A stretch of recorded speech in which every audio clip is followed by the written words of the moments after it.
Okay, now it's officially the last day of my welcome. So anyway, hey everyone, Arthur Shadow here, and welcome back to Genshin Impact. Hey! Doesn't Mondstadt celebrate the Windblume Festival around this time of year? Paimon has lots of good memories from the last one. The sweet scent of flowers on the breeze, the sweet smell of tasty snacks on the breeze, the feeling of the breeze on your face? The only downside was the lack of commissions. But Paimon's sure that was just a one-time thing. There's gotta be someone who needs our help, right? Let's go see how things are this year. Well, I actually joined in at the right time, it seems. And I guess I don't have to explain it, but yeah, the Windblume Festival is going on.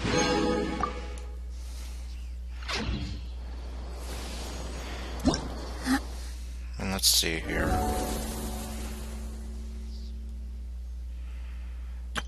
Oops, no, not that.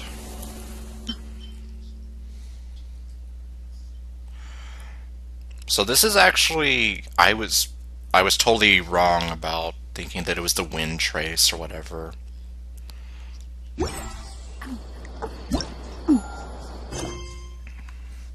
So I guess that is going to be put on hold over there.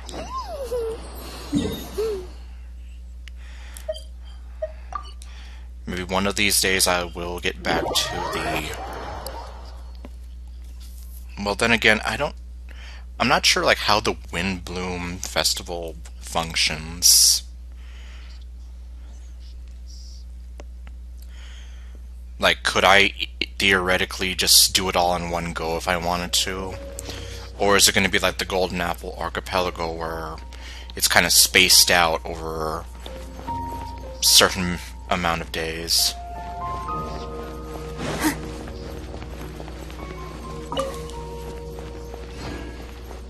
I guess I will find out.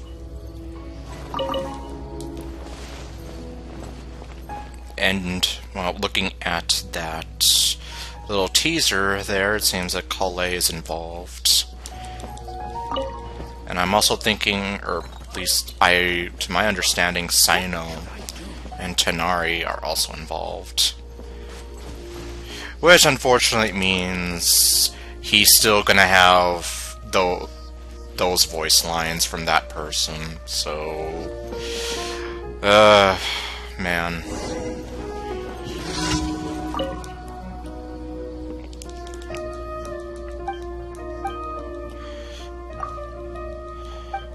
I mean, I can't really fault MiHoYo too much for that, because, I mean, it's not like, well, they planned out these events in advance, right? But what they didn't plan out was to have, like, one of their VAs pretty much turn out to be a piece of human garbage.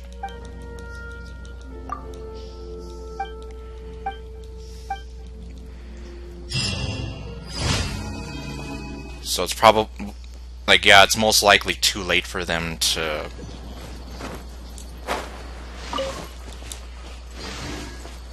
reverse course on that. The other option, I imagine, would have been to just, like, let's have Tenari be mute from now on. He won't have a voice anymore, and everything he says, it'll just be in subtitles. And everyone will magically be able to hear his voice. You know, something like that.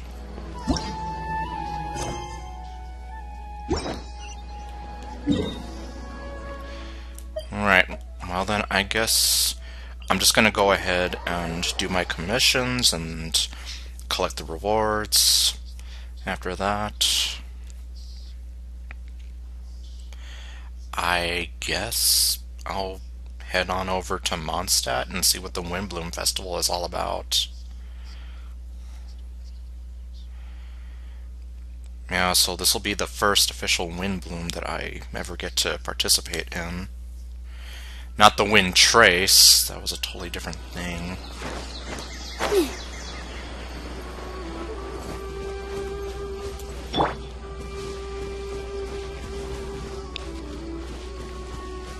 Oh, just those two guys? Yeah, she's dancing and he's... I don't know what he's doing. Everyone hold hands. I heard him say you are not welcome here. Here. Yeah. I'm getting sick of this.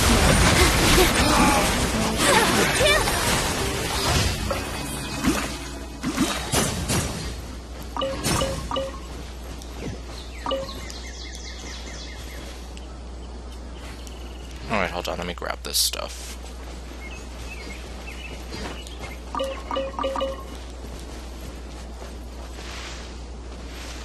Oh yeah, wasn't I here yesterday? I was here yesterday.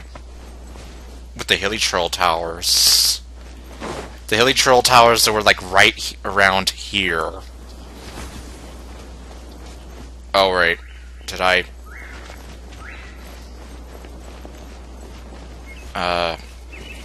What's attacking me?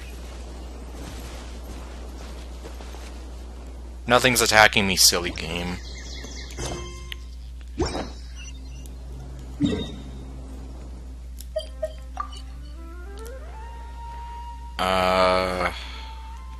Okay, I guess I'll just go up over here.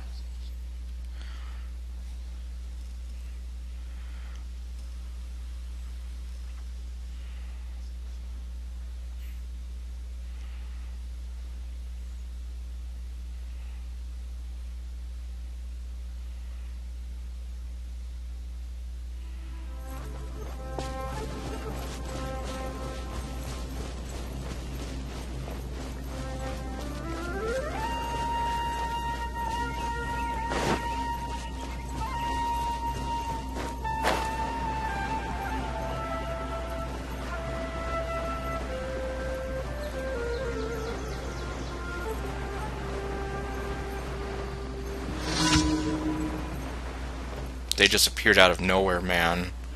Oh. And apparently now Paimon wants me to murder them.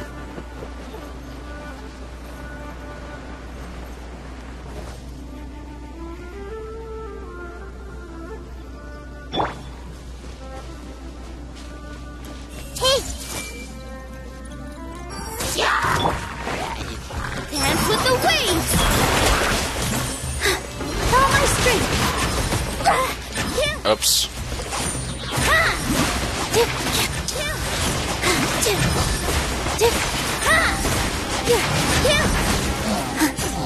Okay, well at least the Bountiful Course got him.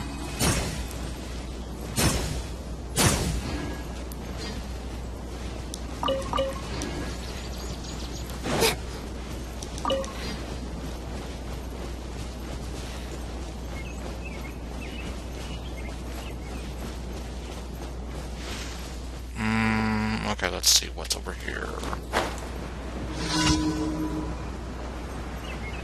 Where is it? There it is.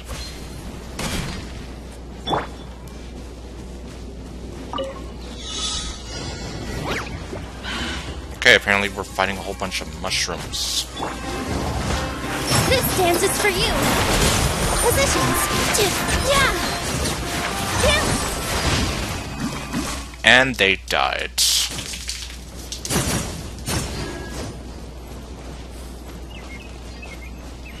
And Joey seems to be back from getting some water.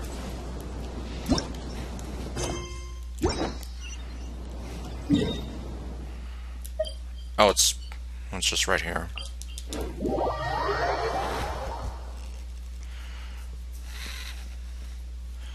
Okay, let's see.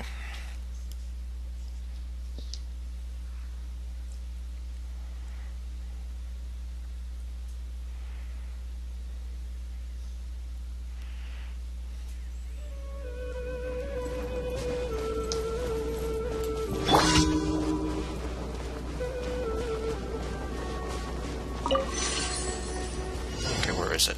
There it is. Okay, apparently those ones at the beginning don't count for anything.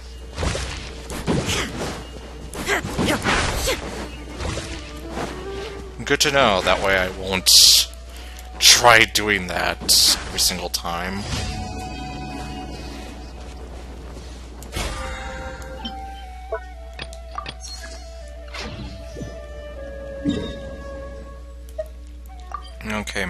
rewards.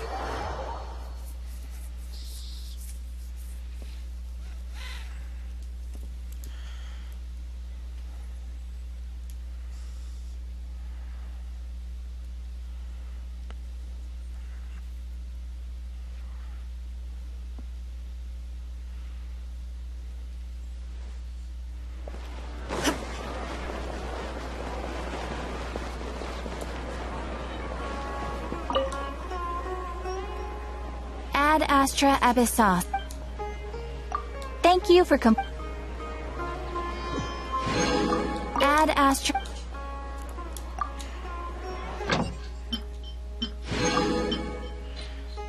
I still can't believe that, well, I think what happened was I ended up spending a lot of my Mora leveling up talents. Since I could, but, well, I guess now I really can't as much anymore. So, looks like I'll have to start building up my Mora all over again.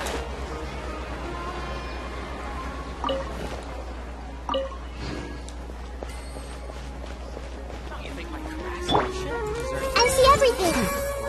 Nothing escapes my eyes. Really? I'm escaping your eyes right now. That guy is trying to bluff me again. Hey! Harem is a tough nut to crack. Yes, because she's not gonna fall for your smooth-talking lawyer tactics.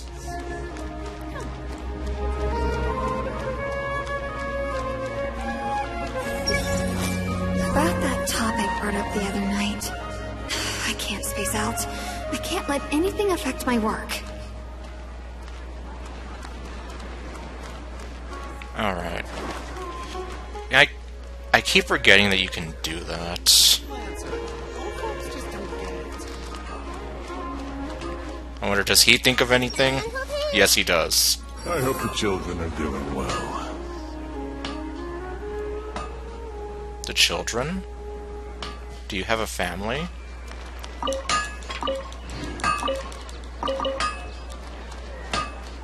Yeah, since he doesn't really talk much, you know, kind of, like, you don't really know that unless you, I guess, unless you do that. Let's see, what does the fraud think? Is there really no future for alchemical divination? You shut your mouth, you fake, and stop clapping for me. Why isn't it working? I don't get it. Mona would like to have a few words with you.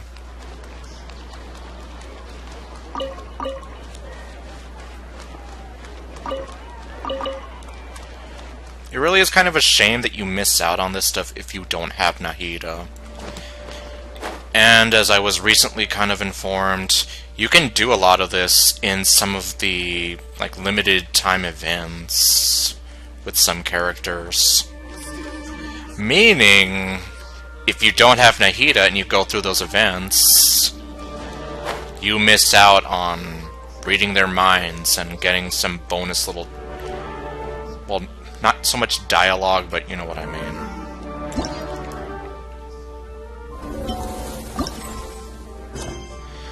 Effectively creating a lot of lost media of this game that you will never ever get to experience outside of maybe hoping that somebody is able to upload a video of it somewhere.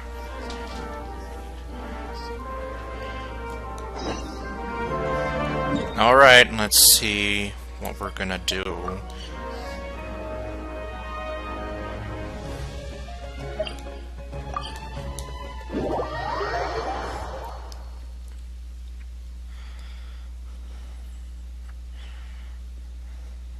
So depending on how this event goes, I'm not too sure how the stream will be structured, but I would like to say that I might dedicate a majority of it to the stream, or a majority of the stream to this event, but then I have no idea, and... Did that tree just spawn in front of her?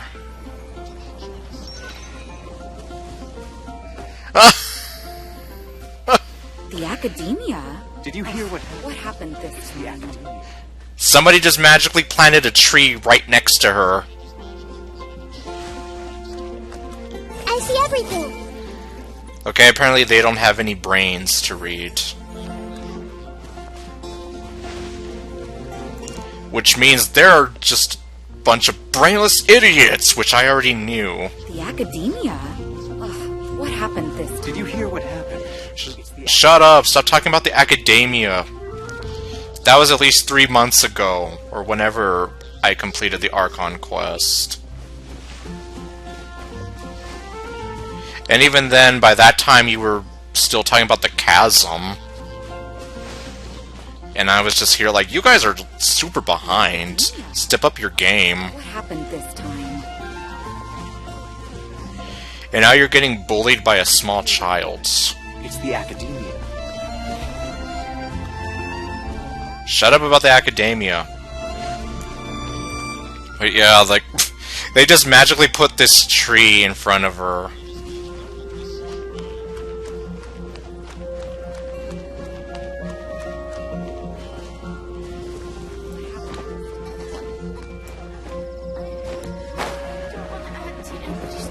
Okay, looks like I'm getting closer. Everyone hold hands. What the? Don't clap for me.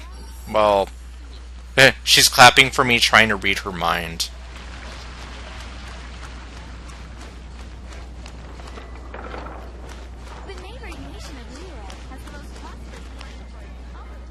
Okay. Oh, alright, so we have to meet right in front of here. Hey, Okay, you don't have anything. You don't have anything. Kind of hard to tell, well, in this case, like, how do I know what characters I can have their minds read? Oh, I was about to say, can I read her mind? hey there, Catherine. Hello, robot. Good day, you two. It's nice to see you here at this festive time. So, got any jobs for us? Is there anything my eyes can do? I'm afraid I'd struggle to find you any commissions in the near future. Even though I already did 4 in Sumeru. With the arrival of the Windblume Festival, the only task most Mondstadters are busy with is preparing gifts for their loved ones, but it's customary to do this oneself without assistance. Think of this period as the off-season for the Mondstadt branch of the Adventurers Guild. Spring is here, love is in the air, and everyone wants to relax and enjoy themselves. Even the cats at the tavern next door have been getting lovey-dovey with one another recently. Okay. Do I really need to know about that? Love is in the air. Love is in the air. Ew, gross. Yeah, like a little TMI, if I'm being honest, Catherine. You know that feeling you get when you burst out the doors after a nice nap, hoping to make it to the store before the limited edition drinks sell out, only to get there just in time to see the last 2 glasses snatched away right from under your nose by a couple of pesky lovebirds? That's what this feels like. What have you been doing, Paimon? That's very specific of you, Paimon. You know, well, I guess... Considering Valentine's Day is in February, and February is part of winter... It's too bad we can't have, like... This can't be a Valentine's event. Because that totally defeats the thing about it being springtime, and... You know, everything looking so nice and wonderful.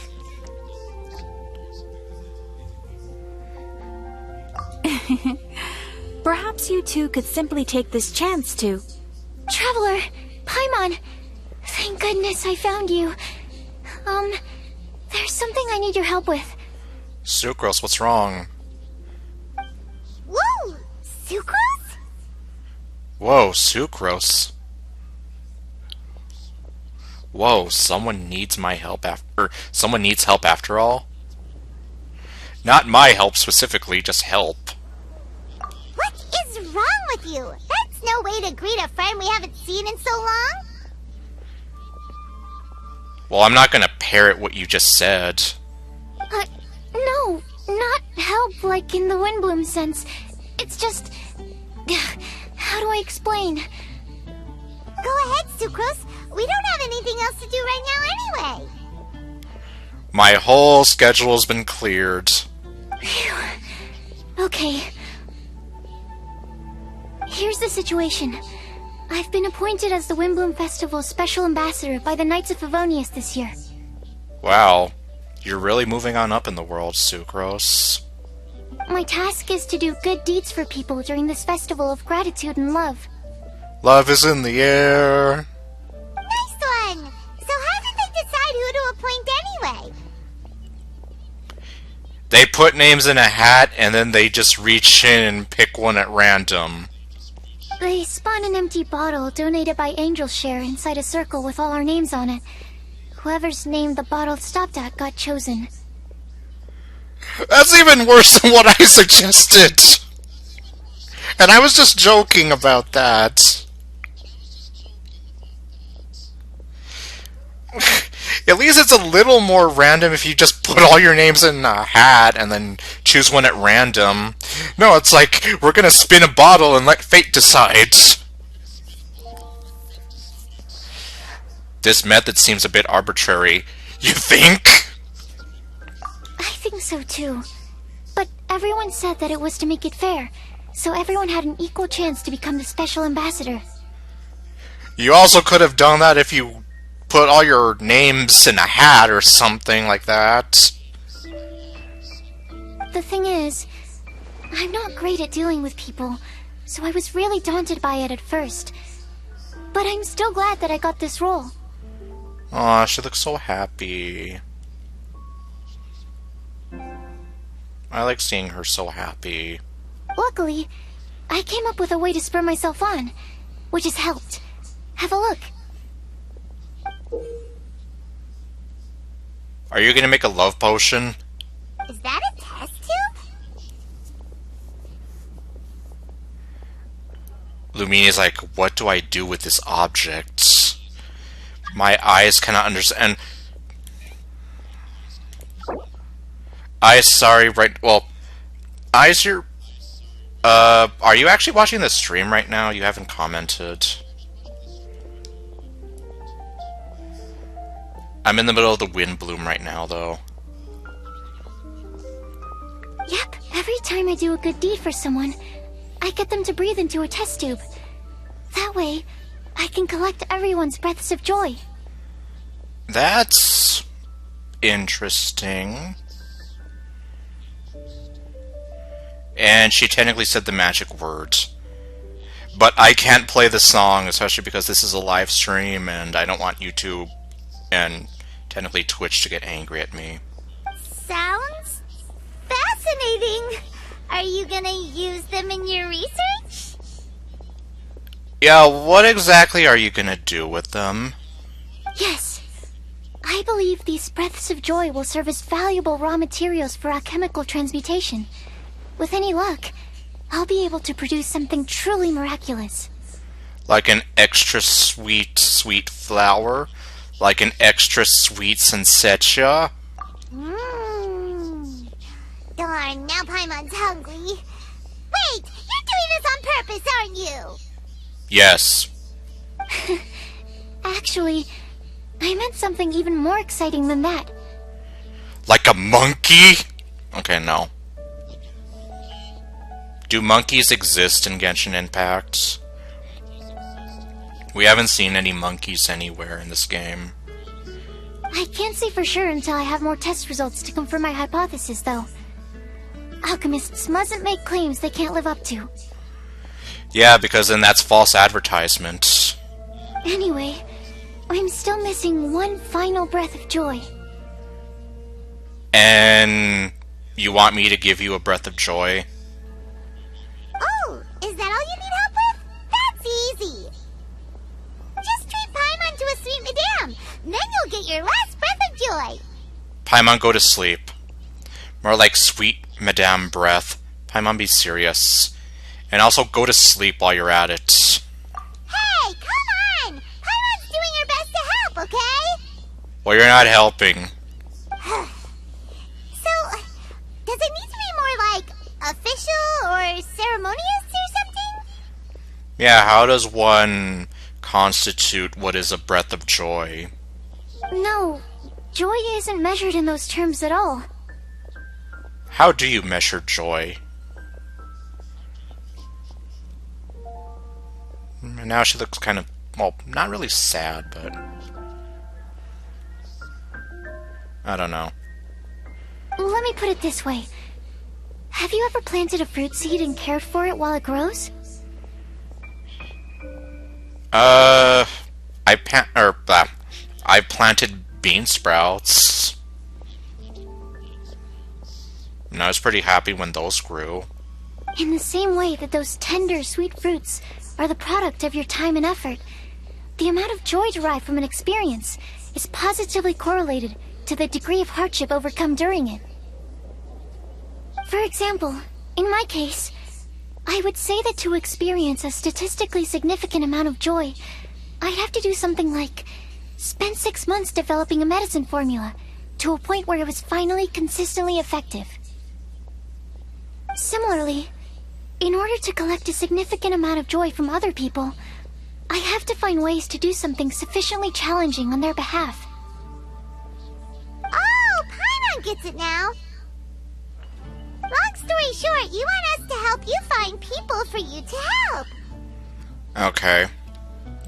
So then technically you're not going to ask us to give you the last breath of joy. You just want us to help you find people that are in need of helping. Oh, that's pretty tough given that it's the Windblume Festival and all. Yeah, because as we've established, there are no commissions in Mondstadt. Or, well, if I were to choose to do my commissions in Mondstadt from now on, then that would be a big fat lie. But ignoring the game mechanics for a moment, yeah, since no one apparently needs help with anything because they're all trying to do whatever they can without assistance, yeah. Oh, I figured since you're such experienced travelers, you might have some ideas. But if even you don't know how to approach this... Don't worry, leave this to me. We can't give up yet. Yes, you're right. There's that adorable Sucrose smile. Well, if she's in, then Paimon will help too. With the talking, anyway. Yes, because you're my unofficial mouthpiece. Because Mihoyo does not let the travelers speak. But, if things don't work out, can Paimon still get that sweet madame? No. You're gonna get a nap. Oh, come on, Traveler. This is a festival of gratitude and love, after all. How could you refuse? Because I don't love you. Excuse me, Sucrose? Could I borrow you for a second? Package for you. Oh my god, it's Calais. Oh, sure. Be right back. Wait, is that who Paimon thinks it is? That's Kale, right? When did she arrive in Mondstadt?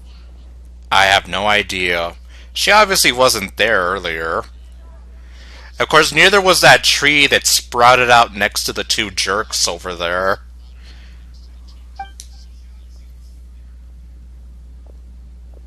Let's go say hi. Where's she going?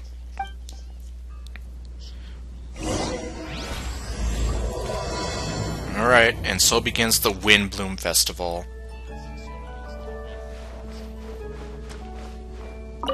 And that's everything. Are they all in satisfactory condition? Sucrose, what did you order?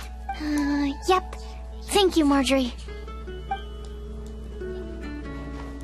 Everyone hold hands. I cannot read their minds.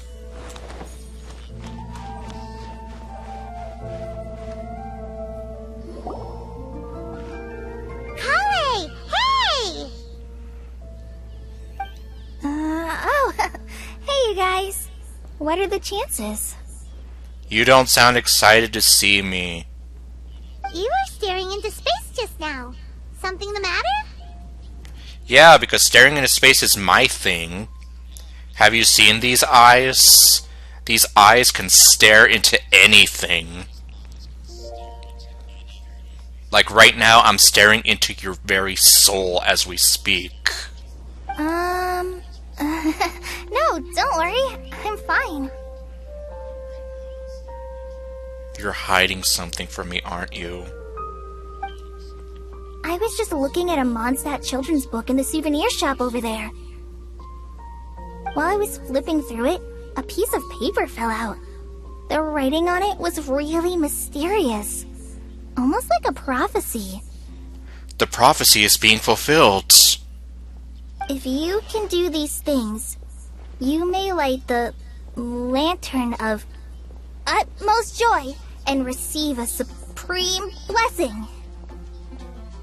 That's fortune cookie nonsense. And what does these things refer to? What is these? Find a flower that is not of this world. Find a guide who will never get lost. Find one who would never lie. Find a legend that never ends.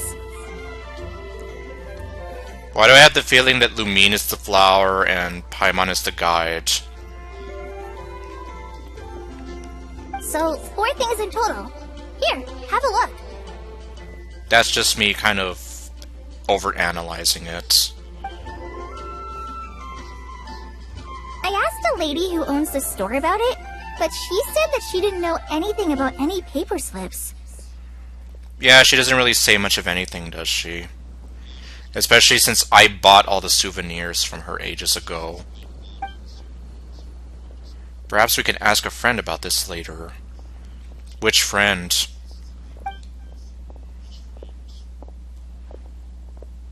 Hi there.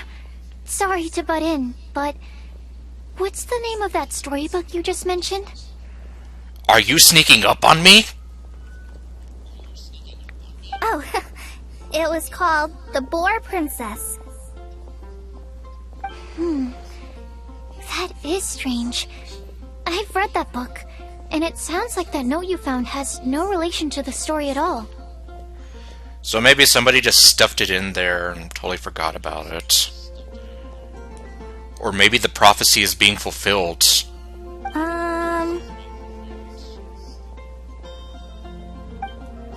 Do you know her? I don't know, it just sounds random, like... I mean, yes, we do know her, but it's like... I guess, out of context it is random, like, we just have this random girl with glasses walk up to us, and... kind of, sort of eavesdropping on our conversation. Let Paimon do the honors. Kale, this is Sucrose, an alchemist with the Knights of Favonius. And Sucrose, meet Kale. She's a trainee forest ranger from Sumeru's Avidia Forest. Hello. Hi.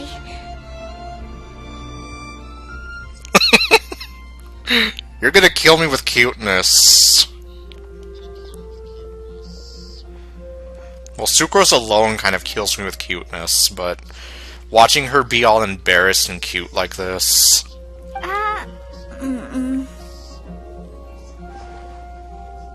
Oh my god.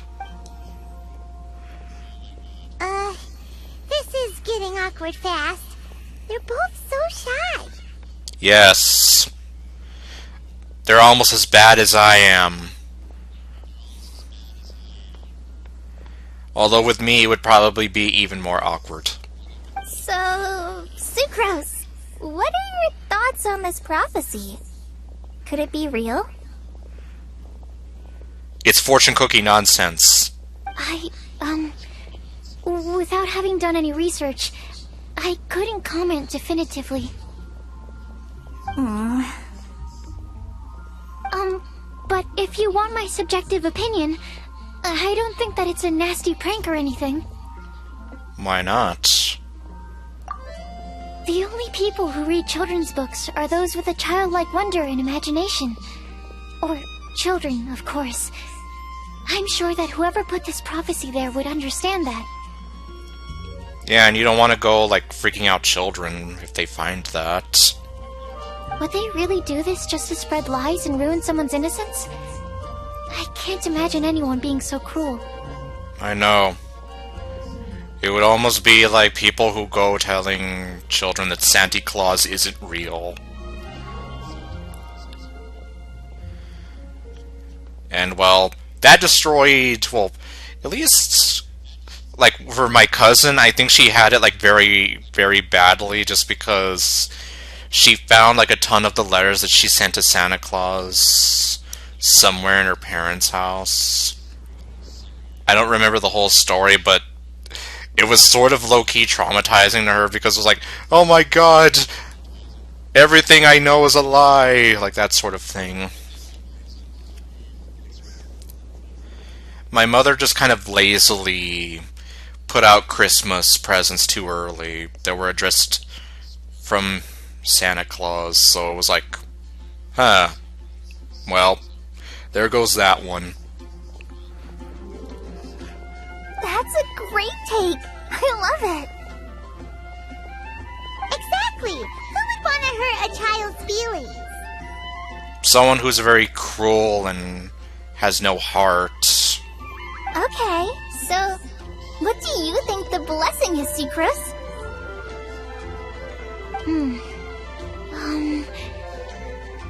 If I had to guess, maybe a fairy that can make people's wishes come true or something? Do we know any fairies?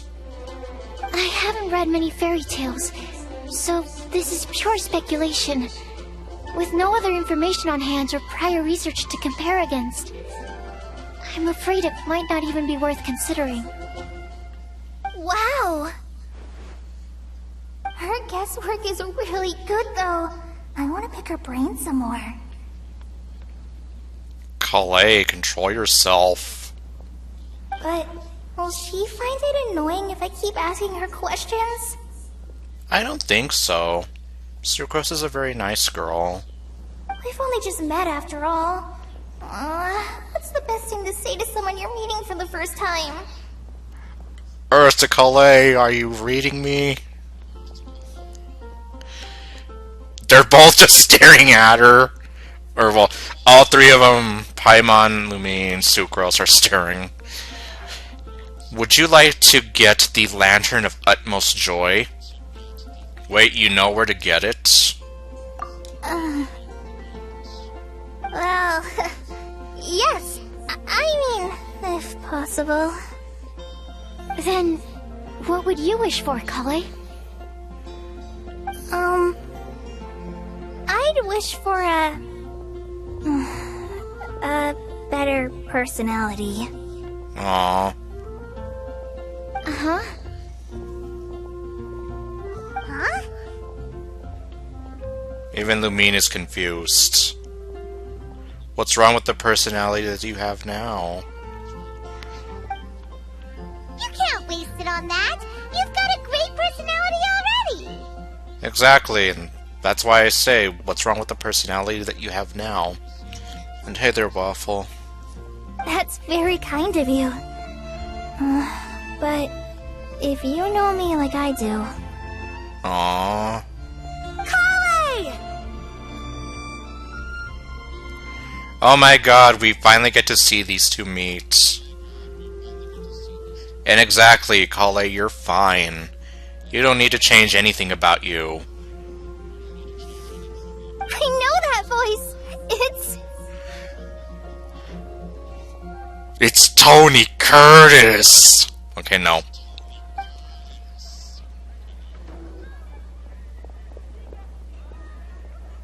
Okay. Whew. You made good time, huh? You're way earlier than I expected. It's your Woman Crush Wednesday.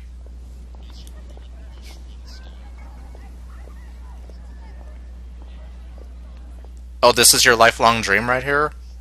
Seeing these two finally, like, on-screen meeting for the first time, and... Yeah, because this is the first time we've ever had them interact, as far as I'm aware. Like, we're actually seeing this live and in person. I spotted your green hair way off in the distance.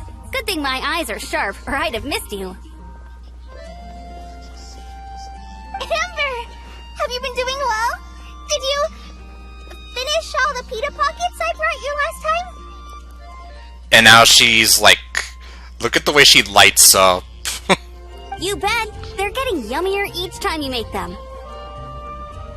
Huh? Wait, remind Paimon, have you made them on stat before?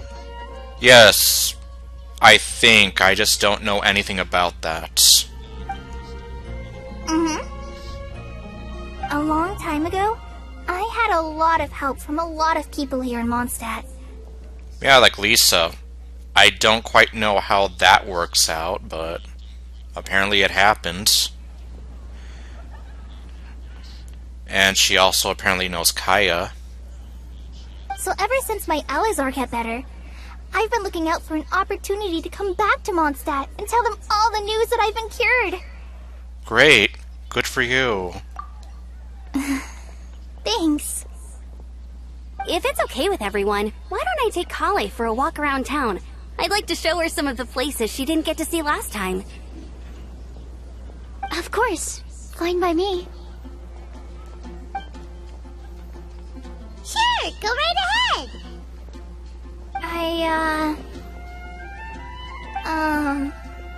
Sorry, Amber. What do you mean, sorry?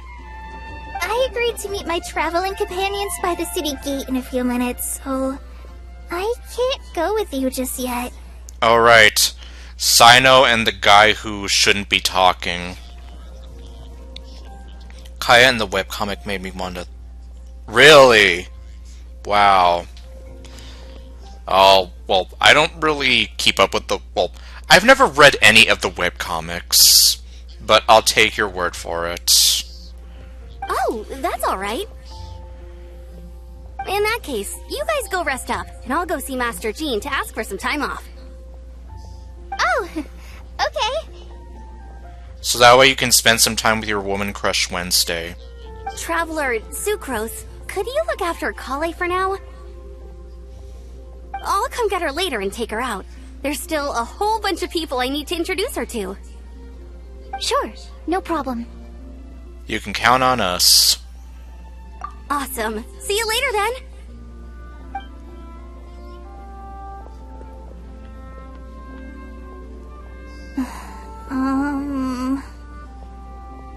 You alright there, Kale?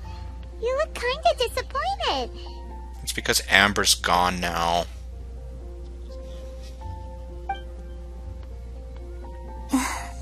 I'm sorry. It's because I'm not Amber, isn't it?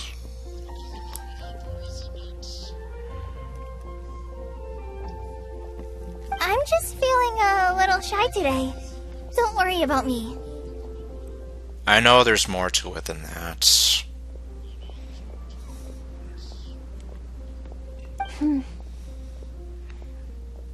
I kind of wonder if Kale is kind of... Or Sucrose is kind of picking up on it, too. Amber wants to introduce me to more of her friends. Am I gonna be able to cope? Oh, God. Yeah, I've actually been in that kind of situation. I doubt they watch this YouTube channel, but there was a friend of mine from my high school days, and I went to a party that he was having, and I met a lot of his friends there, and I mean, they're all fine people, but it was like, oh my god, meeting so many people was just like an overload. And, well, I unfortunately have not seen that friend in a long, long time. Or, any of the people that I met at that party since then. I've only met Sucrose so far, and I'm already struggling to make conversation. Kale, don't feel so bad. It's not your fault. I mean, well, like I said, I have a lot of social anxiety, so meeting new people can be a nightmare sometimes. I've gotten better with it, but I mean, it's still like, I don't feel like I can just go waltz up to anybody and be like, hey, how's it going? Nice to meet you, or anything like that. I wish I had a little more self-confidence, but I'd find it much easier to make friends with people. It's nearly time! Let's go to the gate and see if they've arrived. Time! Of course! That's what the false Taraga wanted! Yeah, it's time for me to quote all the Bionicle movies. Well, I don't think I've ever quoted Web of Shadows. And nobody wants to remember The Legend Reborn.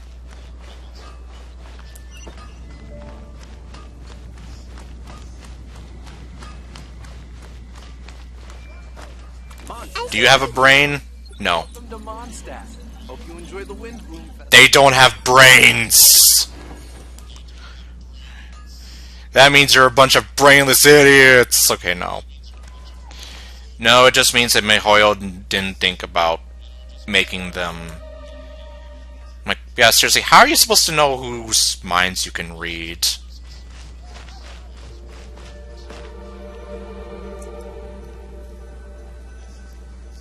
Wind go with you. What? Wind go with you?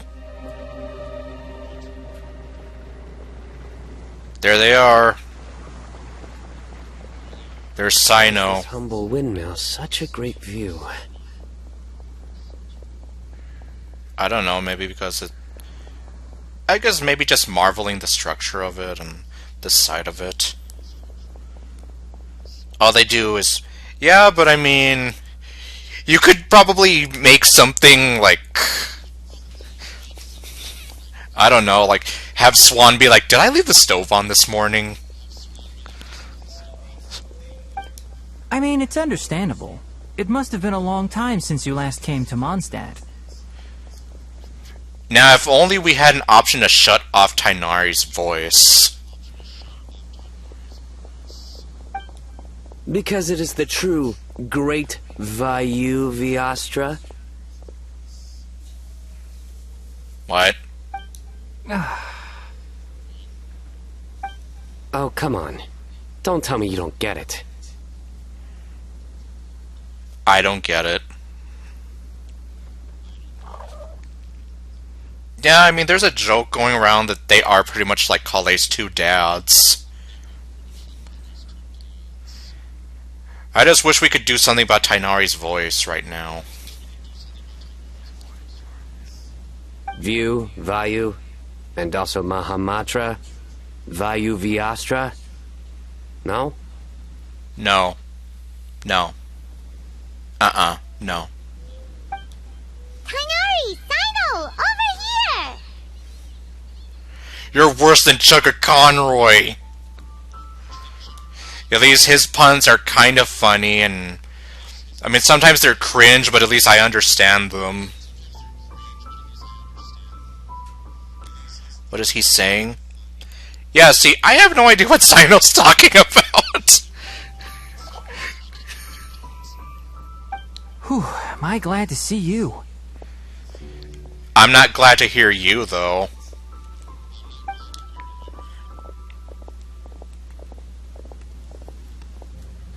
And who's this young lady? It's one of the most adorable characters in this game. Master, this is Sucrose, an alchemist with the Knights of Favonius. We just met. Sucrose, this is my teacher Tainari.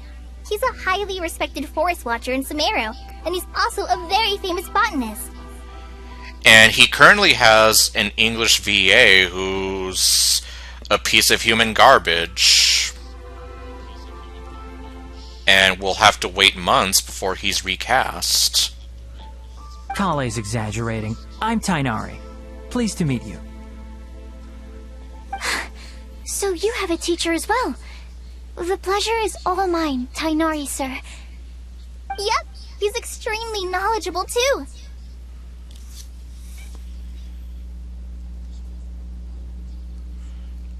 Hold on, let me...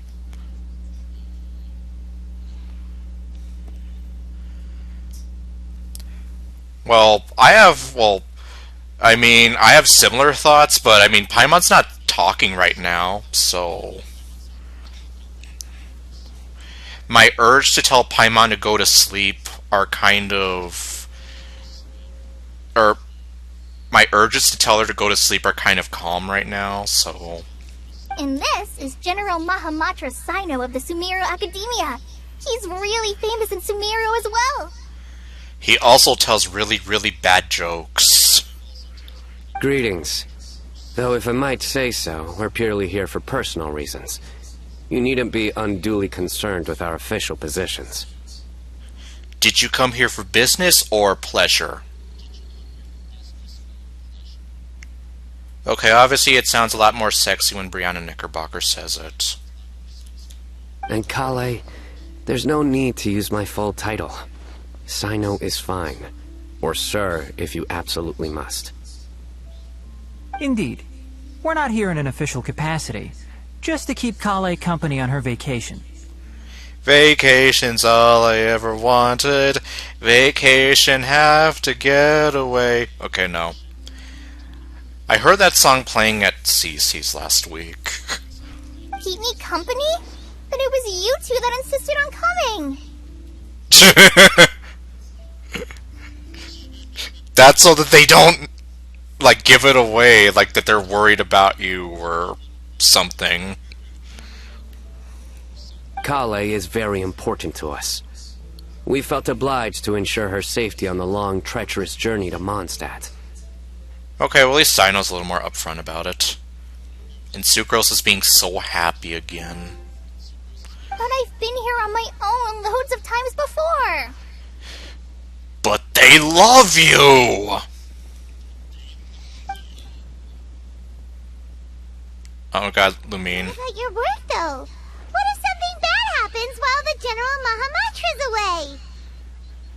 Then Sumeru will burn to the ground. There should be no issues. I have left my duties in the hands of my subordinates, and two especially reliable helpers. Okay, yeah, well obviously Sumeru's not going to burn to the ground. Although the trailers from back in the day were making it seem that way, weren't they? Oh, Sucrose. What were you saying about you having a teacher as well? Yes, she does have a teacher, who I don't know anything about because they hide everything about him behind events that I will never experience. I was just going to mention that I think we're in a somewhat similar situation. I'm an assistant to Mr. Albedo, Mondstadt's genius alchemist. And I know nothing about him, other than he's a homunculi. But how would I know that? Because I never got to play those events. And then Sumeru proceeds to explode. All because Sino left for like 3 days. Or however long the Windblume Festival takes place. Oh, please, Sucrose. Genius is an unnecessary epithet. It will serve only to leave an exaggerated impression of me in the minds of our guests. Ah, speak of the devil, look who decided to show up. Mr. Albedo, but it is an objective truth. It's also an inconvenient truth. Hey, Albedo's here too! Great! The more the merrier! Lumine's eyes are happy.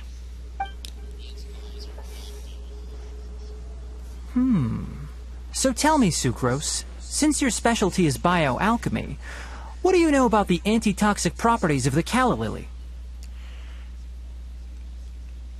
Tainari, stop talking, or... Let's press the mute button on Tainari, that way we can only see the subtitles but everyone else can still hear him except for us. Wait! Yeah, we don't want you to go off on one of your long tangents about plants and whatever. Especially not while you still have that voice. Can we hold off on the nerdy topic for now? Paimon doesn't want to be left out. Paimon, go to sleep. Oh, as it happens, I've studied the calla lily in quite some detail before, with it being a species native to Mondstadt. I wrote a whole report on my findings. If you're interested, Mr. Tainari, sir, I can go get it for you. Wow, she is so excited. And Sino doesn't care. We're supposed to be here on vacation, and you're already thinking about how to improve your herbal medicines? Also, I thought we'd agreed to take on new identities for this trip. Why? What's wrong with the identities you have right now? What new identities? Mine was Adventurer Sino, skilled desert explorer. Tainari's was technological consultant to the treasure hoarders. And Kale's was traveling musician. And you find that sort of roleplay fun? And why do you want to be a consultant to the treasure hoarders? That technically makes you a bad person. Have you forgotten that the treasure hoarders are a bunch of big scary men? Very much so. Okay, well, I guess Sino has no problems with it.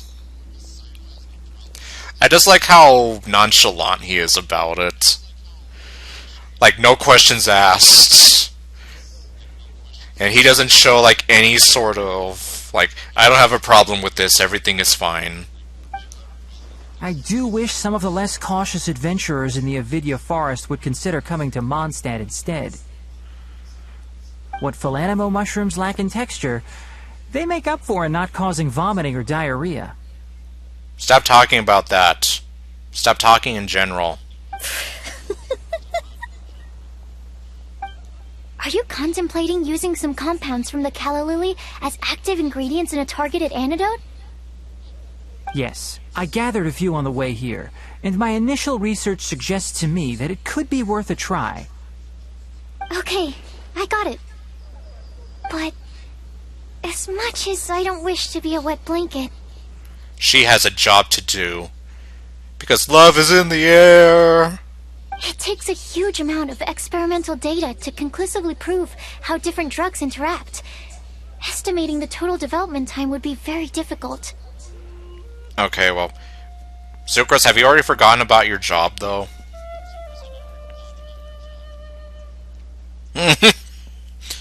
Yeah, so it would seem.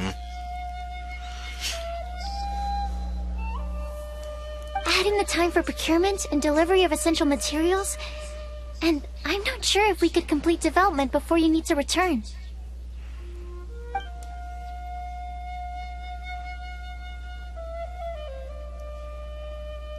Then please, allow me to help.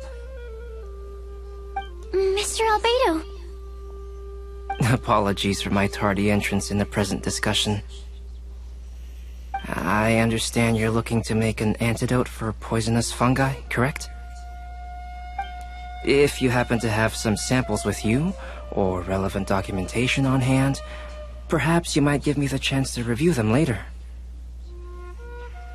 Now we're gonna have two big nerds talking about stuff. But before that, I invite the three of you to look at this. What is this?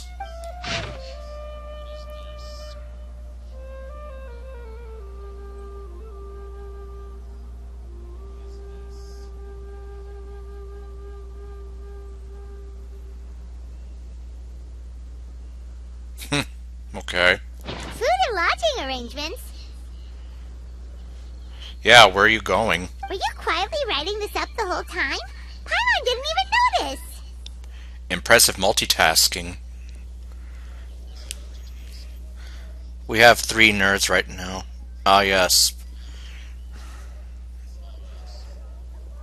Well. Hardly. Rather, I should apologize for interrupting a serious discussion between trained professionals, especially after they've traveled so far to be here, when I myself am neither an adventurer, nor a technological consultant, nor a musician. Nevertheless, I would encourage you to have a knowledgeable local arrange your detailed itinerary while you're in Mondstadt. Take a look, and should you find anything here to be objectionable, it can easily be adjusted. Why did he stop sounding like Albedo when he... That's true. His voice sounded a little off there. This is too kind of you. These arrangements are quite excellent. It looks great! Even Paimon feels like tagging along for the food and board. Paimon, go to sleep. You're not included in this itinerary. Because we don't need you! What do you 3 think? You know what? I feel like being mean to Paimon. That's why it's called tagging along! You see these eyes? These are the eyes of someone that wants to strangle Paimon. Very comprehensive. The adventurer, technological consultant, and musician all approve. Thank you. Just one thing. We'd like the chance to cook as well. Why don't we change the group dinner to a camping and cooking trip? I'll help pitch the tents.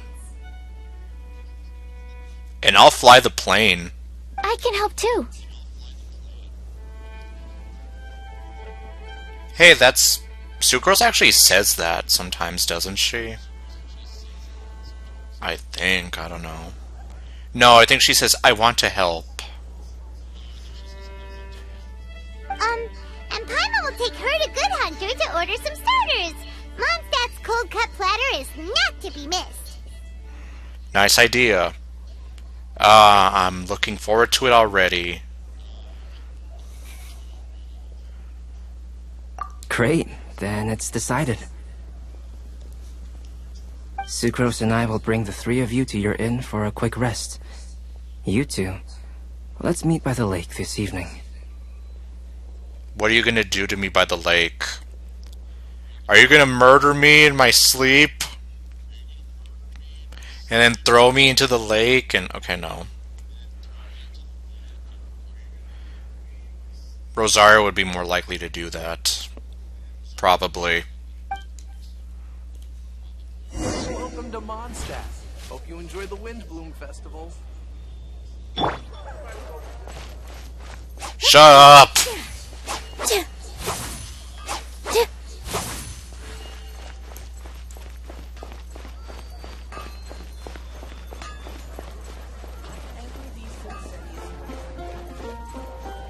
Okay. And yeah, you don't really say much of anything.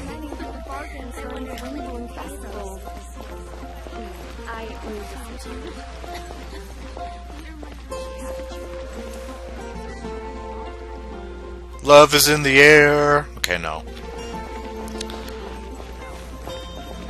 Well, I mean, yes, technically it is because Catherine said it is, but...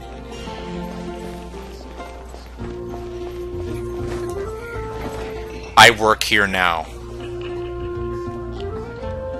Okay, no. Hey, Sarah! Can we have a cold cut platter to go? Sure, coming right up. Would you like anything else? I'll have the ribs. Do we, want anything else? No, we don't want anything else. What I do want is for Paimon to go to sleep.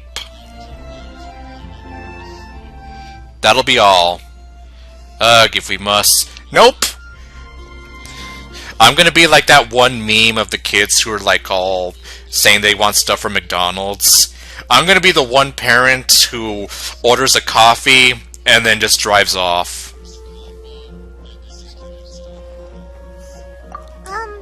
Okay, yeah, that'll be all. No, Lumine, don't give in! Don't give in! Why are you giving in? Fine. You know what, let's have a sweet madame as well. But I won't be happy about it. Yay! You're the best person in the whole wide world! And you're one of the most annoying whatever you are in the world. Paimon will give you the sweet flower from that sweet madame as a Windblume. Just don't ruin your appetite for later.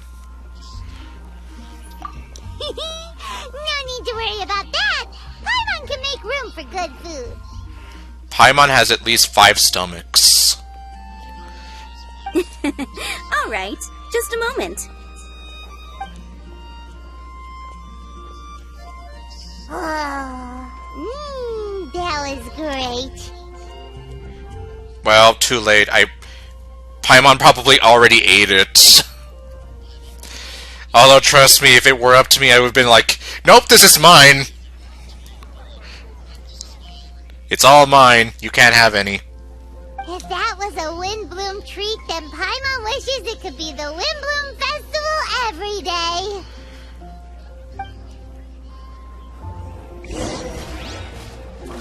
Alright. Oh, look, she's still here. Right where I left her. Okay, we're gonna head on over to the camping site. Where are we camping? Oh, we're gonna be camping right next to the Fisher guy. Okay. Why don't we just walk over there?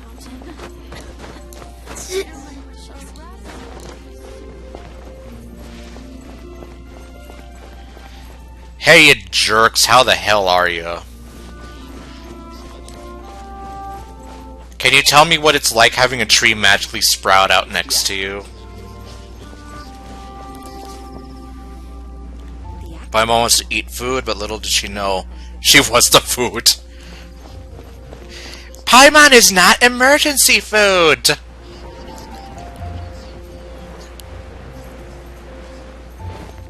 We're gonna, like, Paimon is on the menu. Okay, I don't know. Oh wow, we have like all these flower arrangements over here too. Love is in the air.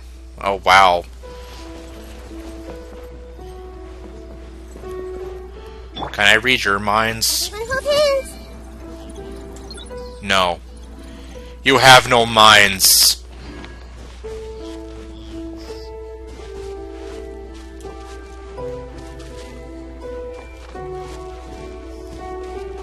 You have no brains. Oh, I don't have Saracujo for that. Wow.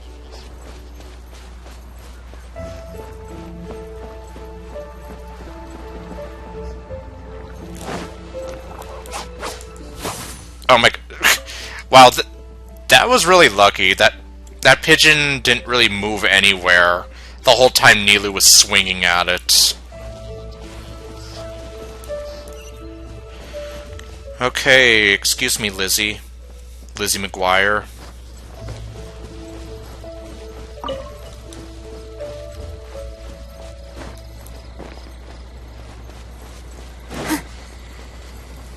I haven't seen that show in years. Well, I only ever saw like a few episodes of it.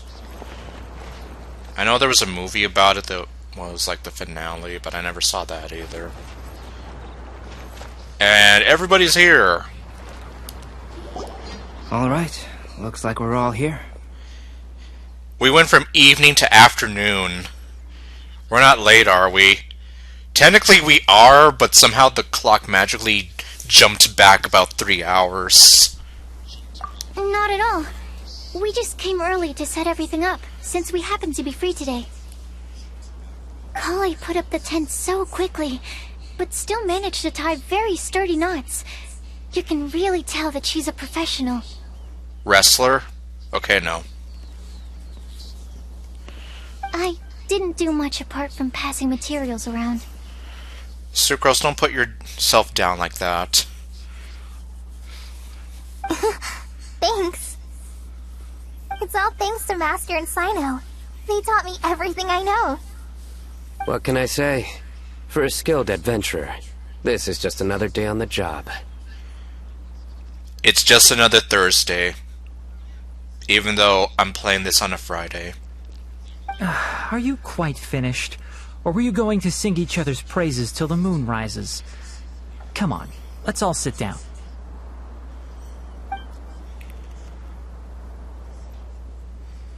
So, what are we going to do now? Are we going to start singing campfire songs?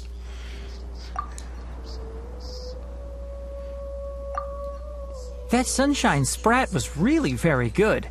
I didn't watch you cook it, but I believe that the prominent umami flavor of the dish owes itself to more than the fish alone. That's correct. Any further deductions? The roast paimon. Okay, no. Let me think. The aroma was quite uniform. Unlike that of a spice blend, it was also unfamiliar to me.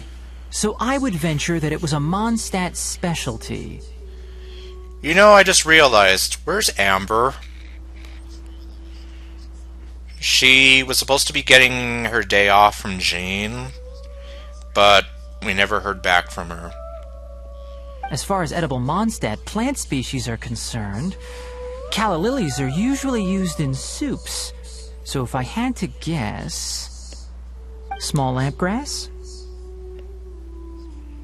Which you need for leveling up Amber. That's right.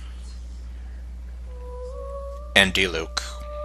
I've long heard that Sumeru's fish with cream sauce is noted for its gentle texture, which brings out the tenderness of the fish. Here in Mondstadt, we're not quite as varied in the use of spices as in Sumeru, but the principle of bringing certain distinct flavors to the forefront through combinations of natural ingredients is very much the same. I liked it a lot. I'm curious as to the exact ratio of ingredients. I'll write a copy of the recipe for you. Would anyone like to try the nutrient-dense meal I made? I'll have some. What about you, Kale? It doesn't look like you've eaten very much. Is your appetite low at the moment? See, Sucrose is worried about you. No. I just don't eat a lot normally. I'm worried about you too.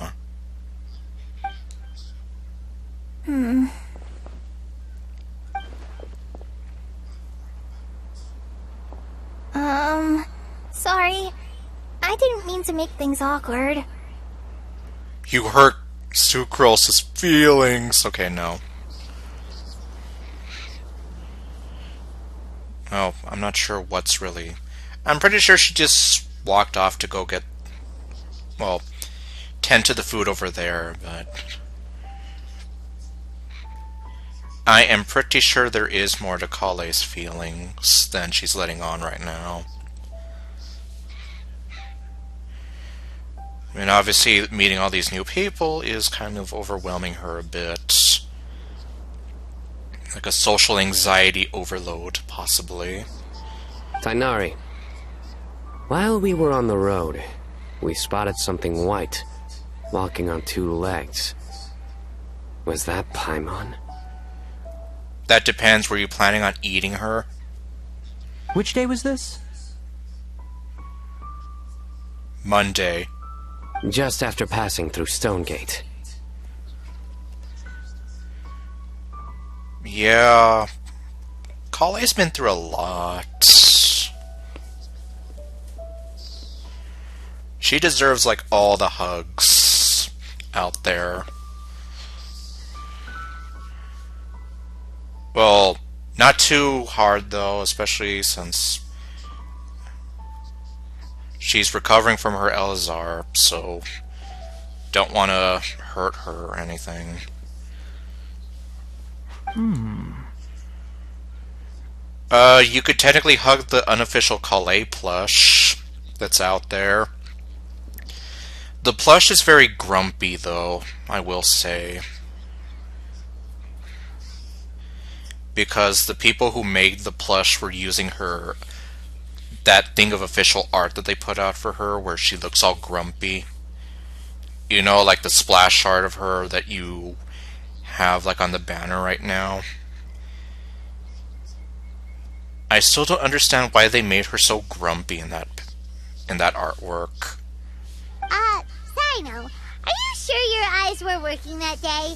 Or maybe your hood was blocking your vision? Paimon's are like, no, no, no! Paimon always flies. There's no way she'd ever walk. You're right. Paimon's legs are just for show. She doesn't use her legs for much of anything, except for when she does that little stompy thing she does. Is that right? I thought that you'd made me snacked on too many local ground nuts. Ah!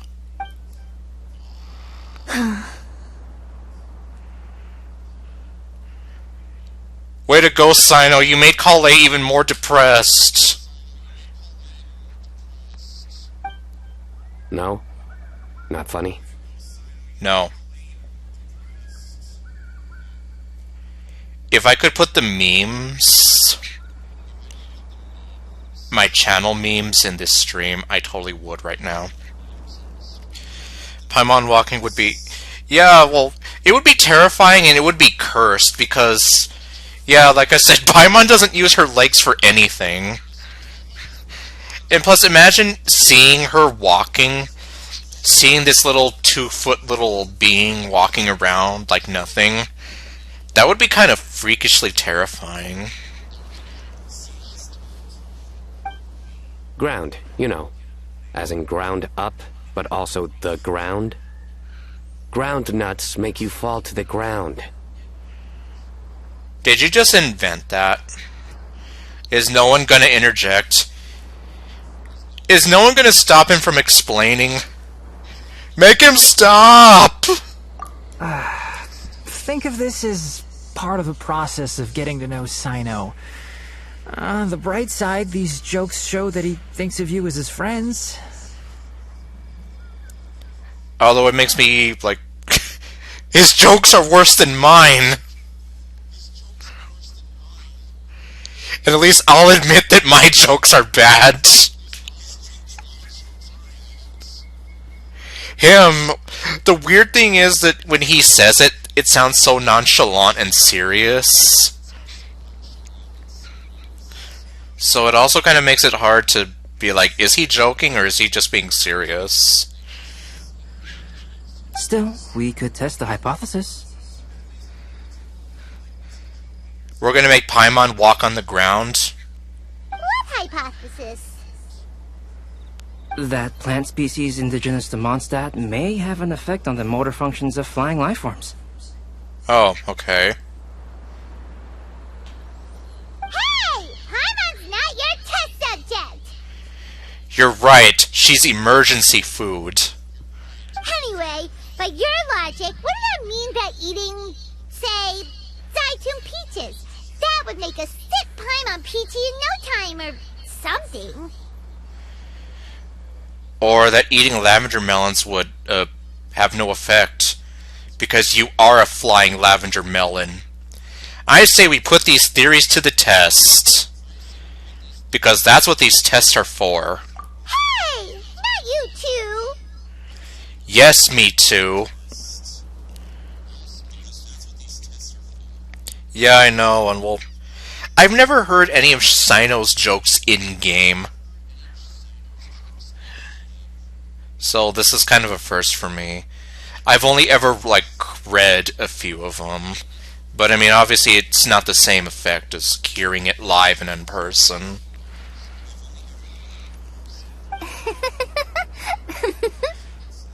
Yay, Kale's happy. I think the Traveler and Paimon's conversations are more entertaining than Sino's jokes. Yes! Thank you. Thank you for saying it.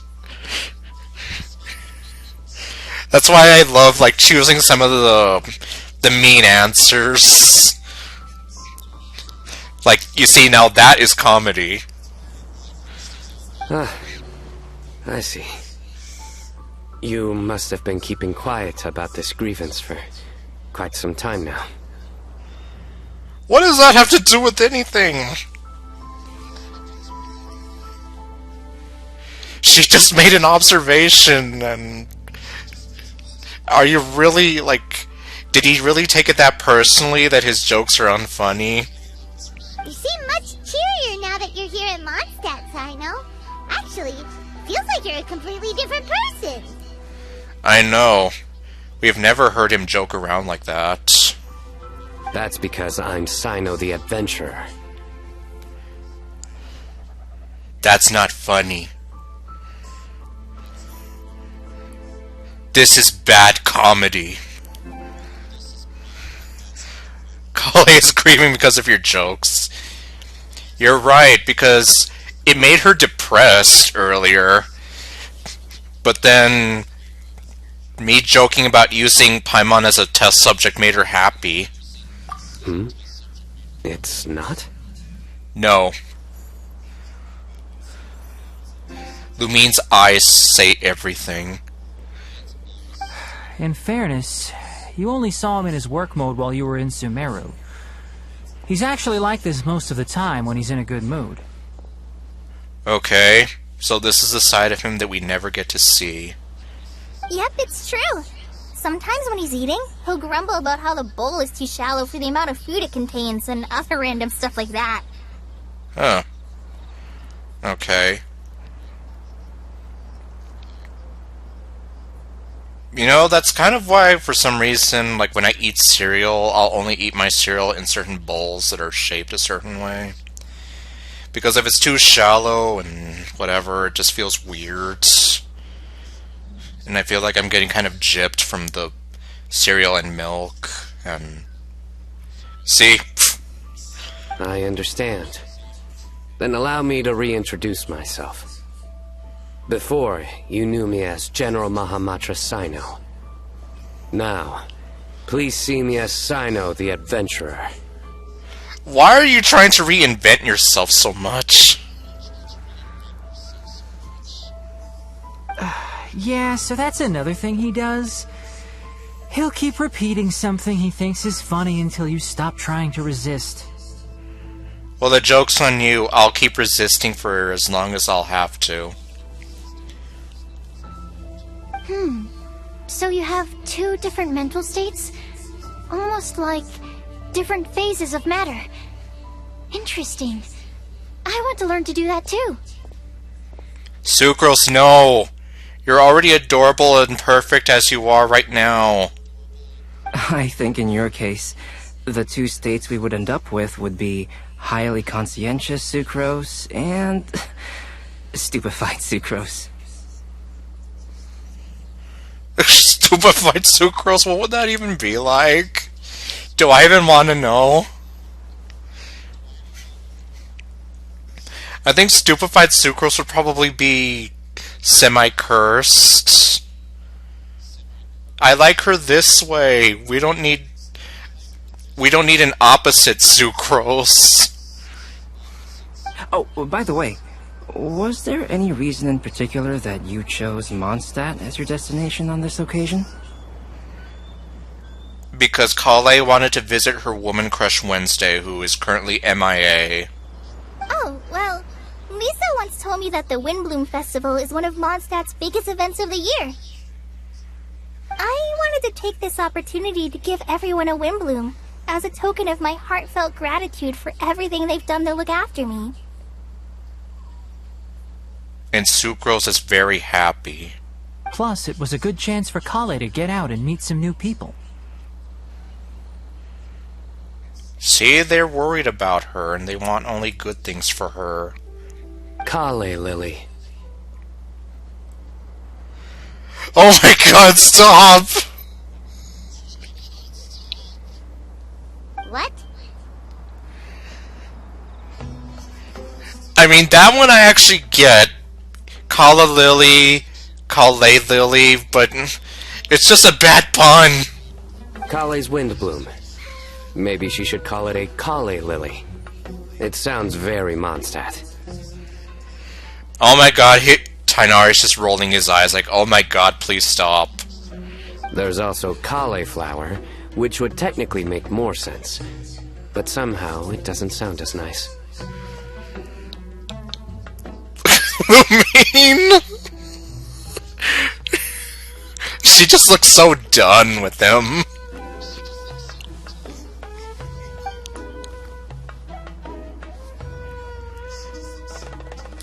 Moving swiftly on. Okay, moving on. Mario 7, is this the one I played? Well, hold on, let's check it out. Granddad! Okay, no. Wow, he just completely ignored the joke and carried on the conversation. Guess sometimes that's the only way forward. Yeah, just to move on and pretend it didn't happen. Sumeru's been through some major changes recently, and things at work have only just started to calm down. I don't get many opportunities to take a vacation, and this was a chance to join Kale on her trip while also learning a few things about Mondstadt's flora and fauna that I'll be able to pass on to my peers and students on my return. 2 birds with 1 stone. How about you, Sino? He's here to make bad puns and chew bubble gum. And he's all out of bubble gum. I came to ensure Kale's safety. That's just an excuse. Plain and simple. That's right, girlfriend. I think this is the first time I've ever seen Kale do the "that's right, girlfriend" pose.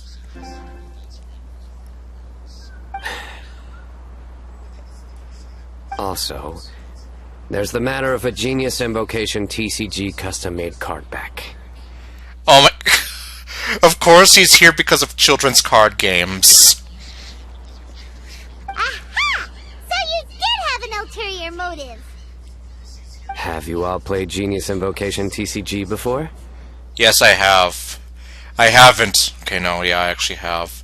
Remember Sucrose? We totally did that. I accidentally started the quest without streaming it and everything. And that is why I am proud to call you my friend. What would happen if I said that I haven't? Would he be like, our friendship is over. Please don't speak to me ever again. When I first began contemplating getting a new card back, I asked around before eventually deciding to ask the legendary Mr. Kaltz for guidance. Who?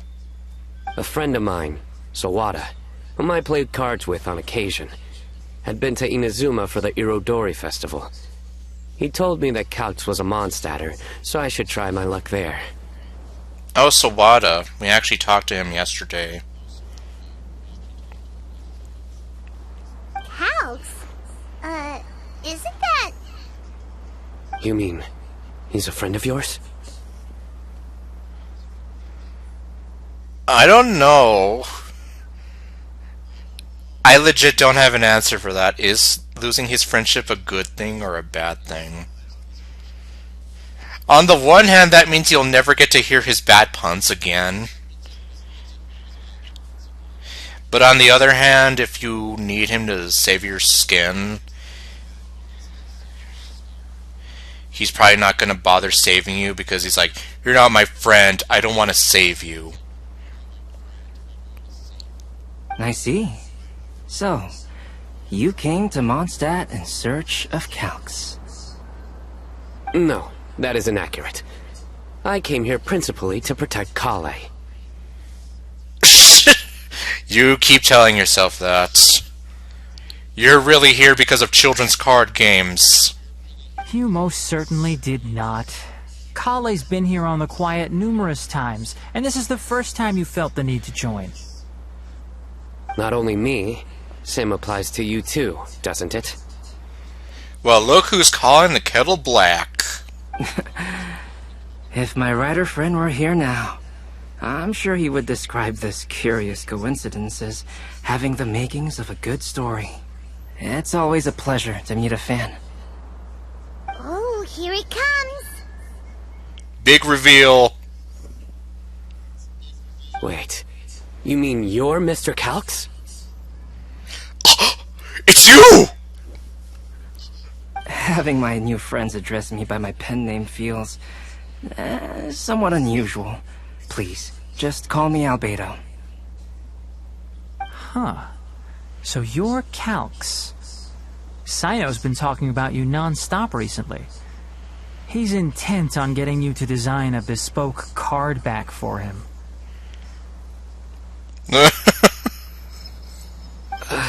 You didn't have to say all that.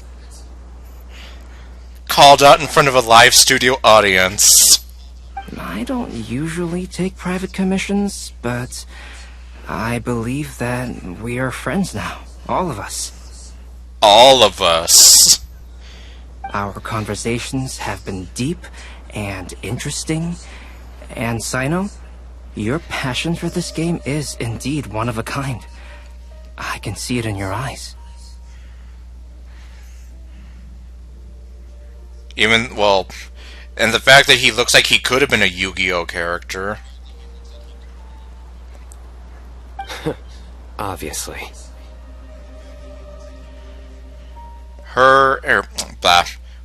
Candace and Sino, I think, they look like they could have been, like, in Yu-Gi-Oh! I don't know, especially because they have this sort of not Millennium Eye thing going for the both of them. They met in front of the gate and talked about science, with Sino tuning in to say a pun. And given that you've come all this way from Sumeru to see me, I'd be quite honored to take this commission. Very deep conversations indeed. Wow, your teacher's so nice. I feel the same about yours. Well, they definitely have different personalities, but they're similar when it comes to their character. I just wish Tighnari already had a different voice. So, how much should I budget for the timeless masterpiece you will produce for me? 7 million Mora. Surely, timeless masterpiece is something of an overstatement. Any artwork fit to appear on the reverse of my card decks is by definition a timeless masterpiece, even if I do say so myself. Don't mind him. These TCG nutjobs are all like this. I see. So, this has an almost religious significance. Well, for starters, I'd like to hear a few more of your jokes. No! Don't do it! Do you feel clueless because of what they're talking about, or because I'm talking about Yu-Gi-Oh! The anime specifically? I never could get into the card game. My jokes? You like them? Oh my god, no! You've opened Pandora's box! I do. No! Now he'll never stop! You've unleashed chaos! Really? I didn't see you laughing. He was laughing on the inside. Yeah, well, the joke's ability to induce laughter is a separate matter, but I certainly find them fun. Meanwhile, his jokes were making me scream on the inside. If I might interrupt, does anyone else smell something strange? Oh my god, the food's burning. My nutritional meal! Will it be okay? Should we go over and take a look too? Almost everything? Okay. Okay, let's read some minds. I see everything. Nobody has brains! Okay, well. So, a good joke is not necessarily required to make people laugh at them. Well, not necessarily, I suppose, but at least if people do laugh, it means that they do genuinely find it funny. I mean, sometimes I might not laugh out loud, but I might find something amusing.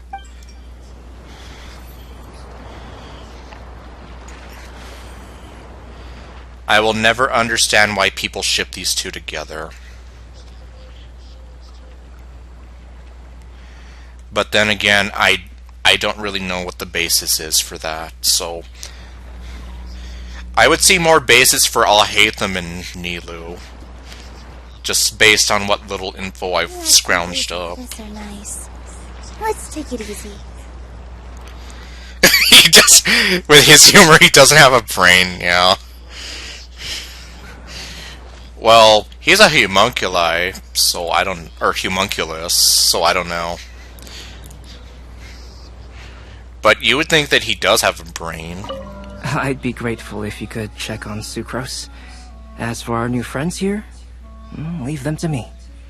Okay, after I'm done talking to everyone, though. Brains, brains, I won't lie. I eat until they're zombified. Sure, they might think it's strange, but they won't give it a thought until I've eaten their brain. Well, Albedo and Sucrose were delightful, but this was still an exhausting meal. You shut up. They're nice people. Well, Kale's nice people. I don't know about you because I don't know anything about you. Everything I know about you is because people have told me stuff. Not because the game told me about you. The cooking pot. Is everything okay?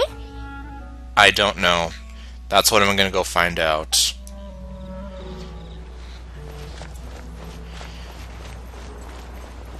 Hello, fishing guy. The pitch black whale inhabiting. Yeah, I'm here like... We're just conveniently camping right next to him. Can I cook? No, I can't. There's no fire. Oh, but I can over here. Well, I'll save that for another time.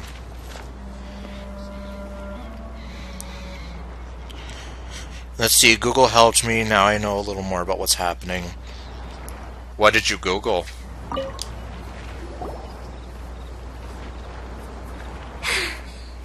Only the base is burned. We can still use the cooking pot. It just needs a bit of a wash. Good thing Tainari's nose is so sharp. Has he been in this kind of situation a lot before? Don't let it get you down, Sucrose. I know, it's just... I'm sorry to disappoint Sino. I guess we'll have to do this again another day. Oh, yes. I'm not sure if you've noticed. But... Kale seems a little... depressed. I noticed she was in a low mood when everyone was talking. Is she? Yes, she is. I get that feeling as well. Remember that note she received? I was just thinking. I want to try solving this riddle and giving Kale the chance to accept the blessing. Is she hearing everything we're saying right now? Oh, yeah! She's the one who needs your help. Oh, Tanar's VA. Yes. That's why I really... Well, hearing Tanari's voice right now just leaves a sour taste in my mouth.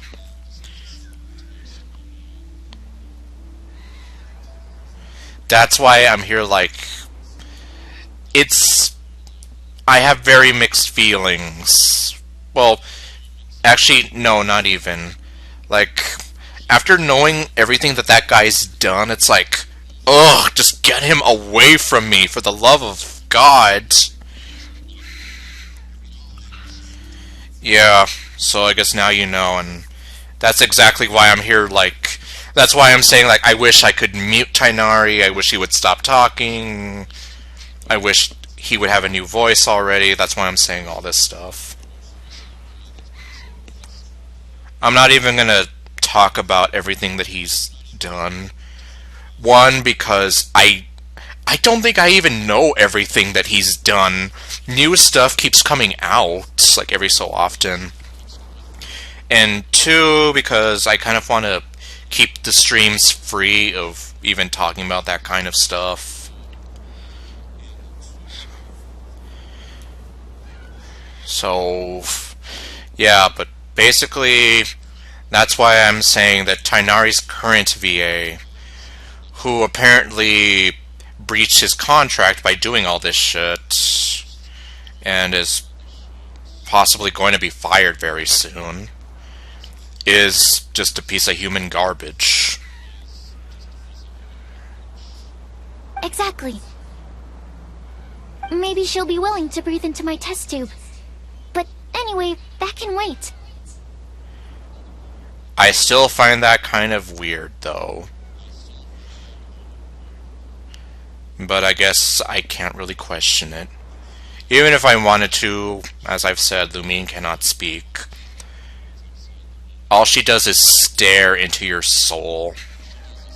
As much as I'd like to make progress in my research, I'd prefer to see her smile. I want to see her smile too. I don't want her to be depressed. Alright, we'll help out too. You will? Then tell me, honestly, do you think that this prophecy is for real too? I know how I can find out. Really, you do?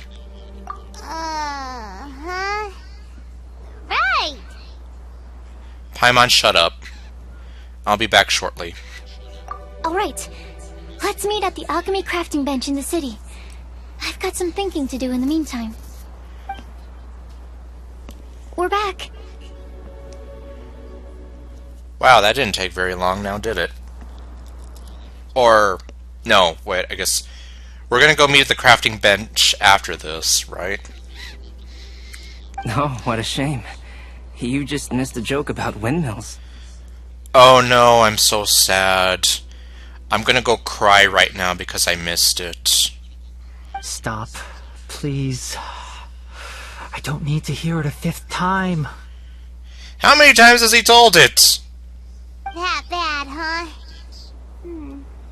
Well, now Paimon really wants to hear it for some reason. Paimon, seriously, no, go to sleep, shut up, stop talking. Didn't you say you want to see the Dragon of the East at some point? When are you going? Tomorrow morning. And you? What are your plans? I'll go into the mountains to have a stroll and collect a few plants as samples. Perhaps I could join you? I'll be looking for inspiration for these card back illustrations. Found you! There you are! And hello, Eula. I've never technically met you before. Because I haven't done your story quests. And wow, she is tall. I knew I was onto something as soon as I saw the fire. Yeah, Amber isn't MIA anymore. Wow, you have really sharp eyes. That's an outrider for you. Uh-oh. Did we break the fire safety rules or something? Quick, arrest Paimon. It was all her idea. I was just... She forced me to do it, I swear. Actually, you didn't. Strictly speaking, you should have reported your plans first. But since two of our very own alchemists are here, I'm happy to look the other way. Okay, well. Ah, yes, introductions. I'm Amber, and this is the Reconnaissance Company Captain Eula, a good friend of mine. Good evening. You are friends of Kale, yes? A pleasure to meet you. Yep, this is the first time I've ever met Eula. We're being held hostage by Paimon. Yes, so arrest her.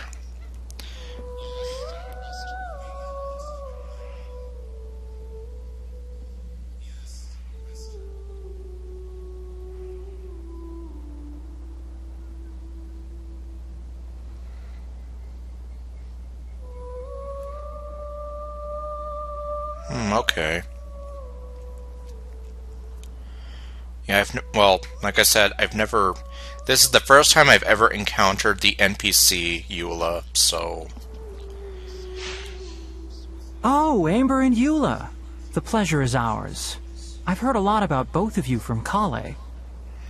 Well, if that's the case, I'm gonna have to kill all of you now. Oh. And I don't know if this is just gonna be my hot take or whatever, but you know how I crush on a lot of the girls in Genshin? Eula doesn't do it for me. I mean, she has a nice design and everything, but yeah, Eula just doesn't do it for me. I don't know if that's gonna make some people angry, but it's the truth. Eula just does not do it for me. Even though I did make that video of her being the Bailando girl and whatever, like, that was mostly just for lulz. Oh, really? All positive, I hope. You asked that last time, too. Of course it was positive. I'd say. We hear the latest news about you every time you write to Kale. So I'm gonna guess that Eula's kind of that forgettable in a way. Glad to know we've made a good impression so far. Anyway, we're just here to collect Kale, so don't let us interrupt your chat.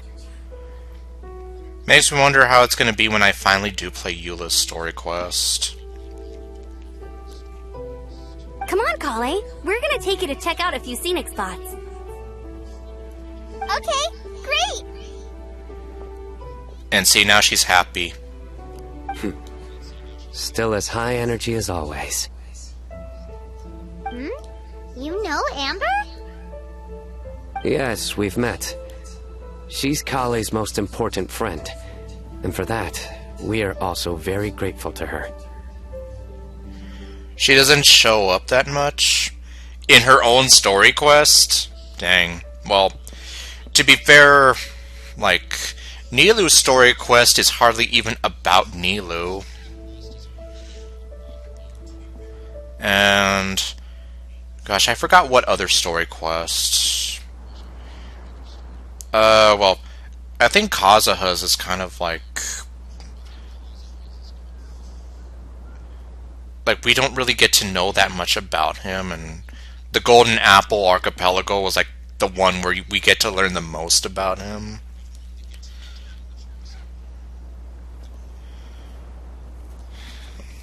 So, that's interesting. Not in the story quest, just not anywhere outside of it. Oh, yeah, I mean, at least so far, exactly, like, to my knowledge, I think this is probably one of the only times that Eula shows up outside of the story quest. Because you don't really, well, from what I have seen of other, like, of people talking about Eula, like, yeah, it doesn't seem like she shows up all that much. Kind of the same thing with Hu Tao. She didn't really show up all that much until the Lantern Rite Festival. Xinyan, however, was getting like a ton of attention, though. That's Amber for you. Her outgoing personality personality means she can make friends with just about anybody.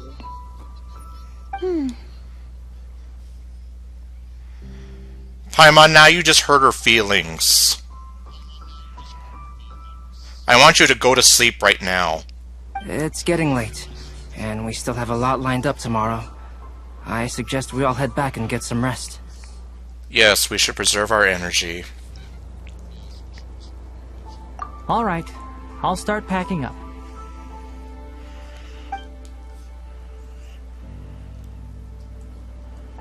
You're gonna get the tone-deaf bard to check out that note, aren't you? That's right. Okay, well now it makes sense.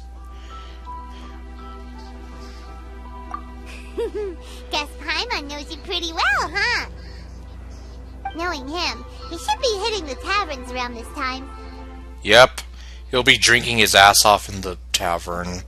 We can go corner him and make him answer our questions. Let's move!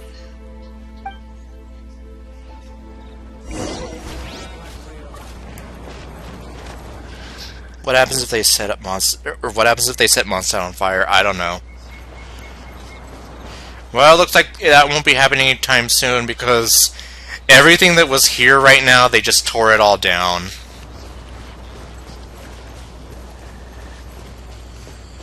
Like, wow, they literally just tore everything down.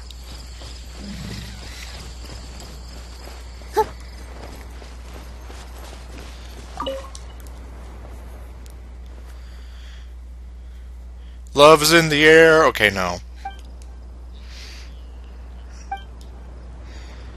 Is it the Wind Tracer? Or whatever that game was called? Then, yeah, that game isn't very romantic, especially because all you're doing is just hiding and running away from people. Or chasing people if you're on the other end of it. The first Archon Quake, a tornado dropped down in the city and everything was... That's true. And no one ever brought that up ever again. Like, it might as well have never happened whatsoever. Oops, wrong way.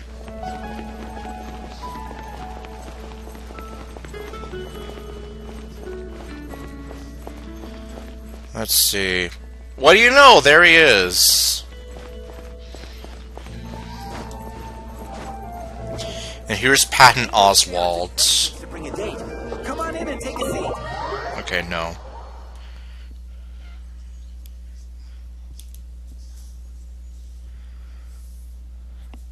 Let me just see what's going on in here. I haven't been in here in a while. Now, that's true, though. I even forgot about that tornado until you brought it up. See? Whatever they were planning, it worked out.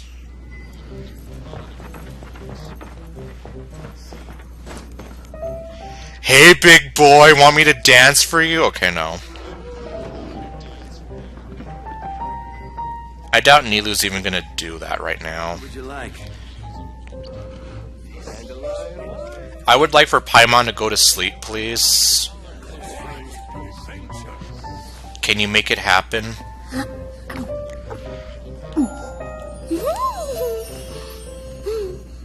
The Traveler just gotten launched into the sky, came back down, and whoops. Yeah, that's true. What would you like? Do you have brains? Nobody has brains in here! You are all idiots! Okay, no. No, it's because MiHoYo's too lazy to... Oops, I didn't mean to ask for your life story! Sing for me, Jose, por favor. No.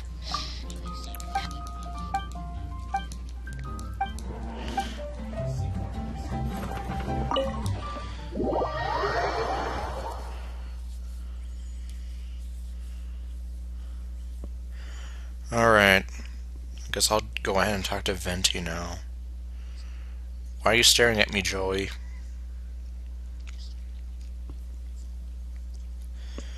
probably wondering why I'm talking to all my imaginary friends.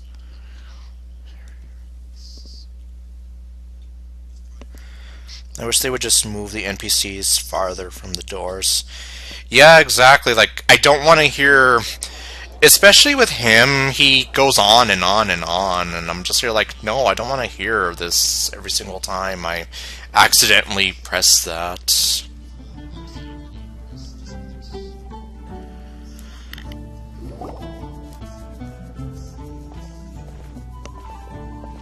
Oh, it's been a while.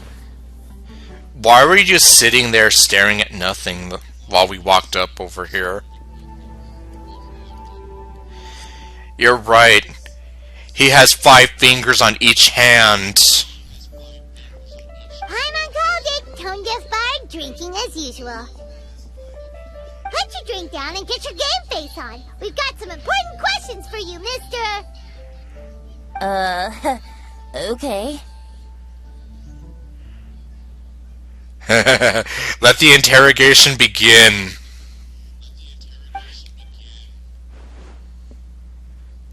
So, what do you make of it? Is it fortune cookie nonsense? Yeah, any thoughts? Aren't you forgetting something? It's the Windblume Festival right now. You can't just go around asking people for help so blatantly. Oh my god! No! Well, if you won't tell us the answer, could you at least tell us if this thing's worth a shot? Useless! Sounds to me like you want a hint or two. And a blessing or two to boot. A fine answer. The person who wrote this prophecy is very powerful. If you manage to solve the riddle, good things are sure to happen. Did you write this prophecy? You're such a narcissist! Also, I happen to know where this lantern is. It's in your closet, isn't it? Once you've found the 4 things, I'll even write the location down for you. Isn't that generous of me? Whatever. We weren't expecting much from you anyway. Yeah, you're almost as much fortune cookie nonsense as the prophecy is. You can get back to guzzling wine and blowing wind now.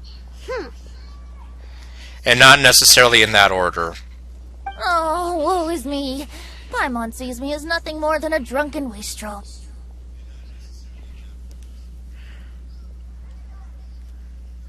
It means I'll put NPCs closer to the doors? Oh, great. Oh god, that would be... Well, it wouldn't be my worst nightmare, but it would definitely be... I wouldn't like it. There are actually a great many things that we bards are required to do. It just happens that enjoying life is the most important one. And by enjoying life, that means wasting away again in Margaritaville. Once this is over, would you like to join me for a drink? No. Is it obvious that I have no idea? Yeah, well, I mean, I guess since you, well, aside from you talking about the NPCs and whatever, despite me having left that guy, it's not really that obvious. You know, a favor for a favor. No!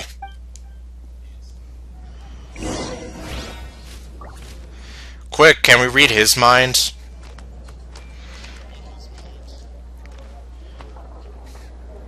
And, well, the way Nahida's just staring at him. Hey! He has no mind!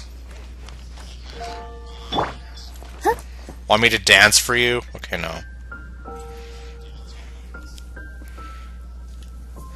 Like I said, I don't think she really... It takes a while for that idle animation to kick in anyway. We're more likely to see her take a bite of that cake and do that adorable smile that makes my heart happy. Oh no, wait. She's dancing for him.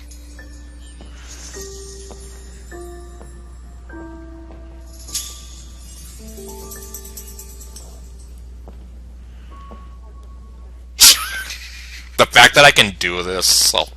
Yeah, Mona's days of tabletop dancing are over now that I have Nilou. Come take a look. This is why Venti needed help finding... Yeah, exactly. He doesn't really think things through properly, does he? Of course, the only reason the Golden Apple Archipelago even exists is because he got really drunk one night. And yeah, pretty much like the whole plot of Katamari Damacy, the first game, not the... I only know a little bit about those games, so... I just know that the first game starts out because the King of the Cosmos got like stupidly drunk and he screwed up everything and he's such a jerk, so he makes the prince go fix everything for him. Anyhow, here's Sucrose. Flower that is not of this world. Not of this world. Is it gonna be that Lumine is the flower and that Paimon is the guide?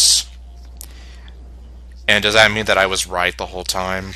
Sucrose! We've got some good news and some bad news. Which would you like to hear first? The good news is that Nilou can tabletop dance. Let's have the bad news first, I guess. Huh? Really? Don't most people usually want to hear the good stuff first? Well, this way we'll have the good stuff to cheer us up after that. Just get to the point, Paimon, before I make you go to sleep. Oh, alright then. Basically, we went to Windrise to divine the breeze. The wind said that the prophecy is real and that your idea is a really good one. That doesn't sound like bad news. So what's the real bad news then? Paimon ate the bad news!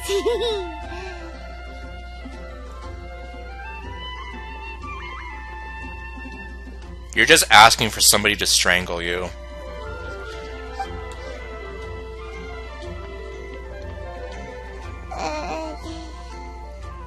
Yeah, what Lumine is doing right now, that's what I'm feeling. Blame Sino! If it's not funny, then it's his fault! He's not even here! This is all you! It's fine. Well, that puts my mind at rest. Now, back to the other issue I've been mulling over. I was thinking about the flower that is not of this world. It could mean a human-cultivated variety that doesn't occur in nature. But that's basically claiming that it doesn't come from this world in the first place, when actually it's just a variant of an existing breed. Lumine doesn't come from this world. So, the initial question is, can the flower's origins be traced back to a natural organism? If so, it cannot be correctly described as not of this world. But then, supposing we identified something outside of that category, whose job would it be to decide whether it belongs in this world or not? Then the question becomes, do of this world and from this world mean the same thing? Or is it deeper than that? Whoa, whoa, slow down! Paimon's head is already starting to spin! Now that she has a point there.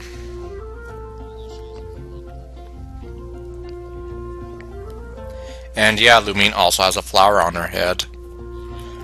Ether, however, doesn't. So it doesn't quite have that same double meaning for him if you're playing as him. And what's going on with the stove over there? It looks like there's a flame kind of blowing on top of it there. Like somebody's blowing fire down at it. Or maybe I'm just seeing it wrong. Okay, I did have one other line of thought as well. What about a flower created using alchemy? Would that be not of this world? If by that you mean a flower from beyond this world, Albedo did make something like that once. He creates flowers. Giant flowers that you can actually step on top of and they raise you up. Albedo may know the answer, but asking him right away would be like asking the teacher for the answers to your exam paper. Well, it's not like this prophecy is like your final exam or whatever. But I guess I can see your point. You don't want to go to him for everything. It would render our search for the truth meaningless. I'd rather try and figure this out for myself. And I can appreciate that. Could it be the Windblume? Oh, now that you mention it, that's definitely a possibility.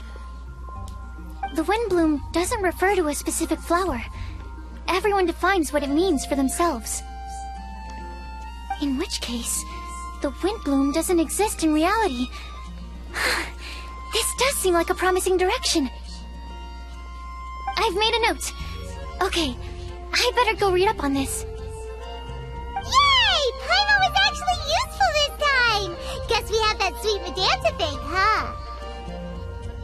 Even a broken clock is right twice a day. We're counting on you for the... No, we're not counting on you. I'll need some time to prepare. Could we meet up here in, say, 2 days' time? Sure thing! In the meantime, we'll also think about the other 3 riddles in the prophecy. But, since we're really going for this now, shouldn't we say something to Kale about it? I originally wanted to leave it as a surprise for her, and I also didn't want to get her hopes up over nothing. Because she's so depressed. But you're right, Paimon. I'll need to be careful how I word it. But I'll try to find some time over the next couple days to mention it to her. Understood. Alright. Thanks so much.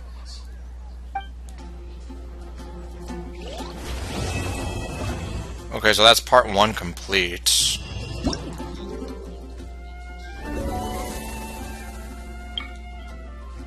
Huh.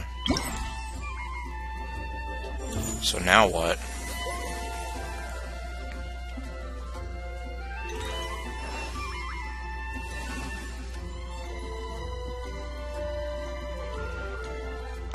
Let me see here.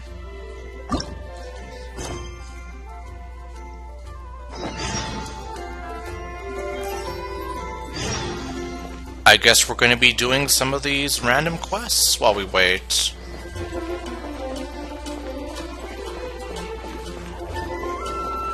Stanley! Oh, he's over here. Talk to Lizzie. Oh, they're all over here.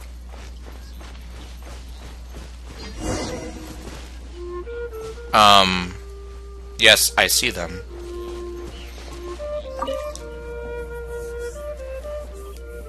Let me see.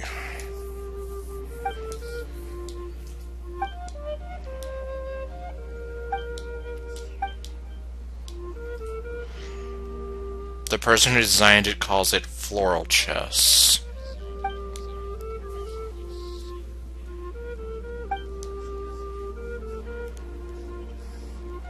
That's quite the story. That's kind of complicated.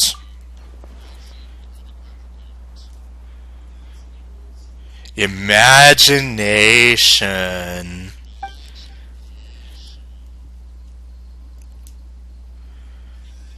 Oh boy, can I do this? Well, I guess I'll have to see how it's played. Prizes are guaranteed just for participating, and that's what I'm interested in. Okay, take care. Okay, let me see here. You must constantly collect bloom balloons. After you collect a specific number, or bring a pursuit.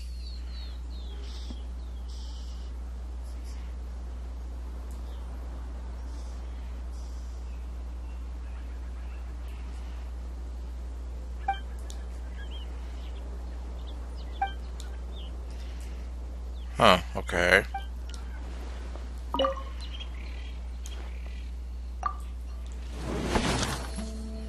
Well, I guess I'll give it a go. We have 6 courses here.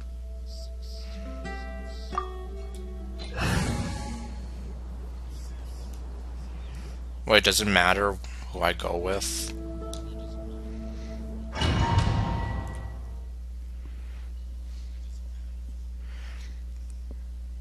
I guess it's like a domain, but it doesn't sound like you're fighting enemies, though.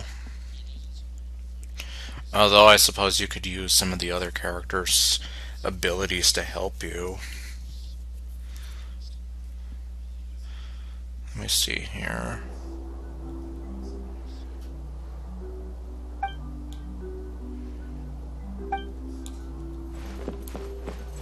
Okay, we're in a room. I'm in the big chair. Okay, no.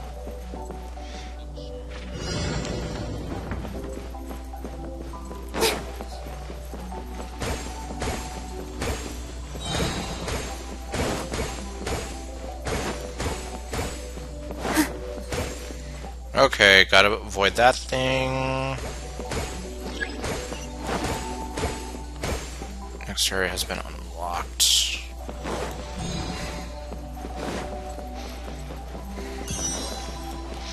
Well, I mean, this doesn't seem so bad so far.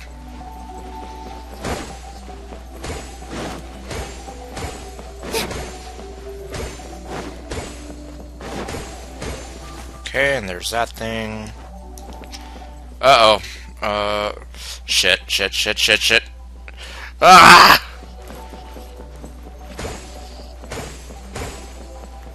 Okay, it didn't actually get me.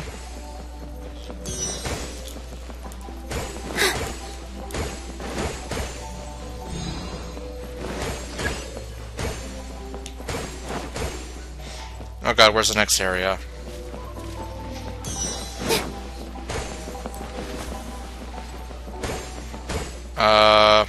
Fine, I guess I'm leaving these 2 balloons behind.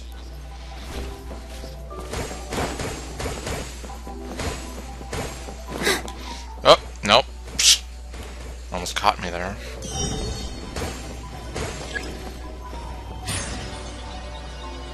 Ah! Oh, okay. Well, that wasn't as bad as I thought.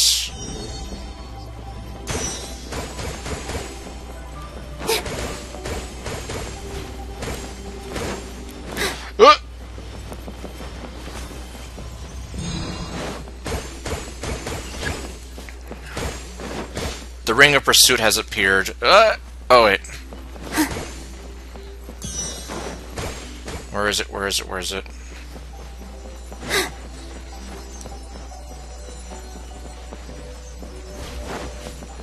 Oh, I apparently have 7 minutes to do all this, and...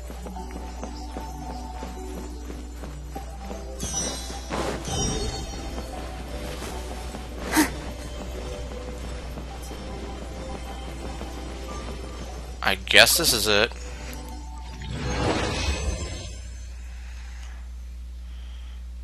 Okay, looks like I missed 3 of them. Well... I guess they give you enough time for it, so I could have gone back if I wanted to. Well, let me just see what they give you.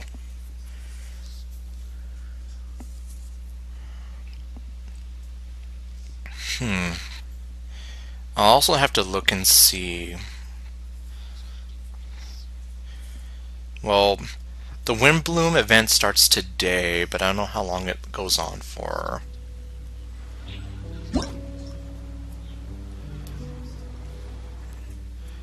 Let's check. Okay, 16 days, so there's still plenty of time.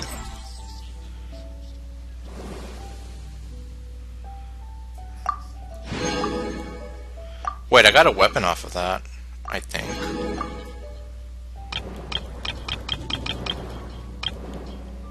Unlocks in 2 hours, okay, so I have to keep coming back, then. first get into position like this. Mailed flower. Yep. It's a great sword. Okay, well. Yeah, so then it seems like I'm gonna have to keep coming back each day. Or, well, not each day exactly, but I could alternatively just wait until a lot of this stuff is unlocked already.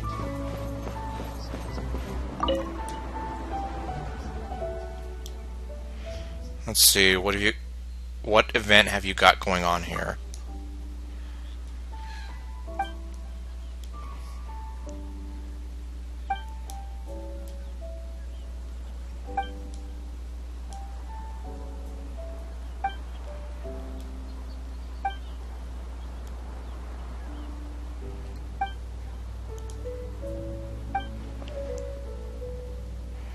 Let's see, well, I do know a thing or two. Where'd you hear that about me?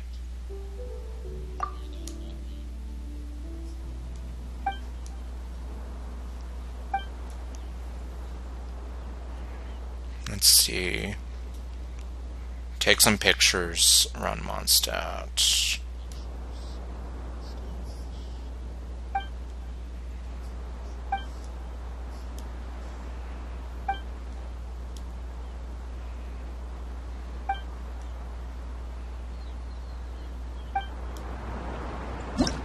So let's see how this goes.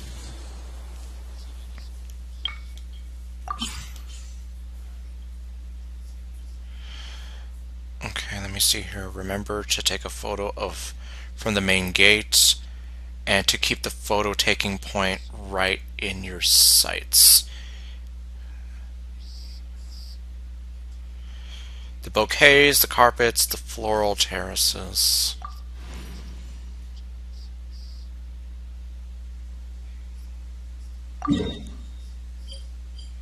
Okay, so I'm literally just gonna...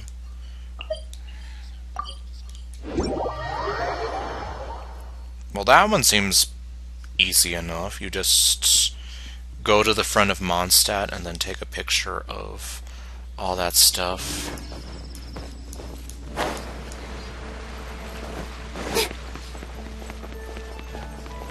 Yeah, here it is.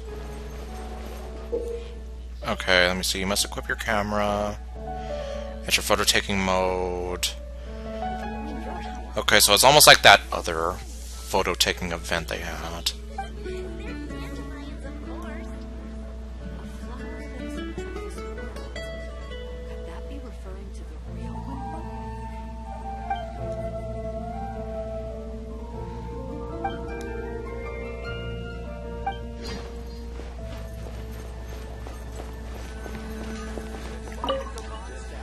Alright, well. Let's see, it's probably this one here.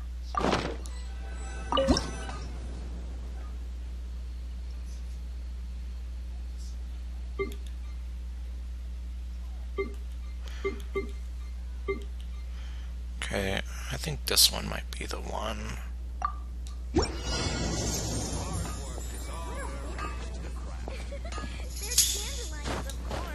Oops. I think that's it.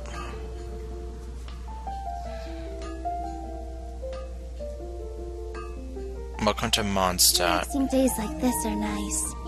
Let's take it. Oh, it has to be between... Well then.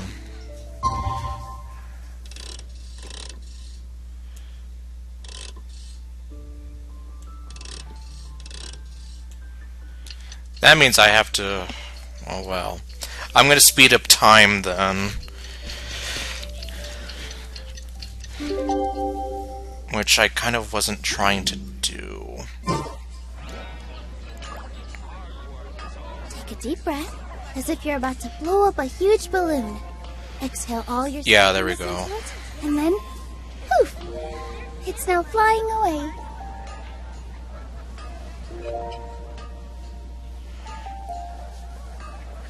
Kind of wonder if I can get Nilu to do another idle animation.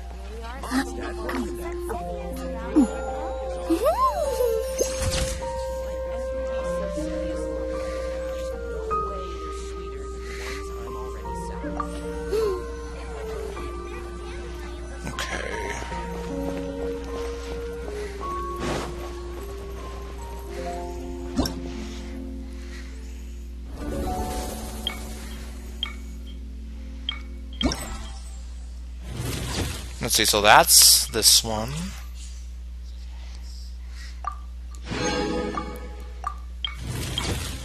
What's the next one then? The square will be packed with people, but at the same time it would feel like something was missing if we did not take a picture of people who have come here to take part. That's what they call the festive atmosphere.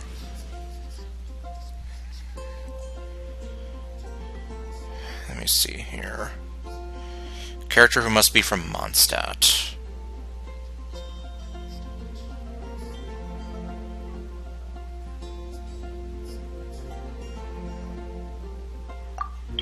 Alright. So then this is going to be from the statue. Well, she's from Mondstadt.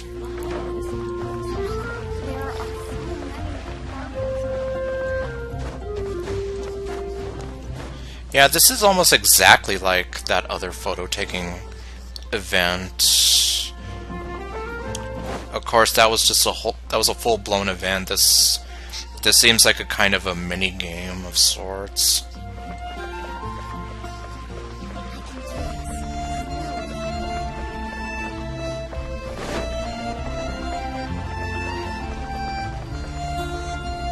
Okay. I imagine we're gonna have to climb up the statue for this.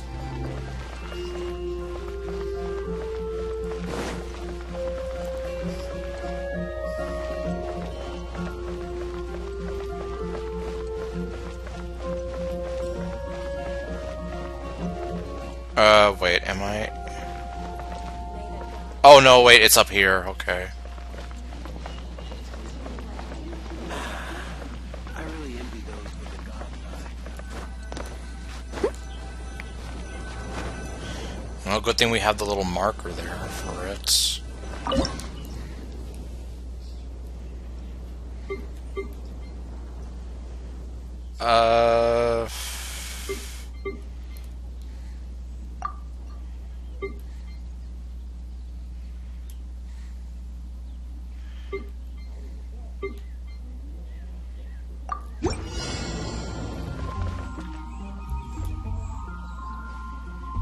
Okay, I guess that works.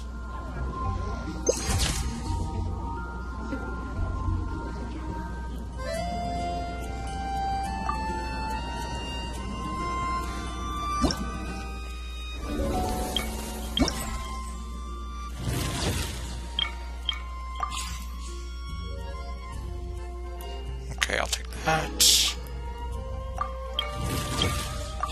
And what's this one? Take a photo of us. I don't think that's necessary.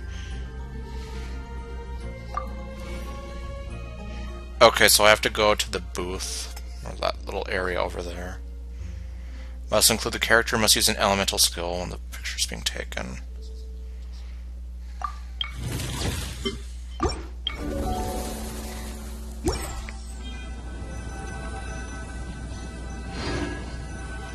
Alright, so...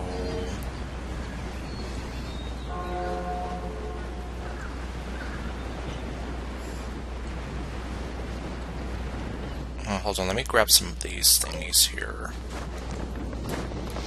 Even though, well... yeah, at least as far as I'm concerned, I'm not really gonna level up Mona or Barbara to 90. Or ascend them, rather. But, well, I guess it doesn't hurt to at least have some in reserve there. I know you not. And even then, I'm kind of in the middle of something right now.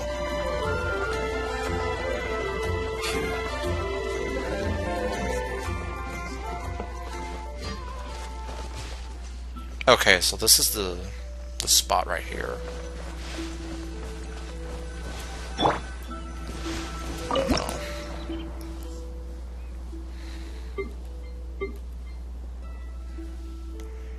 I guess this is...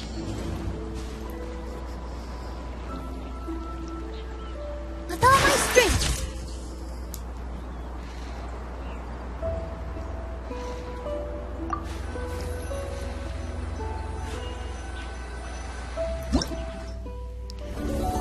Yeah, at least Nilus is kind of easy to activate, so... Well, easy to activate and... Oops. Well, it's just easy to kind of photograph at the right moment.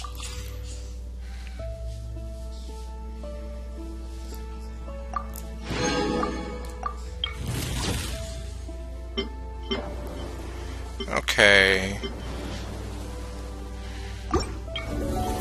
So all that stuff is basically gonna unlock later. And now I guess we'll just go talk to Lizzie over here.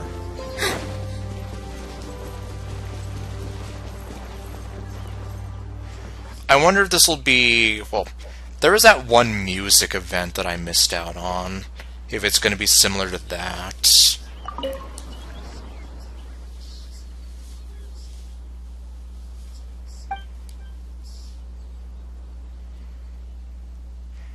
Let's see. How can I measure up to the bards? Will I really sound good?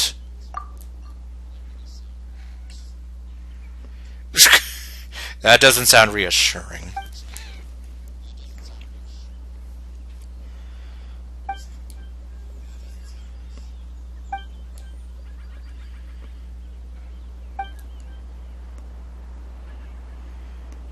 Okay, let's see. Well, I imagine bards must be quite carefree then.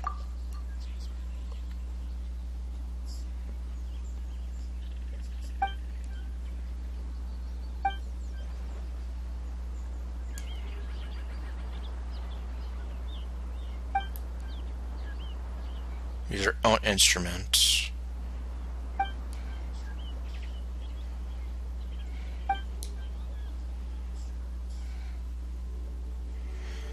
Okay, yeah, see, there was the drum event, but I missed that. Let me see. Well, I guess... I'm not really even sure if it kind of matters.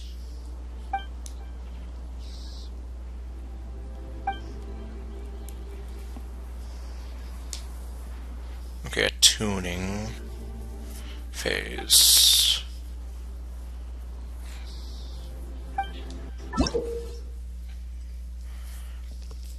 Move the controller button according to the drum beat on an accented note. Adjust the decision line until it roughly coincides with the note position you entered.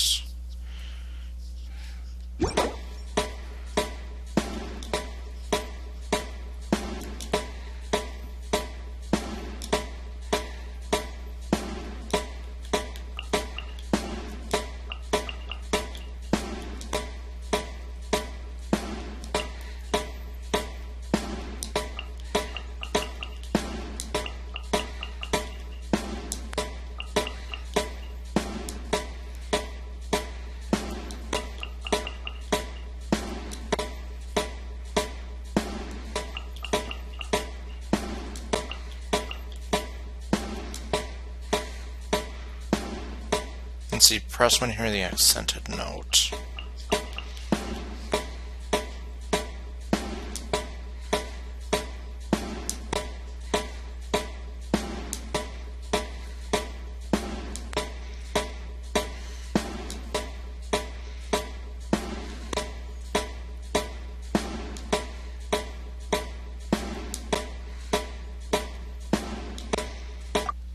I guess.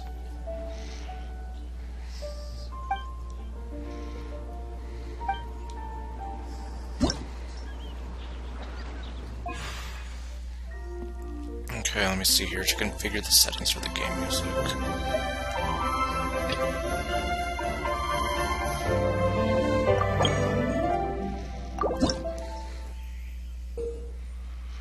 Let me see, during the performance, different notes will appear on screen. When the note falls on the decision line, strike the decision line to score points. The amount of points scored will vary depending on the timing of your stroke. Long note represented by a long strip of light. Hold the button to play the note. Release. Okay, I don't know if I should kind of, well, temporarily, like, mute the playback. That way I can sort of concentrate on what I'm hearing and not get thrown off by what I'm hearing on the TV, not what I'm hearing from the capture card and program and all that.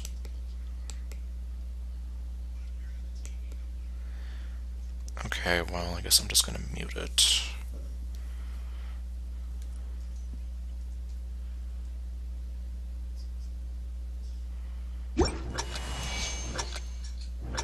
Oh man, let's see, can I do it?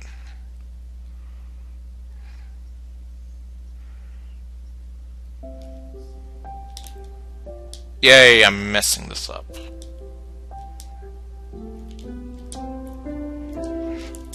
Yay, I'm failing all around.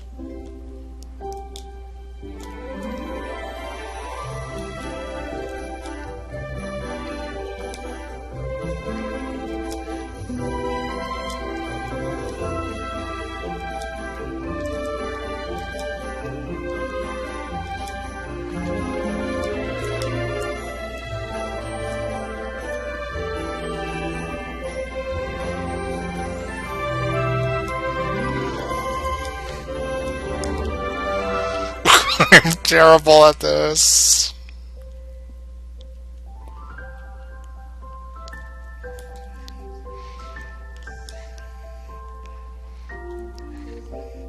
I'm sorry, Nilu. I'm butchering the performing arts.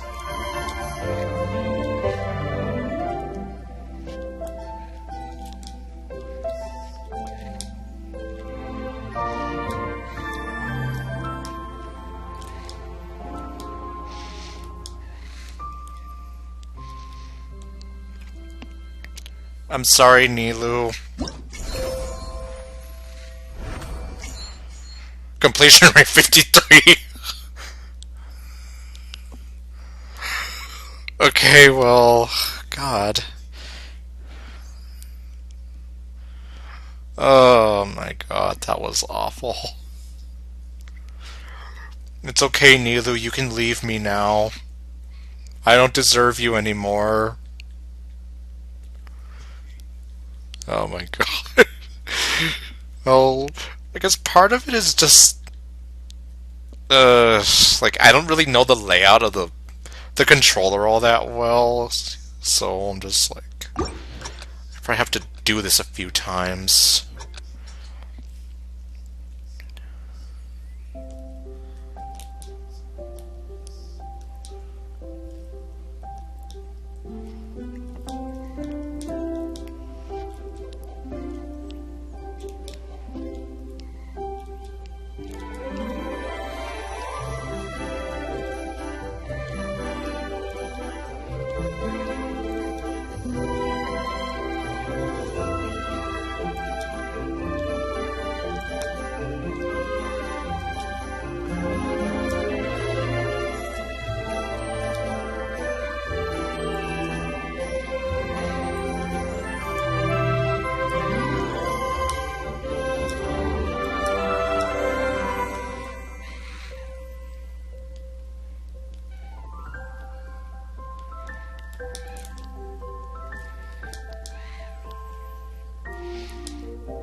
Did I do slightly better there? Slightly better.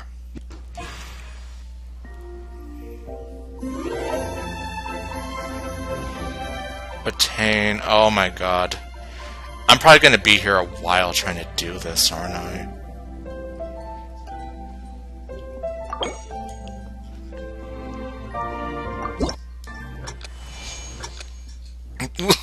This is gonna be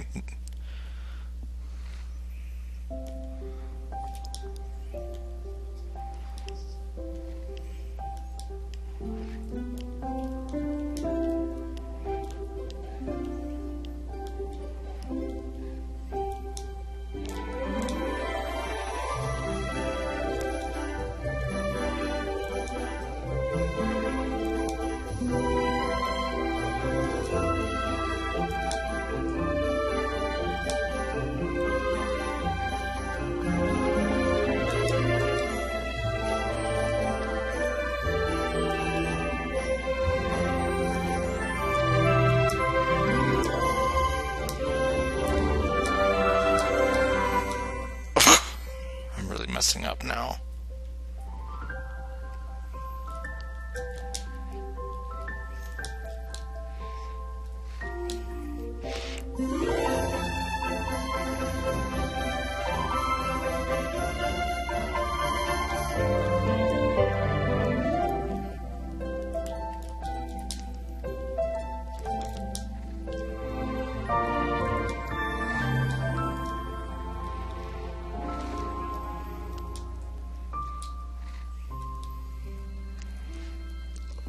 Did I do slightly better from that?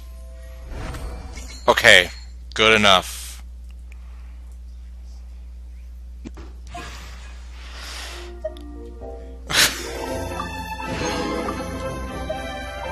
I don't think I'm even gonna try for these, at least not right now. Oh goodness, how many of these are there? 5, 4, 3, 2, 1. 2 hours. Oh my god, well...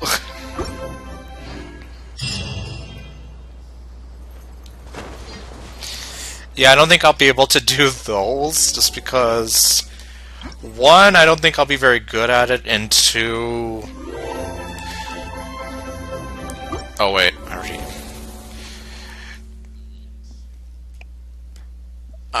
I just feel bad about butchering music like this so badly, so I almost kind of don't want to.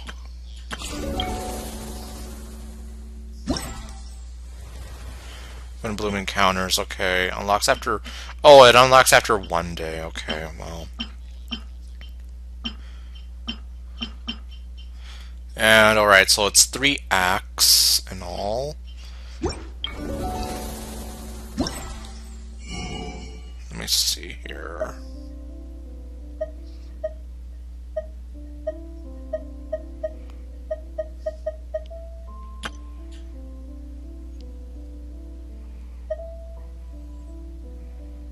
Huh, okay.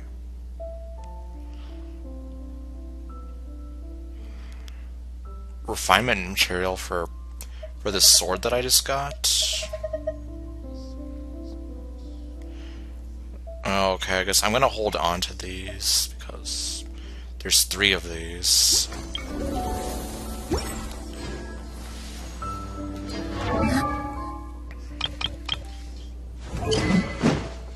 I'm not gonna switch it out, obviously, but...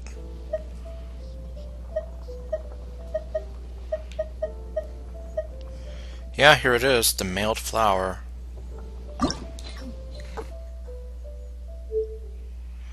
Receives a weapon enhancement, and... okay, yeah, that has to be what it is, then.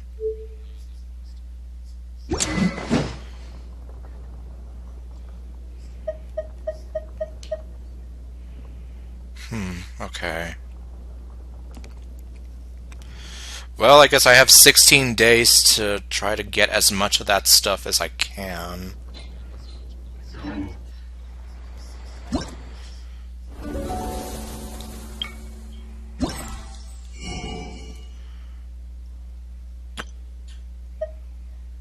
Let's see here. Oh, wait.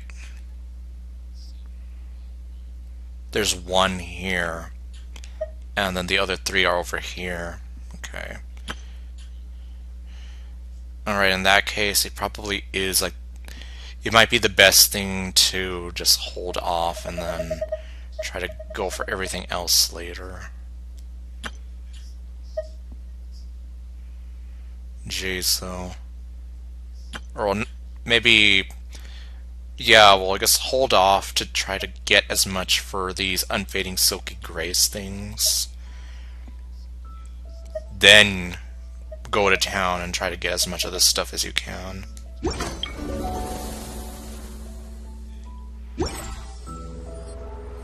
And I'm just here like, I don't think I'm even going to be able to do the what do you call it? The other difficulties with her activity. There's just no way. Oh god, though. Yeah, like, that was awful.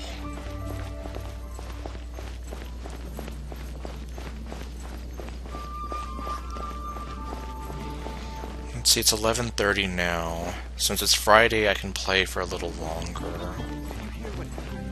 It's the academia. The academia? Stop talking about the academia. I can hear you guys from over here.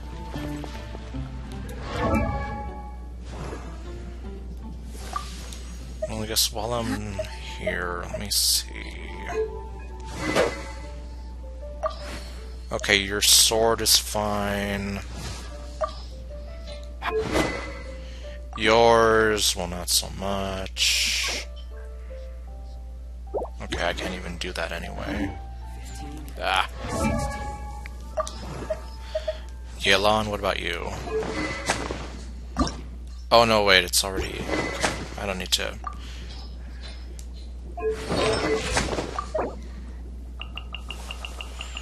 Yeah, I don't necessarily need to do that.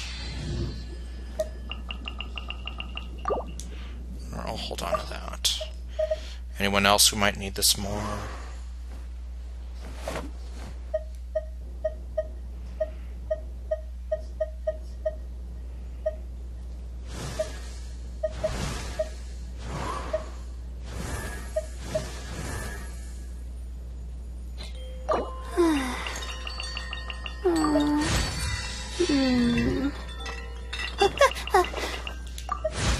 Okay.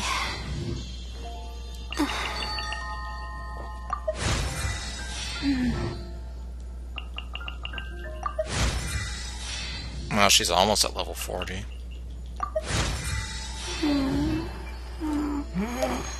Oh god. Yeah, I would have to, like, really... It's been getting quite busy recently. Well, let me just check the battle pass really fast here.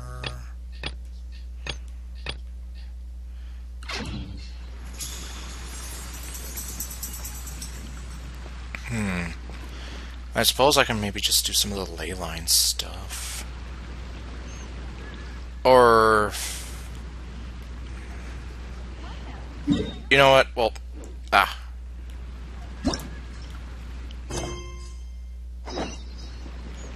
Let me actually go back to doing this, then.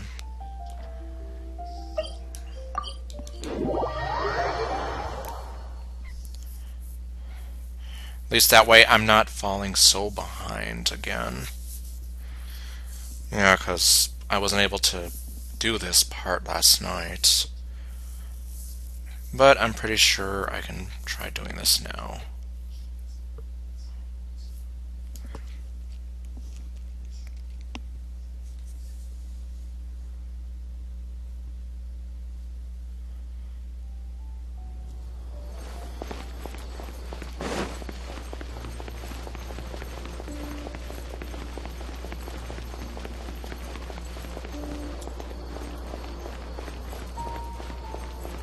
Oh, the guy's not here anymore. Oh, there he is.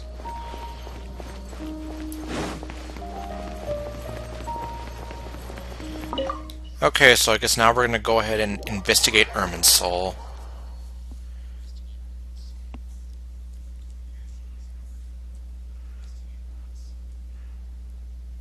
I can probably try to complete some ley lines, like maybe either later on in this stream or off screen later on some other time.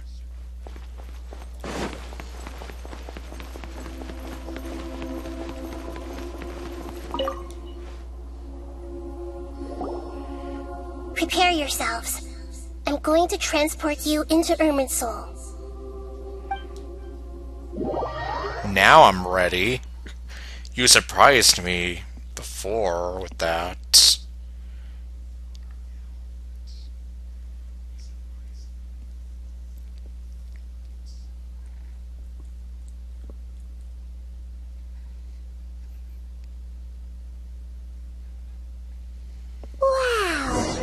Looks pretty different here compared to last time.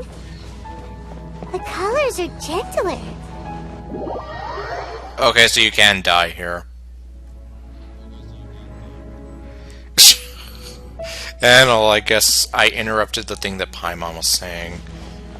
Well, technically I heard it a little bit in the last stream, but yeah. I was just here like, can you die here? And yes, you can.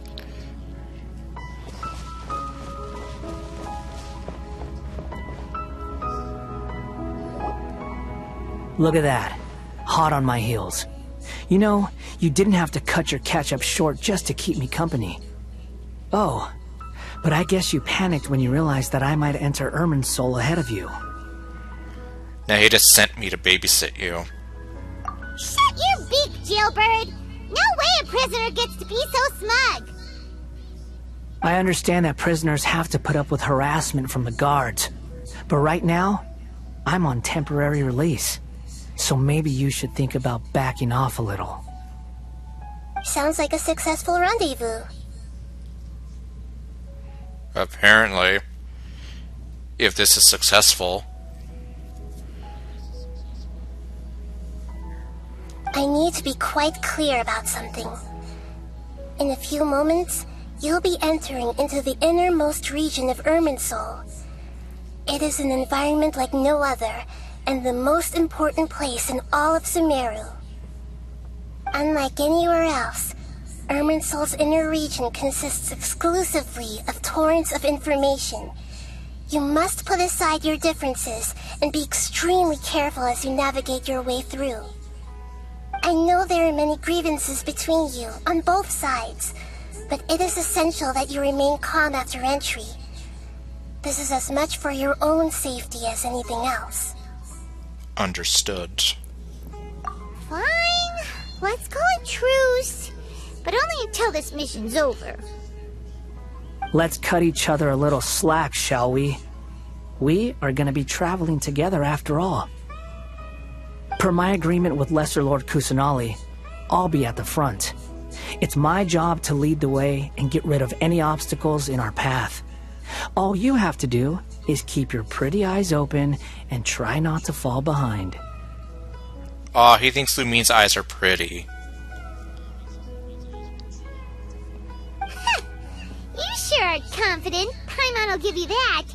You make it sound like you're even more experienced at adventuring than us.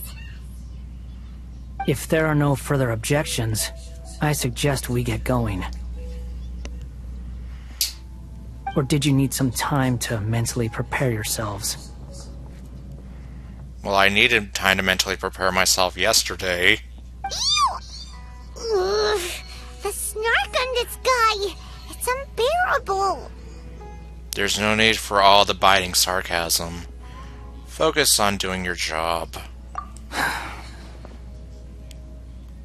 We can start now. Irminsul access granted. Initiating connection procedure.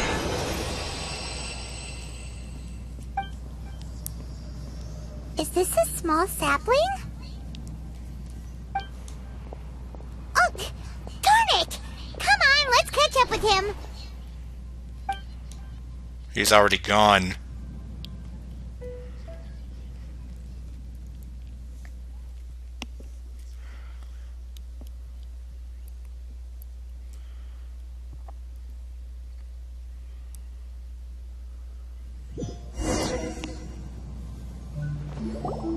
Wow! So this is the inside of Irminsul. It's different than what I imagined. Ooh! Paimon's never seen anything like this. And it feels like a sacred place. Irminsul is closely intertwined with the entirety of Teyvat. Every bit of information flowing here means something. Pick your jaws up off the floor. It's time to go. Why is it that Paimon just wants to do the opposite of everything he says? Lesser Lord Kusanali, we will now proceed to the heart of Irminsul. Can you still sense where the heart of Irminsul is? Yes. Permission to begin searching for information there? Permission granted. Go ahead. Let's go. Stay close. Don't go running off. Hey, so go running off in here, what would happen? Would we die? What are you smirking at? I was just imagining the look on your travel companion's face if you went and got lost. Anything's possible in here. You can't rule anything out. So if you want to stay safe, your best option is to stick close to me. So we just follow him, I guess.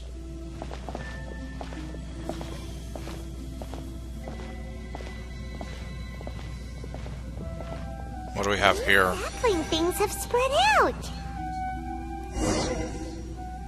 Those are all packets of information from inside Irminsul. Be careful not to touch them. Huh. So don't touch them.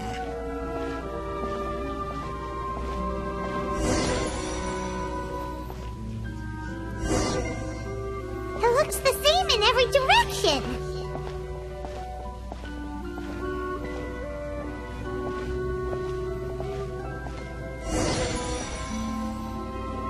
No wonder he mentioned about getting lost.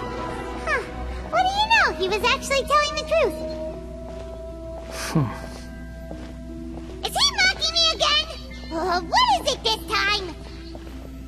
There's a time and a place to lie, but this definitely isn't it. So why don't you relax your guard a little?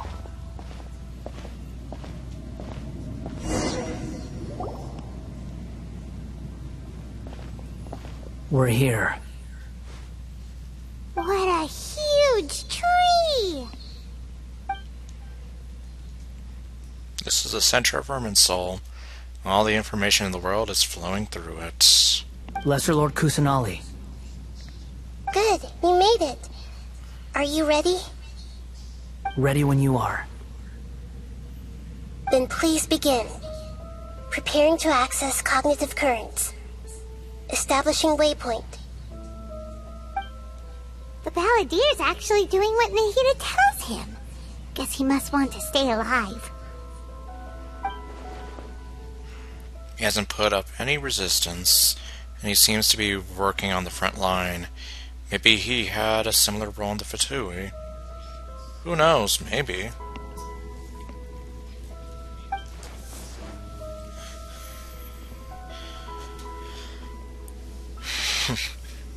The rest is up to you. If you discover anything at all, make sure to share it with us. Will do.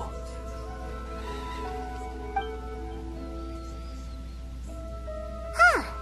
For once, we're the ones with nothing to do. Traveler, Paimon, would you like to talk? Okay. See, Nahida, is this a telepathic conversation? Yes. I've also invited Paimon to join. So that means, Paimon, you need to shut your yapper. Huh? What the? We can talk to each other inside our heads? Well, only for right now.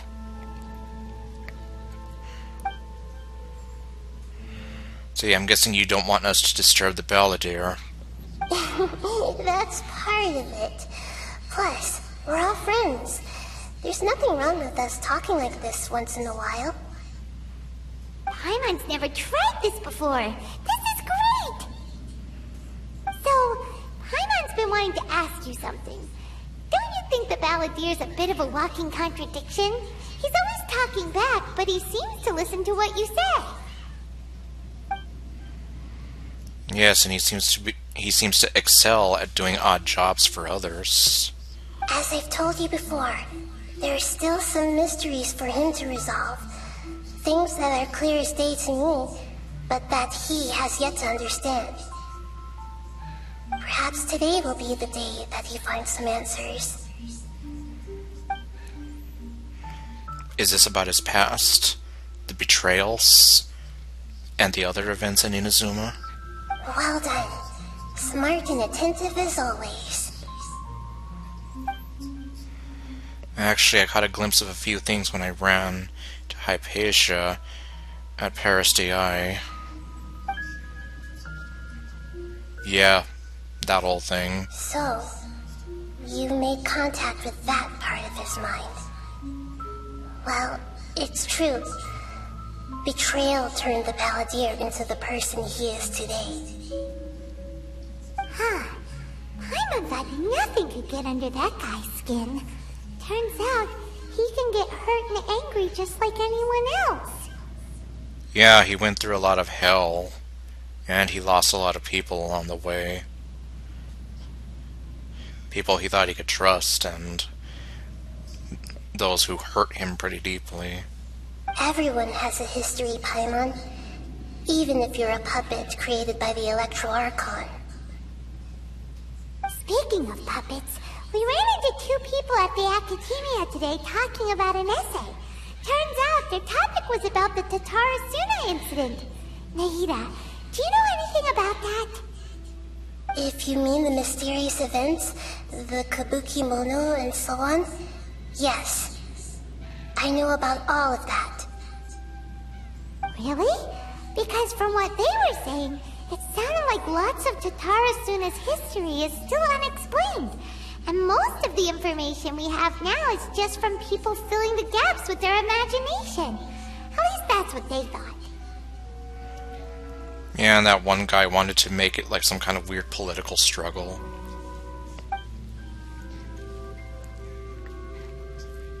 Oh? How interesting. Those two managed to deduce quite a lot through guesswork alone. So the Gesse got it right?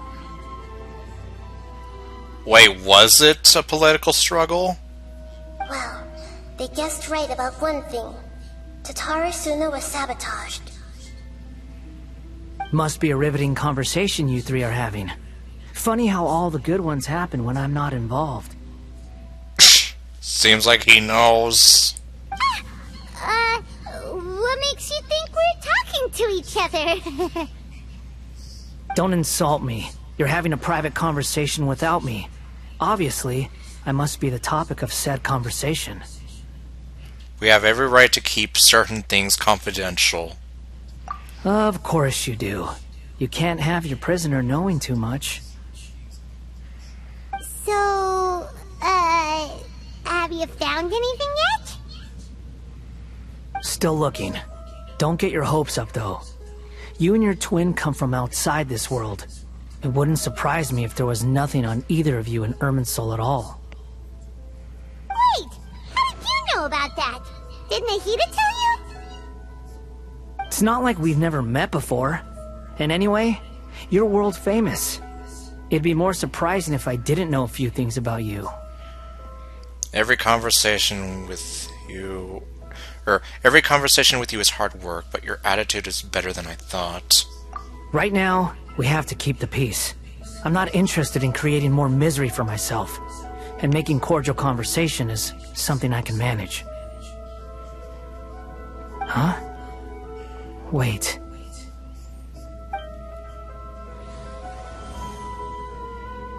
This light. It looks similar to those saplings. What could it be? Anonymous data. Hey, don't you forget the agreement! You have to share it with us! Shh. Just wait. Mr. Niwa, are you certain this is worth the risk? We are talking about Tatarasuna's furnace, after all. It may not pay to act rashly. Oh, great. So now we're here. There's no one else who can enter the furnace. It has to be me. Is that so?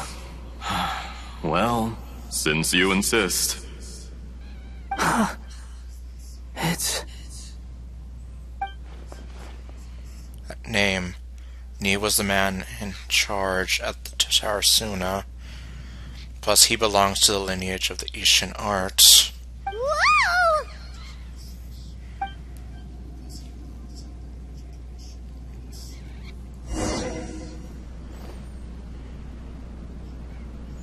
I have been in Tatarasuna for some time now.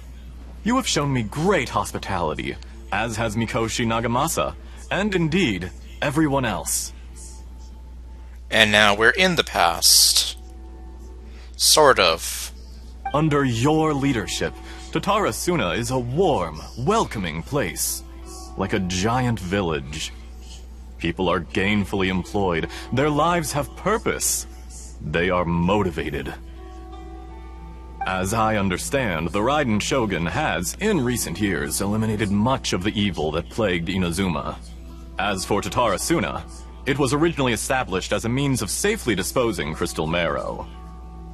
The forging industry with crystal marrow as a raw material has since flourished, giving rise to generations of swordsmiths. Some world-renowned, others unknown, all passing on their legacy. Skills, blood, dreams. Every smith brought into this trade looks to find their purpose between steel and blade. That is why you accepted the proposal brought to you by myself and Akame. And let's see, this guy looks like he's from Fontaine. Yes, well, were it not for you coming to Inazuma and happening to make Akame's acquaintance, the two of you never would have joined forces. And he would be the first to admit that there's no way he could have revolutionized our forging process like this on his own. At least not on the same timescale. You allowed Akame to take all the credit for a method that you jointly developed. He sold it to me, and now every piece of ore here is smelted using the new technique. Even now, you remain one of Tatara Suna's key consultants, working right here alongside us. I believe it is you, sir, who are truly responsible for the changes in our manufacturing and forging methods. You flatter me. From the outset, I saw much that was commendable in the forging industry of Inazuma, and it has been my great honor to befriend you all. So you say, Escher. But is this really the truth? My good sir, what do you mean? Is he part of the sabotage, then? I tried to resist thinking it was all connected, because I didn't want to speculate, and I didn't want to believe that things could turn out this way. What have we gained from adopting your new technology? Ominous black smoke? Mounting production problems? Worker fatigue and casualties are up and continuing to rise at an alarming rate. And recently, as you well know, someone died because of that strange filth inside the furnace. We've kept the truth from spreading outside, but still, I suspect you understand it better than I do. None of the people who went out to get help have come back. Now, our mutual friend, the Kabuki Mono, is taking the Golden Feather to Narukami Island to seek an audience with Shogun. This is our last hope. Okay. But that doesn't faze you, does it, Escher? Nothing does. Otherwise, why would you still be standing there with that smile on your face? Oh my god, he looks demented. I'm just surprised that you finally chose to be so sincere. I'm sure you've been harboring these suspicions for quite some time. Mikoshi Nagamasa may have noticed that there was one common denominator among all these events. Namely you, Escher. But Mr. Mikoshi is more cautious than I. He does things by the book. After all, Nagamasa is the adopted son of Mikoshi Torichio, the yokai struck down by the Shogun's own hand. If he truly seeks to redeem his family's honor, an abundance of caution is well advised. You're well informed on the subtleties of his situation for a mechanic all the way from Fontaine. Are you sure you're not a little overqualified? I'd like to think so. Why, Mr. Niwa, are you suggesting I find a job as a diplomat? Sadly, I am so very attached to my craft. And he still has that demented look on his face. Enough, Escher. I'm here because an evil force is raging inside the furnace. And someone needs to take your new device inside the high-risk zone so we can absorb it and put an end to the problem. I'm in charge here. And I'm about to take some responsibility and head inside. Probably to my death. But what about you? What are you still doing here? Judging from the look in your eyes, you don't seem to trust me. No, you think? I don't trust you either, from the sound of it. Drop the act! We're past that now. Whoever you are, it looks like your plan to destroy Tatara Suna has worked. So not only is he part of the sabotage, he is the sabotage. I just want to know what you're still doing here. What's left? Don't you have all your answers by now? Oh great, he has a dagger on his... well, behind his back there. Honestly, I'm just waiting for the right moment. To literally stab him in the back? A moment like this, where you finish talking and I stop you from entering the furnace.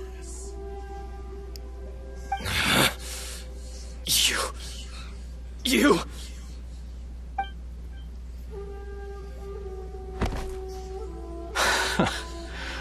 You're a little smarter than I initially gave you credit for. I thought I'd disguise myself exceptionally well, at least for the first few days. But to my surprise, you had your people look into my background right from the start. It's a long journey from Inazuma to Fontaine, but that didn't stop them. Eventually, they managed to confirm that Escher was an alias, and that I was not from Fontaine at all. And yet, despite all of that, you still fail to realize my true identity, and what I seek in Tatara Suna. Did you really think you would be able to see through my plan? If you kill me, there's no one who can get inside the furnace. So you're really going to destroy this place? Is that it? Oh, but you're quite wrong. There is one other person. Some may not see him as a person, but you told him yourself. You're not a puppet. You're a human. You're just missing a heart. Whoever you're working for won't get away with this. They'll be found out. But this makes no sense. What are you really trying to accomplish by all this? Why go to all this trouble? It's no trouble at all. Patience is a virtue which I have in abundance. This is all part of a carefully controlled experiment. If you must know, I'm happy to divulge my true identity. I'm a Fatui Harbinger. Call me the Doctor. Oh god. You know, I kind of felt like that voice was familiar somehow. The Fatui? Who? What do you want? Just to create a minor inconvenience for your nation. That's it? That's why you gave us your cursed technology? Just to let loose the evil energy from the crystal marrow? Look how even the righteous soul is filled with venom when faced with its demise. My device functions precisely as you say. It is the only chance you have of preventing a catastrophe and keeping the truth from the outside world. However, I did not make it with you in mind. It is easier for a person to be possessed by evil spirits when they are filled with hate. So give in to your fury. I want to see what happens when a malevolent heart is placed into an unsuspecting puppet. Make no mistake, even without you, That pure, innocent puppet would only end up being used by someone else instead. What other reason would a human have for befriending one who is not of our kind?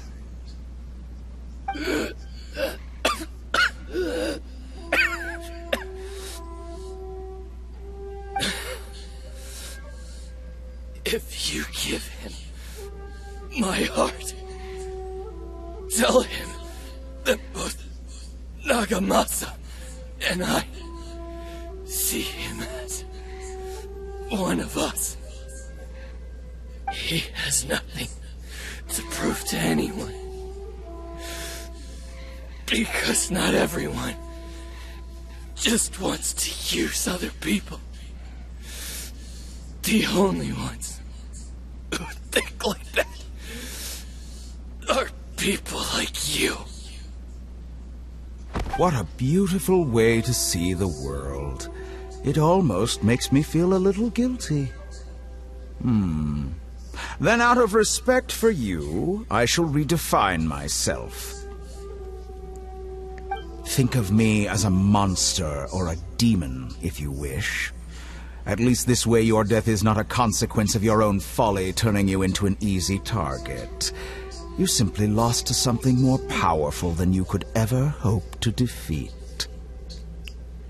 I say, Mr. Niwa, let's see what happens.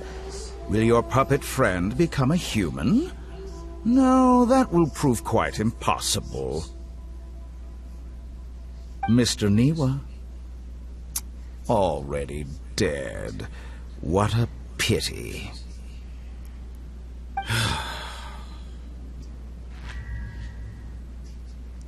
Now he looks familiar enough. Jester, I have completed the task you gave me. Creating a gap and infiltrating Inazuma's inner workings. What fun it was. I'd like to introduce a puppet to you. If he proves useful, let's make him our newest comrade. And if not, let's turn him to dust.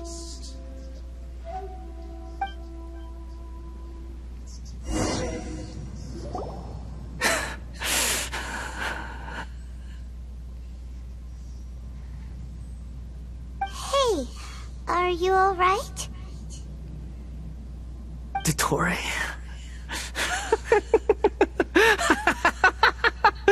Dottore!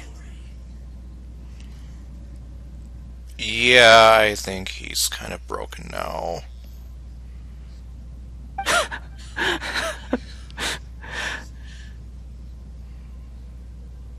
Good. Good.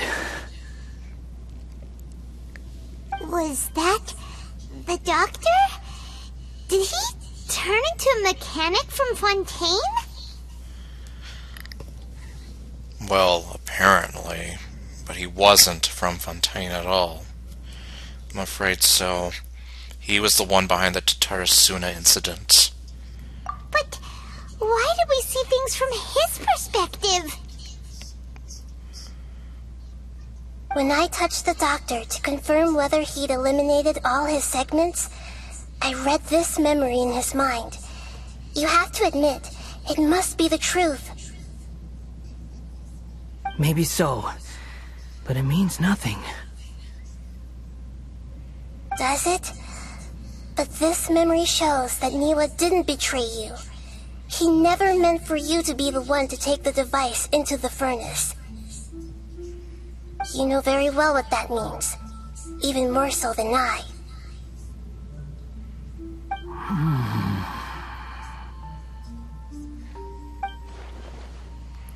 The betrayal was a lie that he believed for hundreds of years was as part of the doctor's experiment. If the betrayal never happened, it existed only in his imagination. But where does this leave him? Let's give him some space. He looks really mad. Paimon doesn't want to be anywhere near him right now. Okay, let's go over there. We need to give him some time to process his emotions. Yeah, I think so. This is a lot for him to take in. I'm still confused about the Tatarasuna incident. So, the doctor was behind it, but why has that gotten him so worked up? Nobody has ever deceived you like that, Paimon. It's natural that you find it difficult to understand. Perhaps he needed to learn this someday. So now you have the complete picture. Katsuragi took the Kabukimono to live with the people of Tatarasuna. Later, the doctor showed up, disguised as a mechanic from Fontaine. And that's when the trouble began. It was all a horrific experiment planned by the doctor. Everything he did was just to plant seeds of disaster in Inazuma that would bear fruit in the future. Of all the unwitting participants in the doctor's experiment, the balladeer became the main test subject. After the events you just saw in that memory, the doctor put Niwa's heart into the device and handed it to the balladeer. Then, he instructed him to enter the furnace and absorb all the filth caused by the smelting process. The load was far beyond what he expected, but the balladeer survived. He left the furnace in sheer exhaustion and said to the mechanic, "This device seems to have protected me. What's in it?" The mechanic answered, "Niwa fled this place for fear of punishment, but he left you a gift. He said it's the one thing that you've been looking for." He took it straight from the chest of one of his innocent servants. Which, as we know, is a complete lie. The mechanic removed the withered heart from the device as he spoke. The balladeer was stunned that such unthinkable cruelty had brought him the thing he'd been longing for his entire life. A heart acquired through cold-blooded murder is a cursed thing, but it had protected him from the filth. He thought Niwa had completely betrayed him, and yet this very betrayal had ensured his survival. Overwhelmed with anger and sorrow, the balladeer threw the heart to the ground and left Tatarasuna without looking back. Niwa's heart. Holy moly.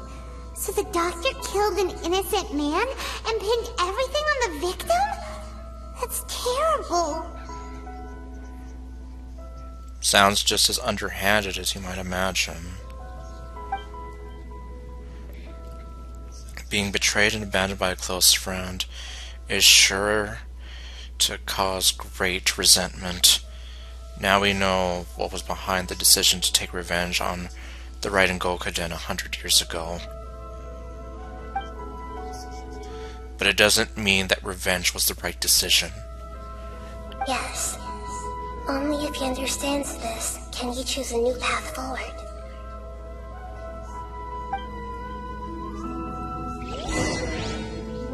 Dotori, you brazen-faced...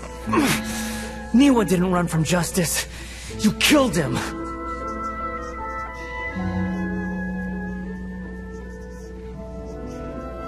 Well, didn't mean to... I was just reading out the title there, and oops. A while later. Shall we see how he's doing?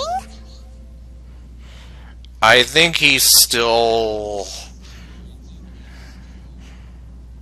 Well, I guess we might as well, but yeah, he's still probably under a lot of strain right now.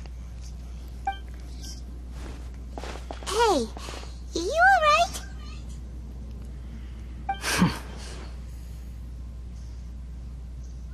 That's a scary expression. Are you worried about me? If we didn't have such a history, I'd almost think that qualifies me to be your friend. We just want to make sure this doesn't affect the plan. It won't. I'll keep my end of the deal. Hey, are you investigating the stuff we want to know about? Good question. Like, how did that information pop up? That's why we're here.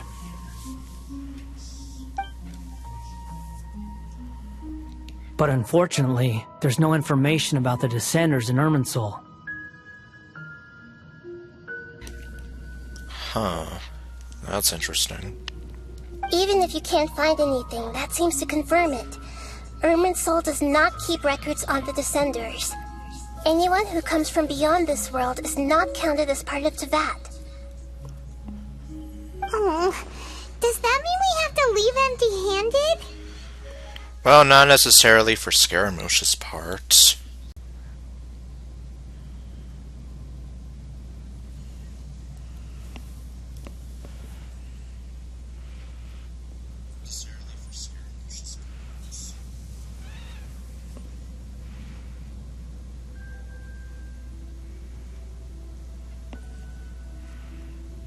Let me see, is the stream working?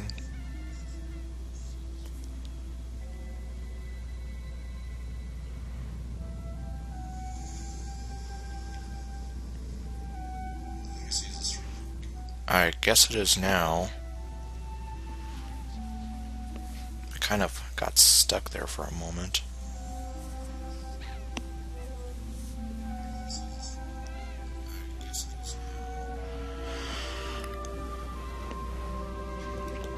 Well, anyway, let me see. Not unexpected, but still, thank you.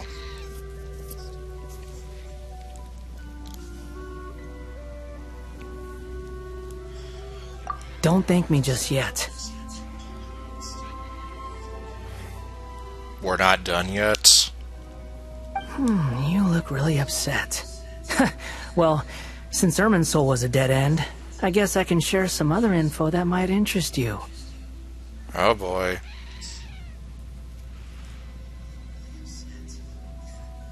Huh?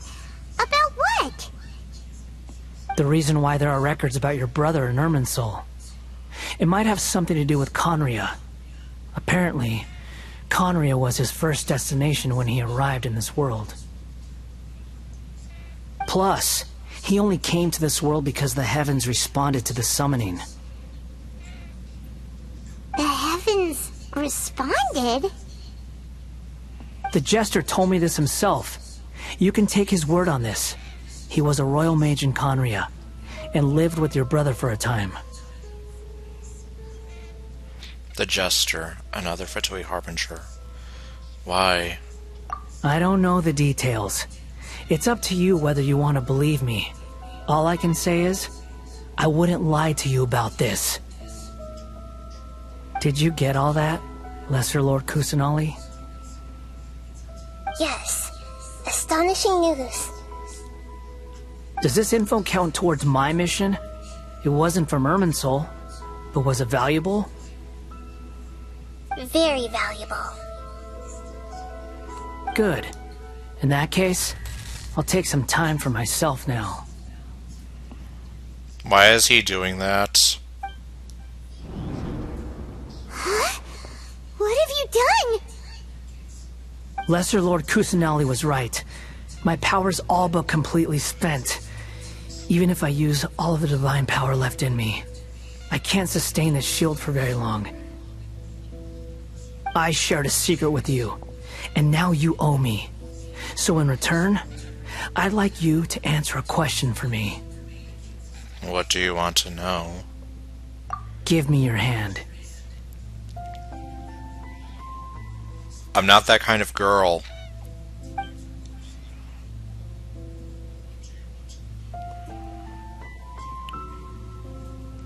Can you hear my voice inside your head? It's just like that one part where we were in each other's heads all over again. Are you trying to brainwash me?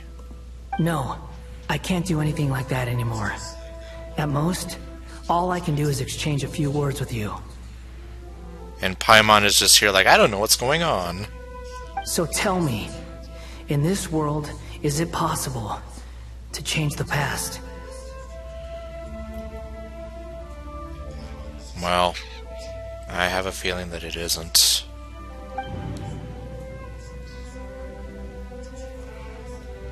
I mean, just those wide eyes.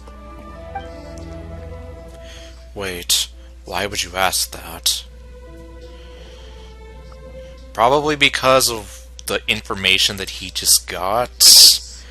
And he probably feels like a lot of regrets now.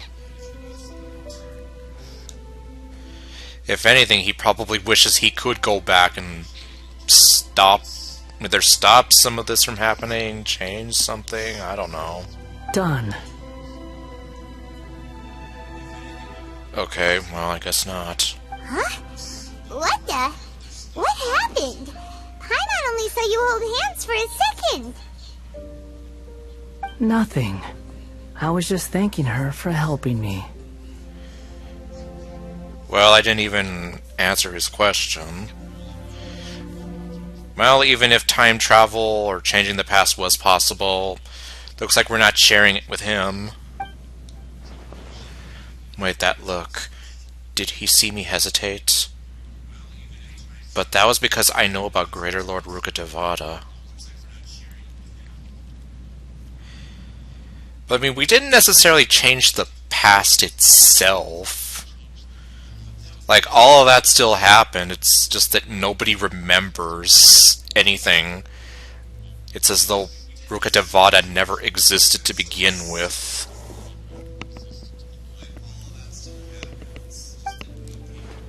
Uh-oh. I think... long. I suggest you get yourselves out of here quickly. Well, I didn't get to read all that, but...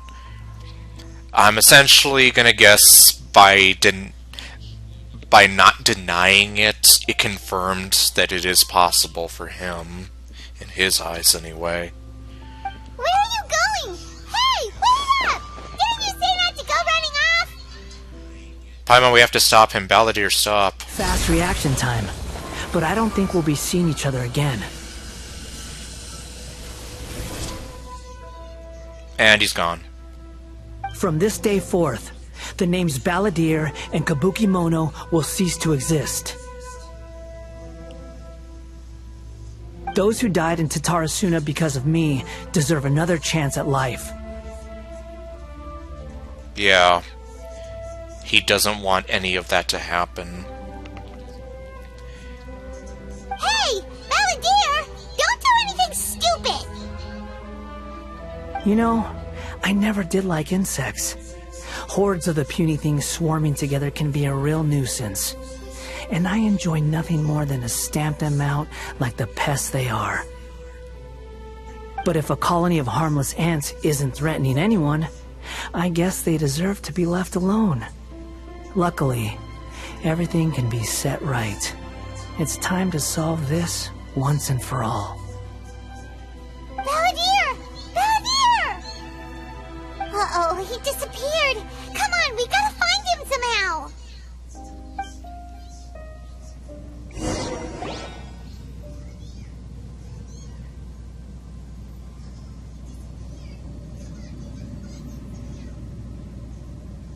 Oh no, he's really gone.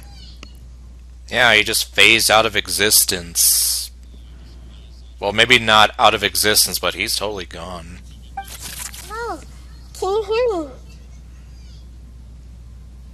Oh, great.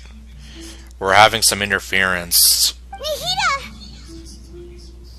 Traveler, Paimon, Balladeer, what happened just now? I was suddenly cut off by some kind of power. Yeah, about the Balladeer. It was the Balladeer's fault. He shut you out.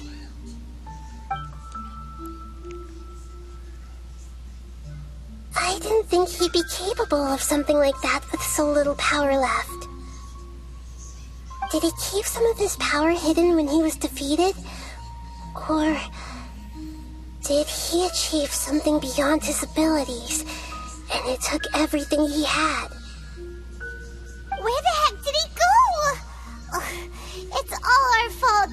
We were supposed to keep an eye on him. Sorry, Nihida. Don't be. It's not your fault. Please, let me handle this from here, even though I'm not sure I can solve it. We're running out of time. follow my lead and get out of Irminsul as soon as possible.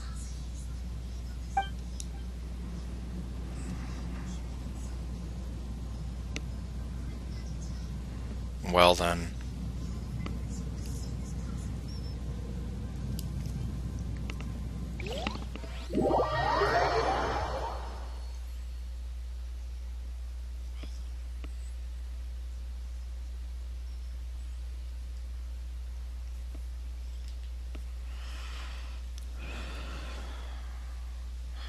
Another loading screen. Let's see what it...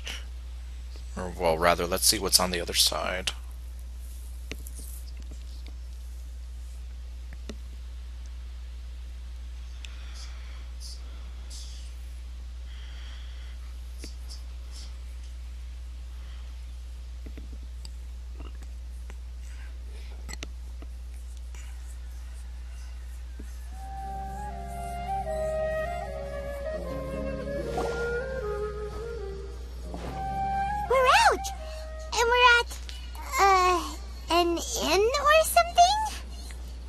Oh god, not this again. This is an emergency. I'll have to ask you to stay here for now. Everything's arranged, and nobody will disturb you. No, I want to help you. Isn't there anything I can do? I'm sorry, but this isn't something I need your help with. Leave this one to me. An emergency? How bad is it? Nahida, will you be okay? Don't worry. If my assessment is correct, though there may be some minor disturbances, it won't lead to a disaster. Please rest and recover your strength here until I say it's safe. Her voice has gone. Paimon can't shake the feeling that something really big has happened. What do you think the Balladeer meant? And why did he suddenly grab onto you before? Can we even talk about Greater Lord Rukkhadevata? Paimon doesn't remember Greater Lord Rukkhadevata, and the Balladeer's question was a strange one. It's hard to explain in full, and the truth might be very distressing for Paimon. Exactly. We would have to explain that, oh yeah, there was this Greater Lord Rukkhadevata person, and yeah, and how we basically wiped her out of existence. I'll skip the part about Greater Lord Rukkhadevata for now and focus on the Balladeer.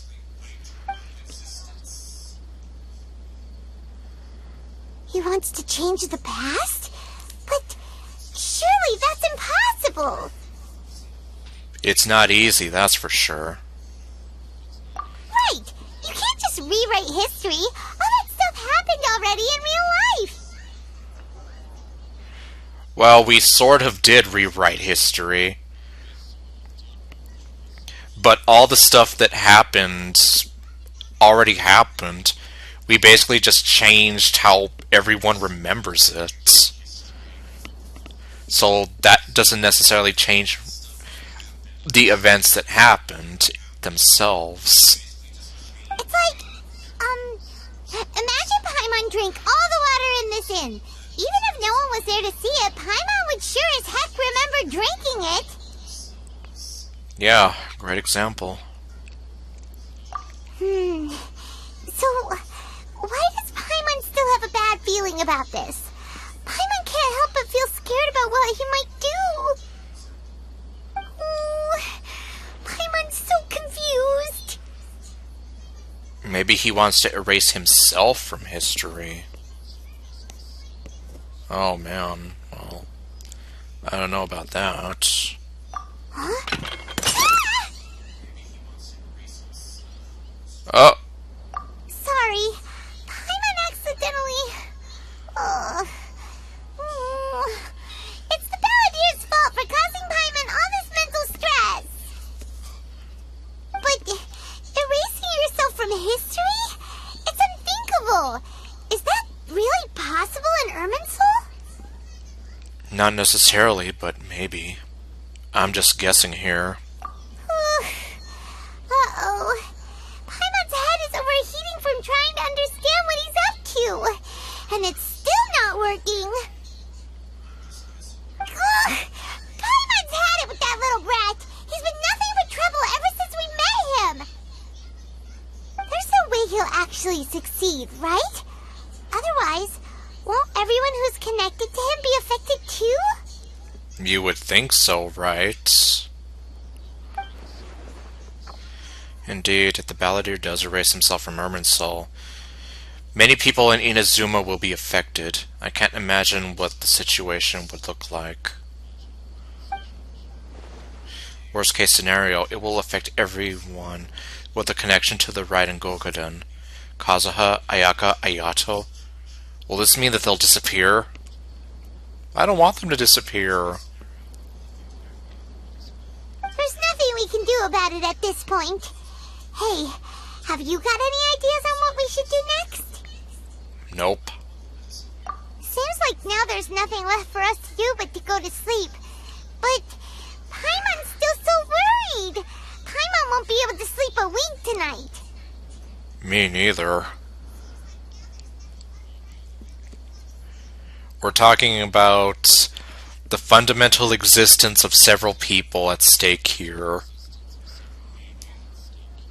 And then some that could extend to even more than just them.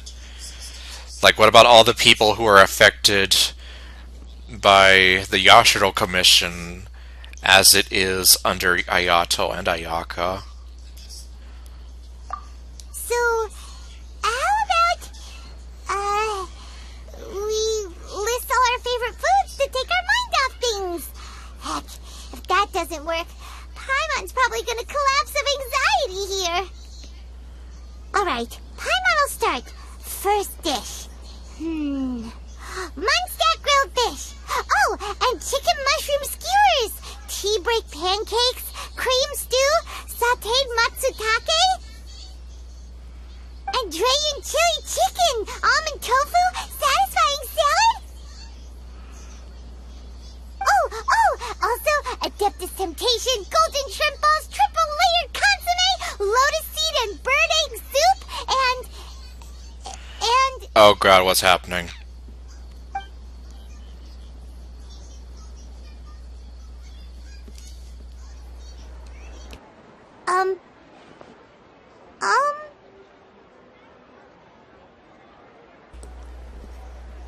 So what happened? It looked like the whole time cycle was happening, and now we're here. And there's people outside. Paimon, what's wrong?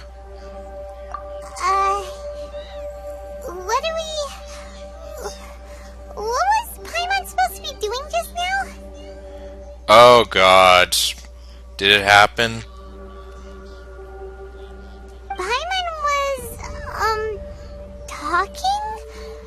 Huh. Paimon suddenly can't remember what she was talking about. What was it again? Oh boy. Did he actually succeed? You were getting so worried about the situation with the Balladeer that you started listing foods. Well, moment of truth. Let's see what Paimon's reaction is. The Balladeer? Is that a food too? Huh. Weird name, though. Yep, he succeeded. She doesn't remember him.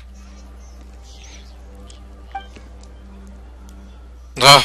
Yeah, I'm with you on this one. He actually succeeded. Paimon doesn't remember the Balladeer. That must mean he actually pulled it off. But how did he have that ability? This doesn't make sense. What's wrong? Your eyes are like saucers. Was it something Paimon said? Her eyes are always like saucers, and yes, it kind of was something you said. No, it's nothing. Except it's everything. So, the Balladeer. Is that someone's name? 'Cause it sounds like a nickname or something. Yeah, it's something like that.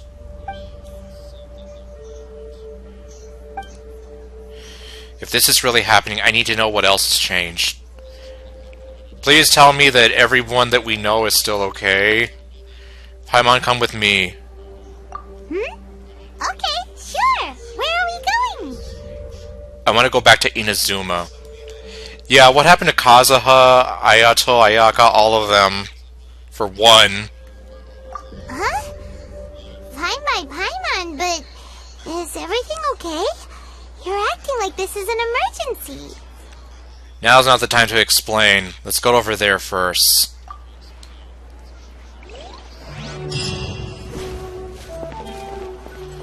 Well, I mean, everyone over here is still alive.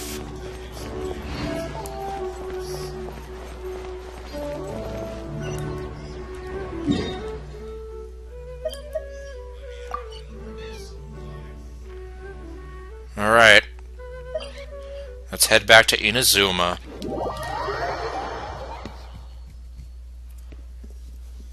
Man, this is nuts. That's putting it lightly.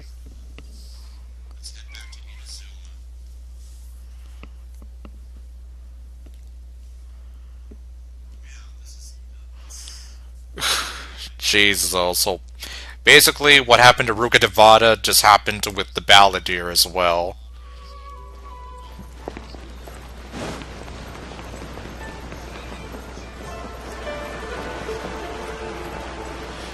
Well, this kid is still here.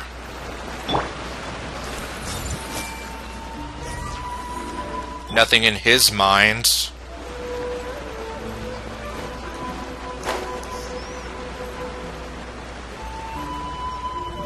All of them are still here.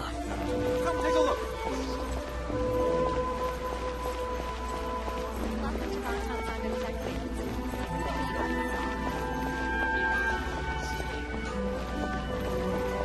There's Songo, she's still here.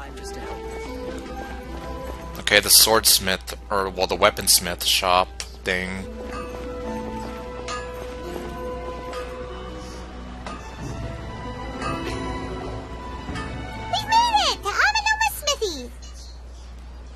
Ah, it's been a while. Pardon me, I'd like to ask a question if I may. Of course. Go ahead. Let me see, about the Raiden Gokuden. Could you tell me that story one more time? Oh. Now there's a question I wasn't expecting. Very well. I'll tell you what I know once more. The once renowned Raiden Gokuden, comprised of 5 branches. Amenoma, Futsu, Ishin, Hyakume, and Senju. The art of forging practiced by these 5 clans was first taught to them personally by the almighty Shogun. Over time, the 5 branches diverged from one another as generations of bladesmiths honed and perfected their craft until they became 5 distinct traditions.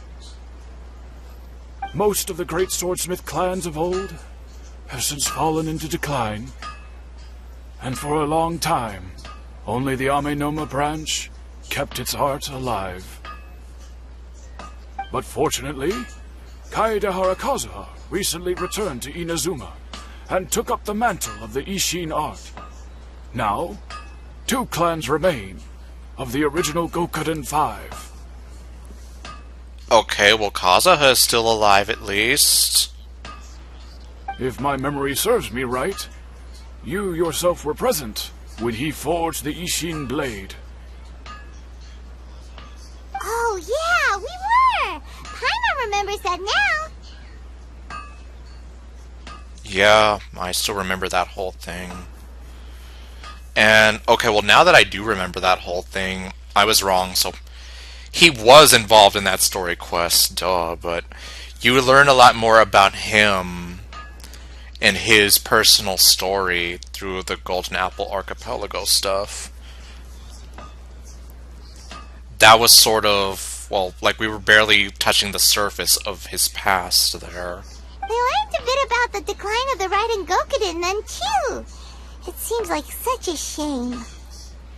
What was the reason behind their decline? That, my friends, is a tragic tale indeed.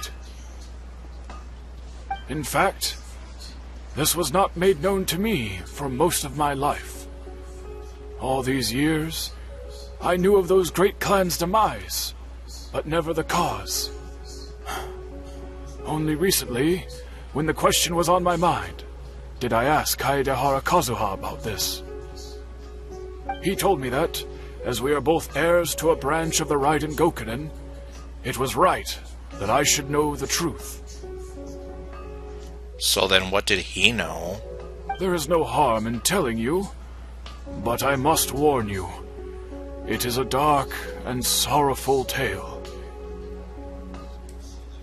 The Raiden Gokuden were the targets of a murderous rampage by a vengeful bladesmith. Vengeful? Why? 400 years ago, so I'm told, there was a catastrophic malfunction in Tatarasuna's furnace. One brave swordsmith heard the commotion and chose not to flee, but he rushed to the scene, hoping to prevent a disaster. Tatarasuna was home to a state-of-the-art forging and smelting operation in that day, and overseeing it was the armory officer. His surname was Niwa, though he had family ties to the Kaedehara clan. Knowing that they had just one chance to save countless lives, Mr. Niwa and the swordsmith leaped together into the furnace. The furnace quickly stabilized, but neither of them made it out. The smith's death, though heroic, dealt a devastating blow to his family's fortunes. His orphan son was left to fend for himself, and grew up deeply resentful at the world. In his heart, the whole of Inazuma was culpable in his tragedy. He hated the almighty Shogun for her apparent indifference towards his father's death, and he hated everyone who had done nothing to try and save him. Powerless and destitute, the only legacy he had to pass on to his children was his hatred. Generation after generation bore this grudge, living in utter misery. Alas, if only the story could have ended there. But 100 years ago, the then head of this family reached the end of his wits. He could bear their fate no longer, and yet he could do nothing to change it. Finally, he made a drastic decision to take revenge on the Raiden Gokuden. In doing so, he sought to vent his pent-up anger and shake the very foundations of Inazuma's forging industry. In his fury, he murdered indiscriminately, killing even bladesmiths from the Hyakume clan which he belonged to. His goal was absolute, the devastation of all of the Raiden Gokuden. But when he came to the Kaedehara and Kamisato clans, his killing spree came to an abrupt end. He failed to catch them unawares. They fought back fiercely, and they did not spare his life. That is why the Kaedehara clan and their Ishin art survived that day. I suppose they were the lucky ones, under the dire circumstances.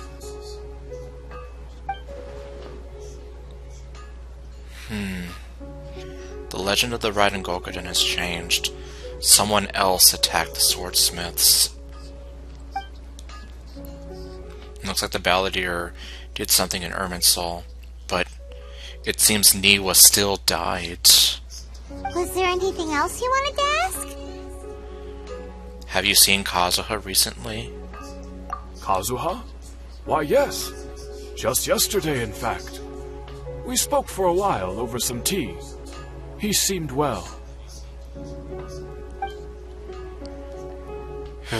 So he still exists.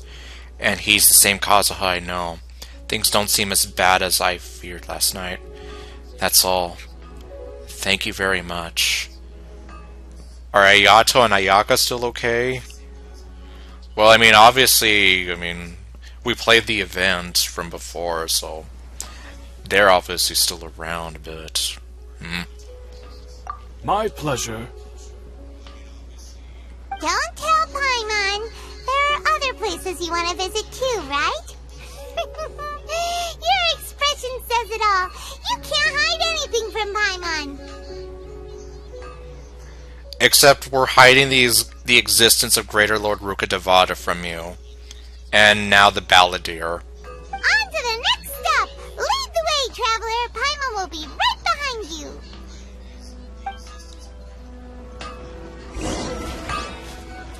Okay, the Yashiro Commission.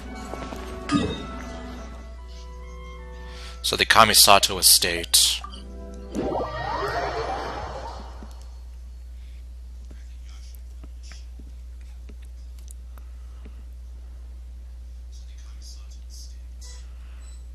Alright. We're here! This is the Yashiro Commission's headquarters, so... Traveler! It's been a while. Hello. If you're looking for the Commissioner and Miss Kamisato, I'm afraid your timing is unfortunate. They're not here right now. But you're saying that they do exist, though. Are they out on business? The Commissioner is out on business, and Miss Kamisato is standing in for some meetings in the Commissioner's place. If it's urgent, you're welcome to wait inside until they get back. What do you think? Shall we go in? Thank you. We'll take you up on that offer. Can we take a walk in the courtyard? If it were anyone else, I couldn't allow it. But seeing as you're so close with the Commissioner and Miss Kamisato, I think it should be okay. We'll be heading in then. Thanks!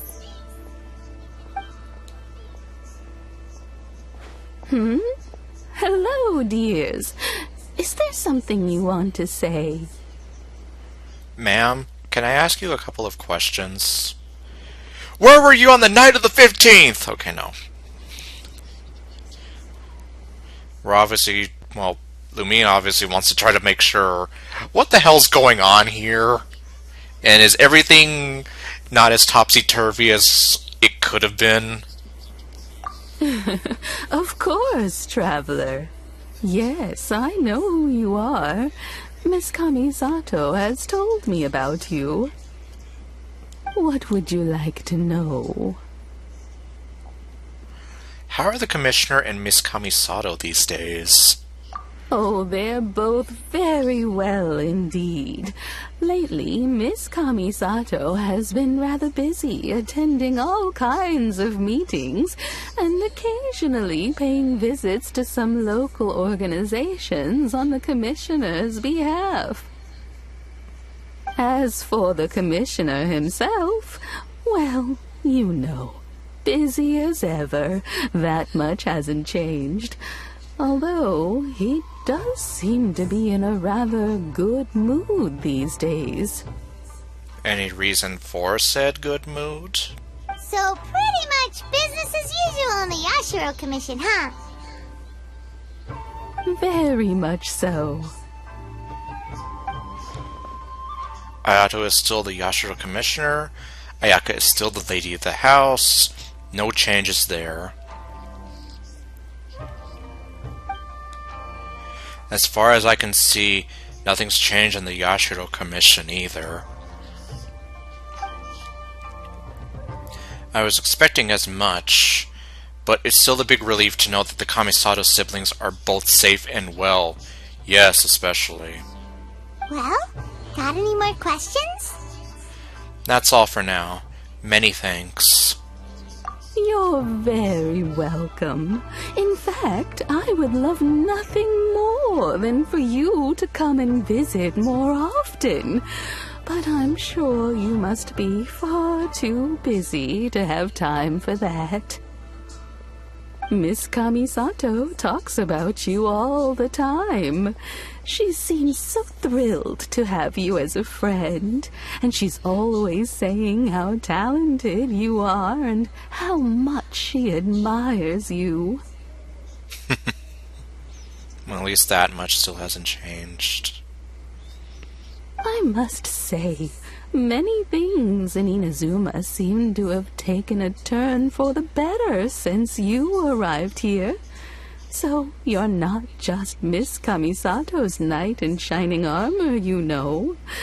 You're a hero to us all. I'm flattered. I mean it. Whenever the commissioner dines at home, Toma always joins him. I always find myself at my most relaxed when I'm serving the two of them and listening to them chat away. Okay, well, at least Toma is still around as well. That hasn't changed. The commissioner has such a busy schedule that he doesn't always have the chance to take his meals at home. But given the opportunity, he always prefers to dine here. They say it's because Toma's a much better chef than most. Oh, the commissioner is so fond of home comforts. They get to talking about you sometimes, too, you know.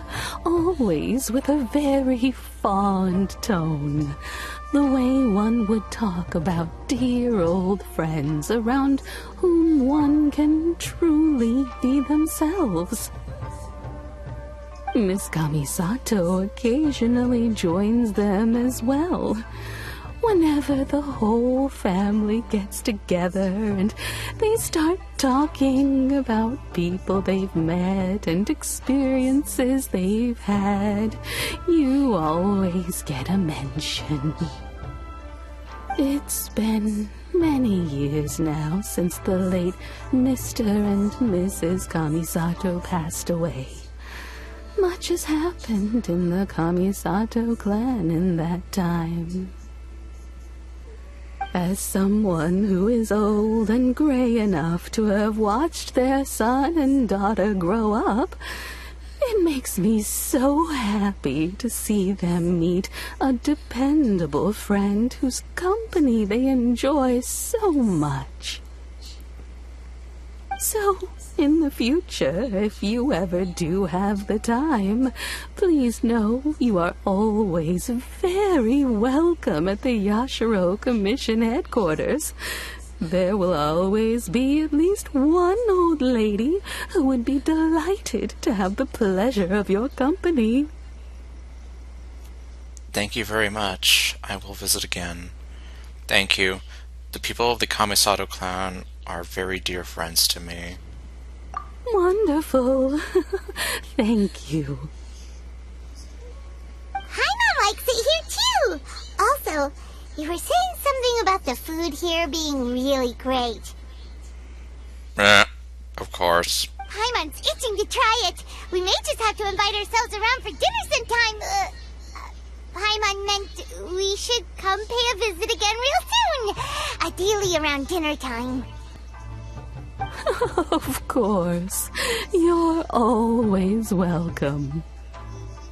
Alright, goodbye for now. Where are we going next? To Tarasuna.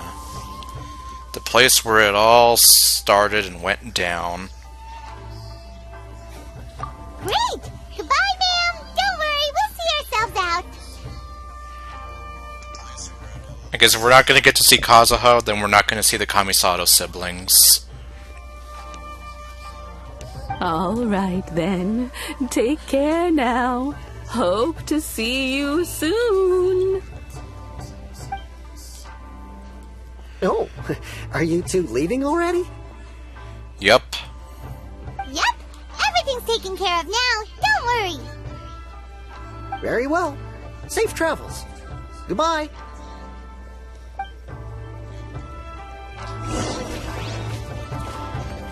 Alright. So now we're gonna go to Tatarasuna.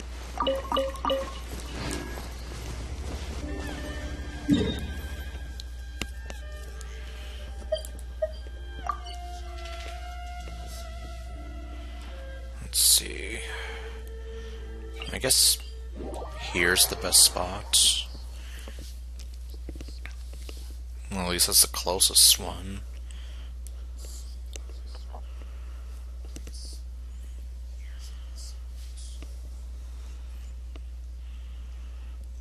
Let's see, it's almost 1 a.m. my time. I have no idea how long this will go on for.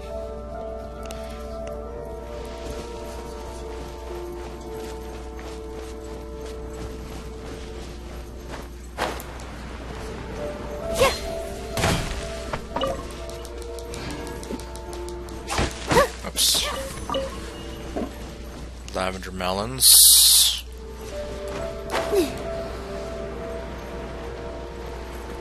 Oh, hello.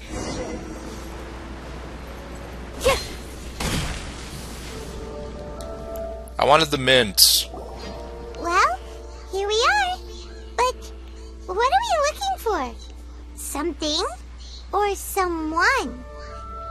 Do my eyes deceive me, or is that the Traveler and Paimon? Xavier? What are you doing here? I know, we haven't seen him since, well, the original start of the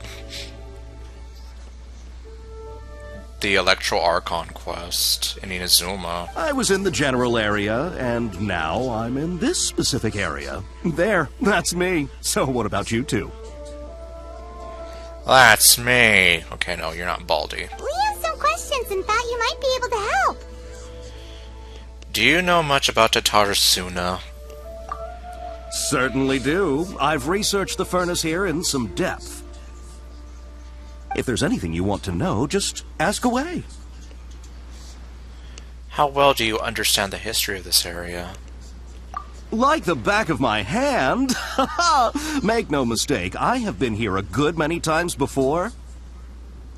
Not only that, but I've met people in Inazuma whose families used to live in Tatarasuna years ago. They said it's all true, the history here. Go on, I'm listening. My eyes are listening to you. Oh, well, it's a long story, don't you know? The tale of Tatarasuna starts a long time ago. That's no problem, I've got all night. I'm told that its history is one of the most foremost forging and smelting operations in the nation. Goes back around 1,000 years. Still, the furnace has had a couple of serious maintenance issues along the way. A couple?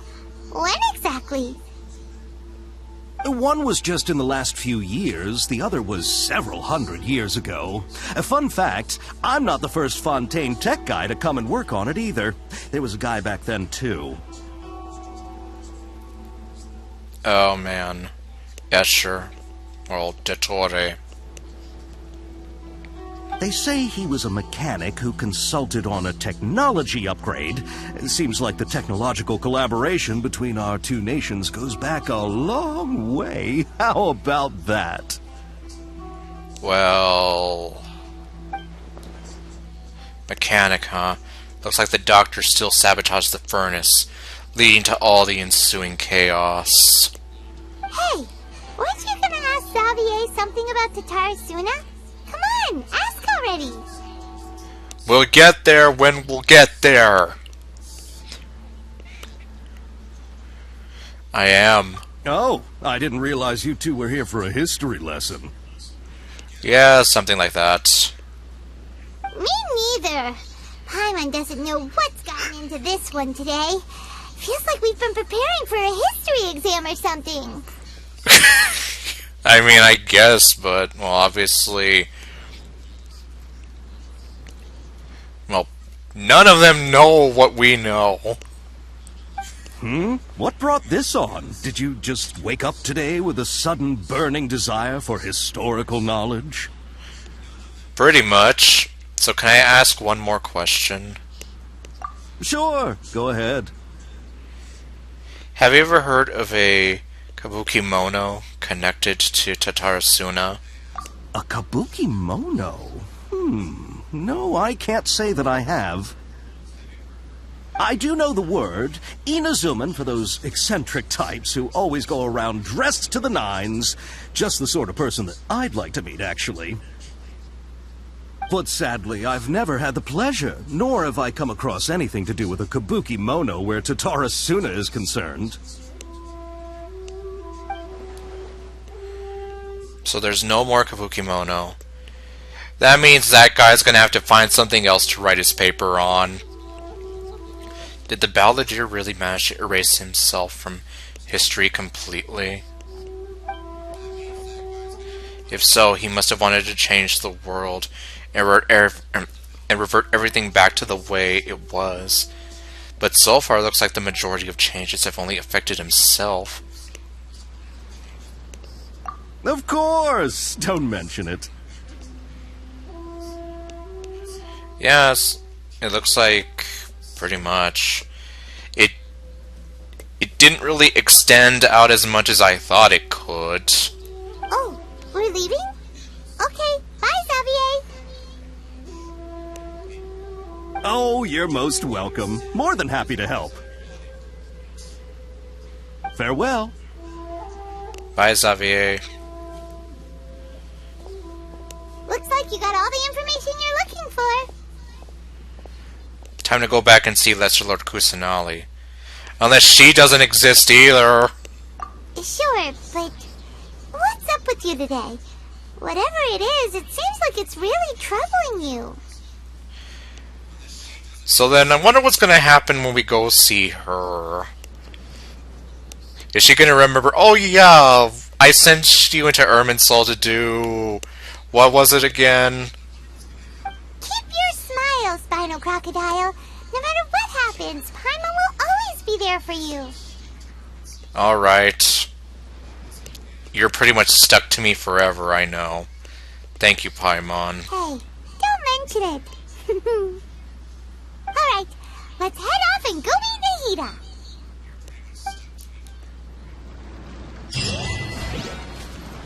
Echoes of History. The Kabukimono's finale.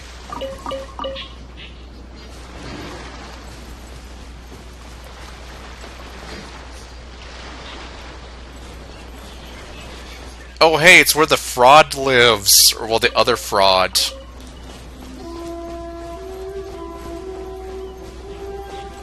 Yeah, I'm so glad I don't have to collect shells for him anymore.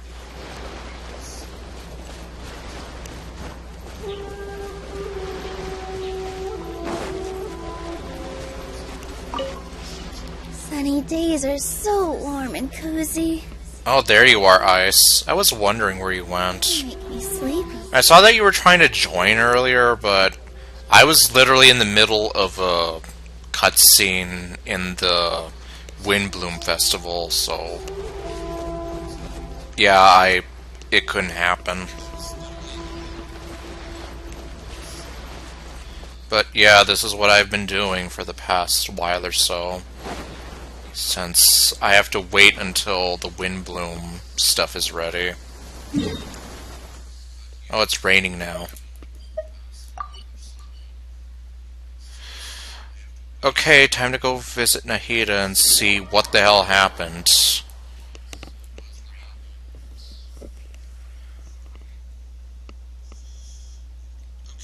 Oh, okay. So that's what happened. Because I even asked, like, Ice, are you watching the stream right now or something? Because I'm not seeing you commenting or whatever. But okay, well at least that answers that question. Sunny days are so warm and cozy. They make me sleepy. Apparently they don't make you sleepy enough to where you start dancing seductively in front of these two guys.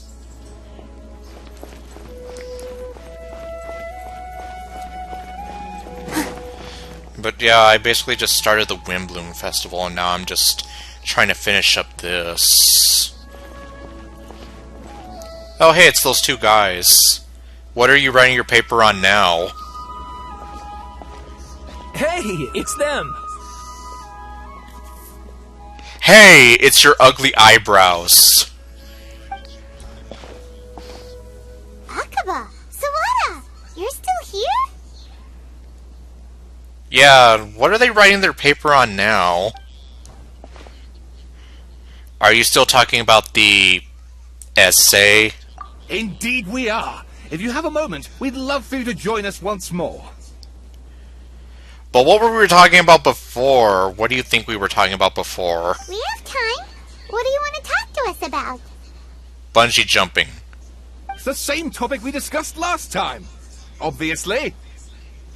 But I don't know what topic we were talking about last time, because the last topic we were talking about last time doesn't exist anymore.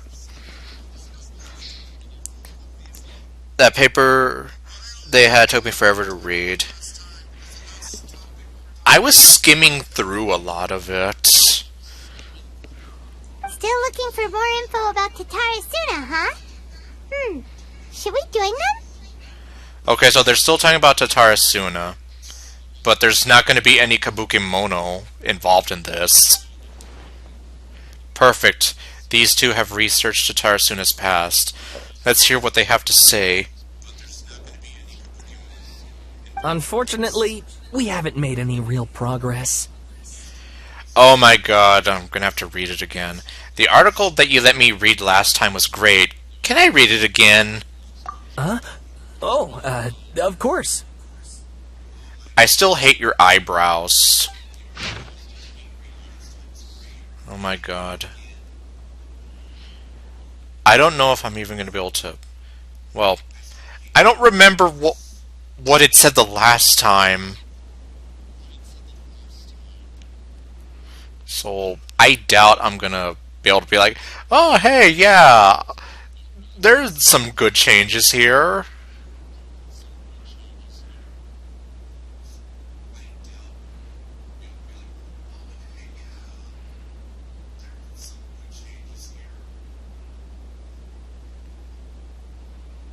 Oh god, yeah, look at that. Oh wait. Are these yellow... These paragraphs in yellow different? Outsider. Oh wait, let me see here. A foreign mechanic once visited Tatarasuna.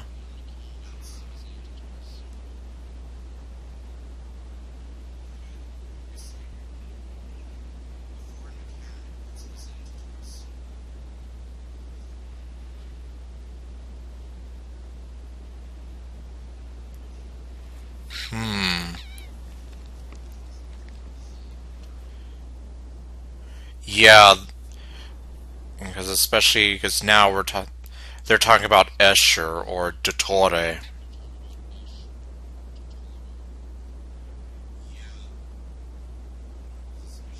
The mechanic.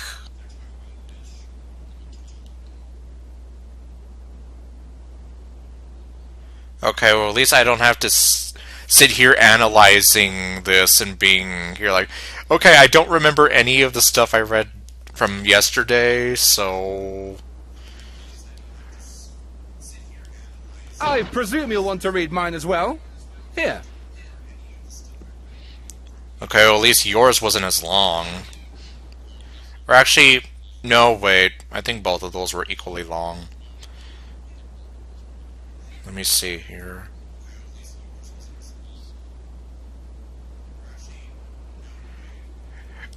Well, at least the lizard part is still the same. The only reason I remember that because I misread it as he unleashed the lizard man. And I don't know if you're lagging.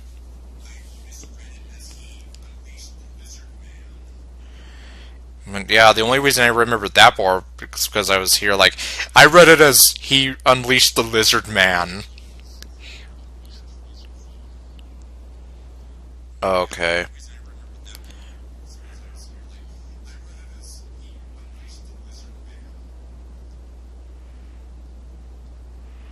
me see.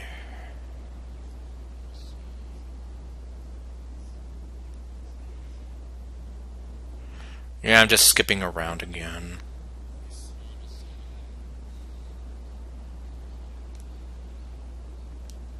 Niwa was gone, and none could find him. So yeah, Niwa still dies in the end. The content has changed, another effect of tampering with the information in Irminsul.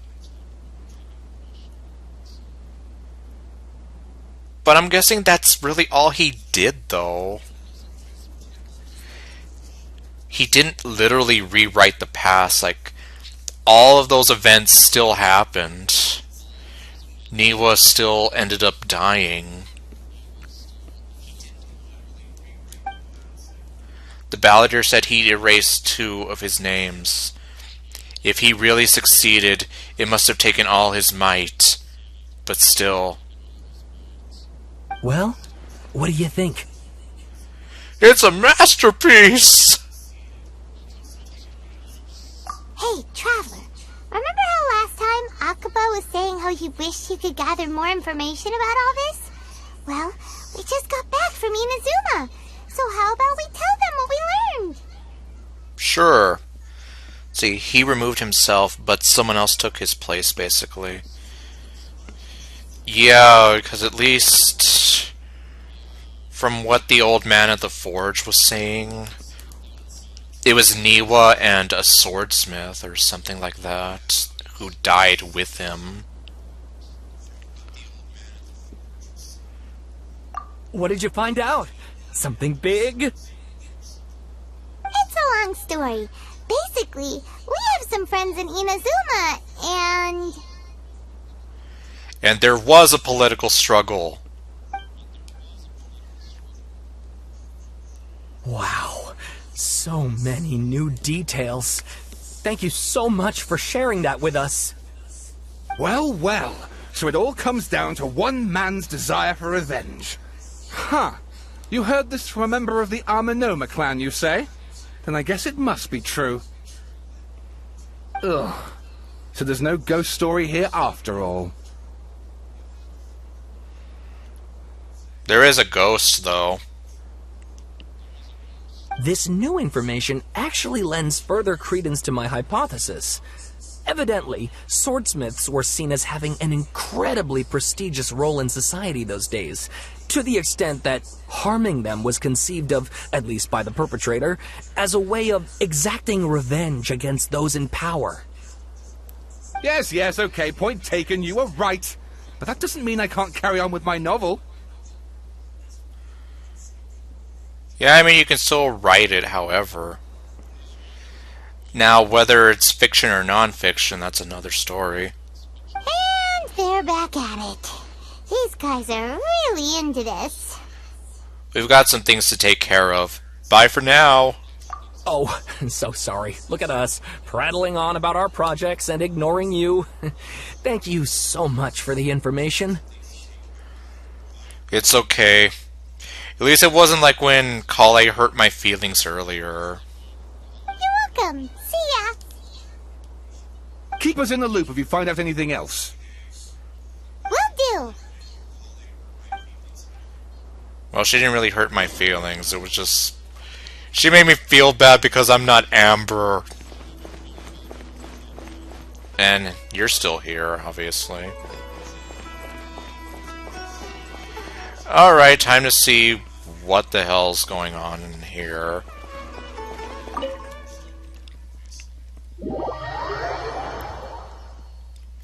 Are we gonna go in there and find the man formerly known as Scaramouche in there?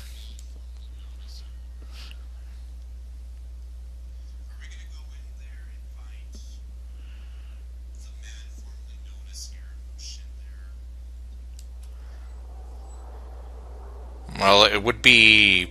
Well, I guess it's a more dramatic reveal because we can't see straight ahead of us. Well, there's Nahida. At least you're still here. Nahida, we're Yeah, we're back from whatever the hell we were supposed to be doing. Traveler, Paimon, how have you been? This is gonna be so freaky, though. So then who was it that was trying to become a god? Ugh, where to start? Paimon hasn't had a moment's rest this whole time. That night, we ended up chatting and chatting until suddenly the sun was up. And then she decided she wanted to go to Inazuma. Alright, moment of truth time.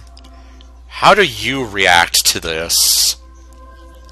I was investigating the situation with the Balladeer. Does he exist, or are you gonna look at me like I'm a crazy person? The Balladeer? It sounds like some kind of code name. Yep, apparently I'm crazy. Oh no. You look troubled. Is there something you need to tell me? Now there's two people we can't tell them about. Even Nahida doesn't remember. Just like last time, any changes to Irminsul affect her as well. You're only immune because you're not of this world. The Balladeer acted quickly. He finished erasing himself before Nahida could stop him. I'm the only one who remembers the things that were erased. Once again, I am the record keeper. I am the Pumpkin King. Traveler? Hey, what's wrong? You look so upset. There are things that have happened that only I can remember. I have to tell you the truth. Oh God. How much of the truth are you going to tell her? Oh, well. Well, I guess sorry about that.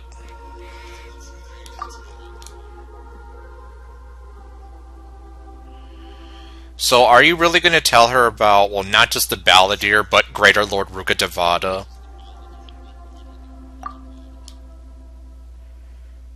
Okay, well. There was once one named the Balladeer. That wasn't his birth name, created by the Electro Archon. He was a puppet who lived among men. He had no strings to hold him down. After a series of events in Tatarasuna, the Balladeer, thinking he had been thrice betrayed, left Inazuma to roam the world beyond. With no trust for humans, and only loathing for the gods, he bore his grudge for years as he grew in strength, then returned to Inazuma to take his revenge. He tried in vain to become a deity with a gnosis, and ended up losing everything. Yeah, so what other thing happened here? Does nobody remember that anymore? Finally, he entered Irminsul and learned the truth behind his betrayal. Knowing now that his entire life was built on lies, he did the unthinkable in an attempt to reverse his tragic fate. That's quite a story. What a story, Mark. So, this puppet known as the Balladeer erased himself from Irminsul, hoping that he could change the past. Yup. Except, I mean, the event still happened, though. Everybody just remembers it all differently. And I guess we're not going to tell them about Greater Lord Rukkhadevata. But how was he even able to do that? As the Traveler said, he very nearly became Sumeru's deity. Admittedly, I remember it a little differently. I don't recall finding anyone inside the machine after we defeated it. At least Nahida believes the Traveler. Yeah. Well, I guess Nahida pretty much... I don't think she would really believe Lumine to lie. Like, what reason would the Traveler have to lie to Nahida?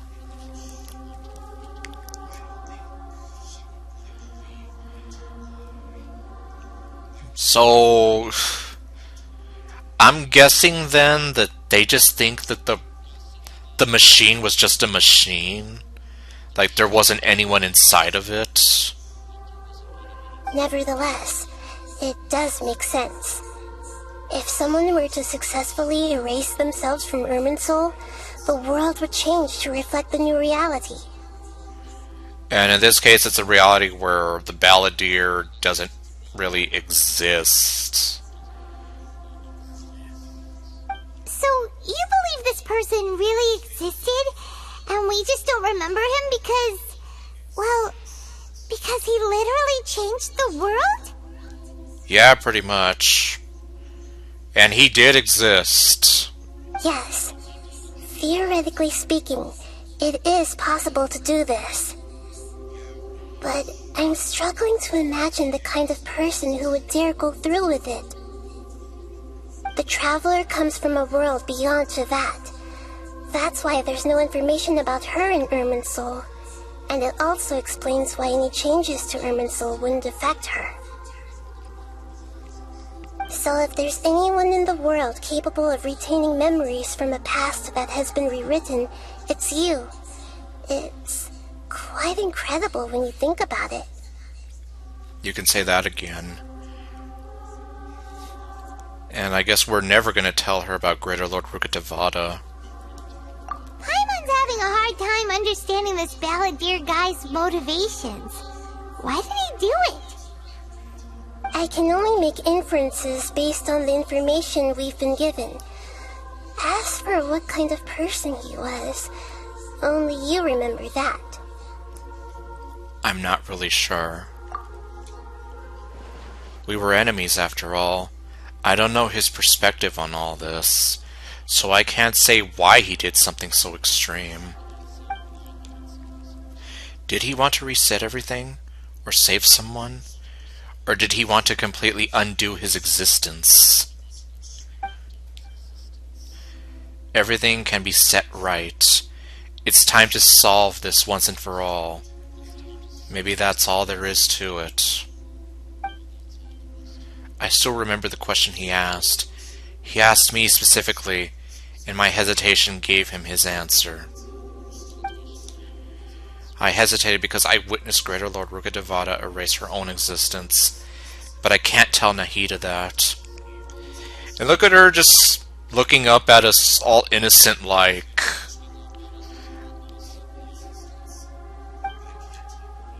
To put it another way, I know why the Balladeer was so sure it could work, but I can't tell them that. Something else worrying you? Something that you can't share?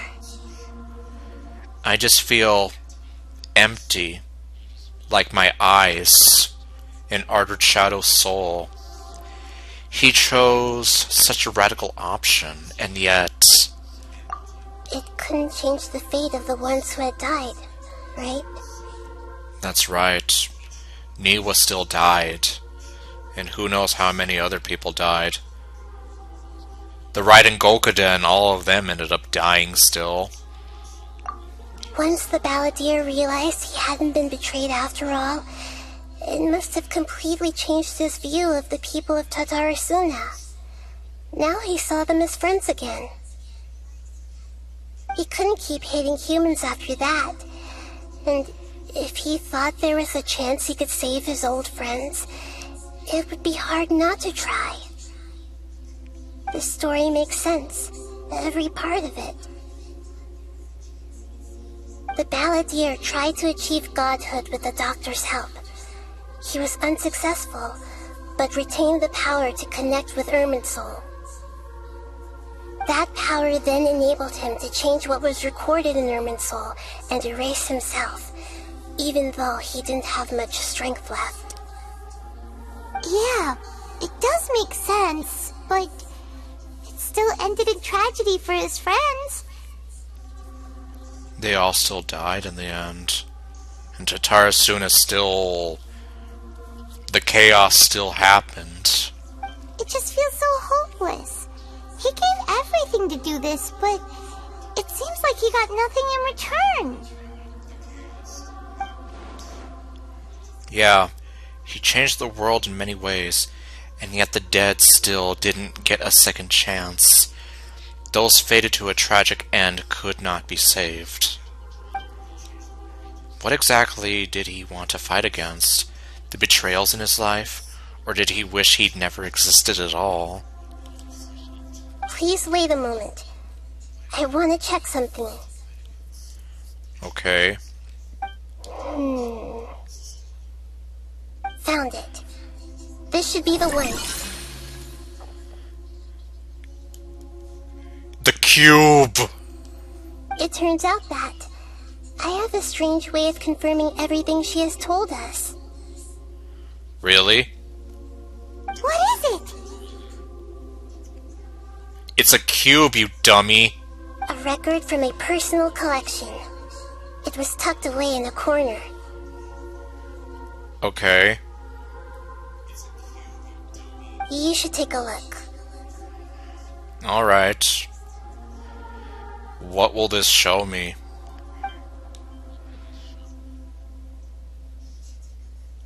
A fairy tale. Is this a fairy tale? Who wrote it? Hans Christian Andersen wrote it. Okay, no. This matches everything I said. What a convenient plot device, exactly. Like, oh, I had this with me all along. I authored this record myself. You authored it, but then... Huh? Huh? You wrote a fairy tale that somehow has something to do with the Balladeer? Did you just make a weird version of Pinocchio? Because there's at least... well... there's that god-awful live-action remake that Disney made that nobody likes. And then there's that horror version that I don't know what the hell happened with. So, I mean, there's already a bunch of weird versions of Pinocchio out there. And then there's also that weird-ass live-action version from 2003 that I'm sure nobody remembers. I only remembered it because I thought the commercials for it were kind of weird. And I think it was on Stars at one point, like years and years ago. And before anyone asked, that movie apparently sucked as well. And it was just weird as all hell. Like, that movie was really, really weird. I can't tell you anything about that movie. I just remember feeling like, what even is this? Who wrote the dialogue for this? Anyhow. Yeah, so what are you doing writing fairy tales about the Balladeer? When combined with the Traveler's narrative, it's clear that this story is an allegory. Everything in it is a symbol for something else. So does that mean that it's also fortune cookie nonsense? Like that prophecy that I have no idea if Venti wrote? Hold on. So this record survived from the past? Then what about anything with Greater Lord Rukkhadevata in it? Did anything survive from the past as well? Yes. Any information about the Balladeer or the Kabukimono and other records will have been changed. But I wrote this story in a way that means it was left intact. Changing the information in Irminsul changes to that. Yes, it does. Rukkhadevata does not exist at all anymore. And she never did exist to begin with. But Irminsul can't change information that was well hidden in advance. I guess I must have written this story as a backup before the Balladeer entered Irminsul. Is that what she ended up doing instead? So she couldn't stop him, so instead she just wrote some random fairy tale that has to do with them. That's incredible! What a great idea! Well, it worked.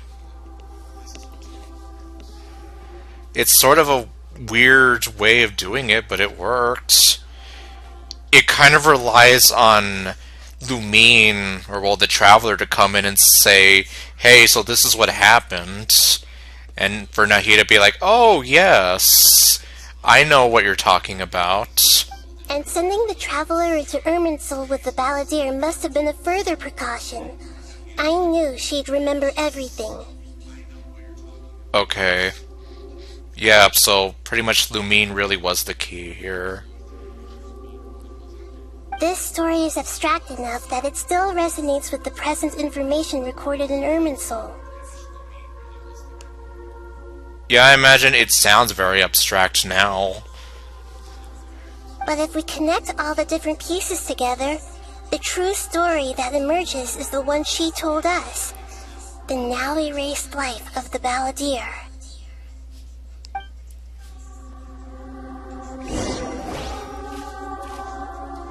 There was once a lone monster draped in fox fur.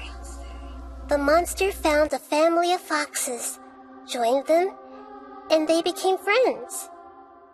The monster lived with the family day and night, and everyone treated it as one of their own. Once in a while, the monster would take off its fox fur at night, and lament to itself as it gazed at its reflection in the water. I am a monstrosity, yet they are too foolish to see it. I pity them. But the monster soon found solace when another came to live among the foxes who was not their kin. A kitten, carved from the wood of a white tree, who had been abandoned by the humans. The kitten too wished to become a fox, but its tail was too slender, and it could not grow a coat of richly colored fur. Yet when the other foxes saw this, they spoke words of comfort to the kitten. Even without a tail and fur like ours, you are still one of us. The monster looks downright horrifying. If we get past the sewn-on face there and see that one piercing red cycloptic eye, that's the stuff of nightmares. And yeah, even the fur and the sort of hairstyle. You know how Scaramouche has that little tuft of hair that's pointed at the back of his head? This little cat has that too, sort of. Anyway, let's continue.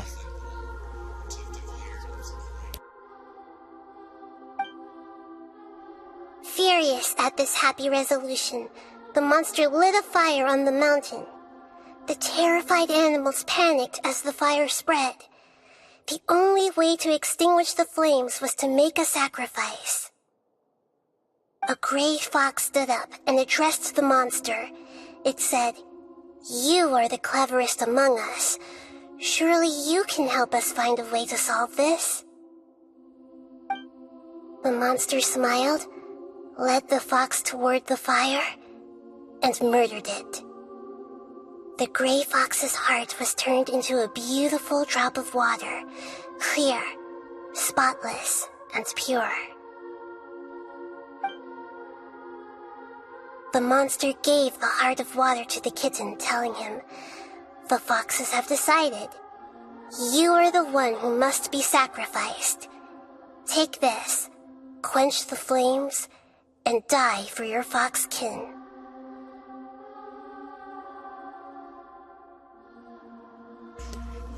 Yeah, that monster, which I guess is Dottore, looks downright horrifying. And the poor cat looks very, very heartbroken.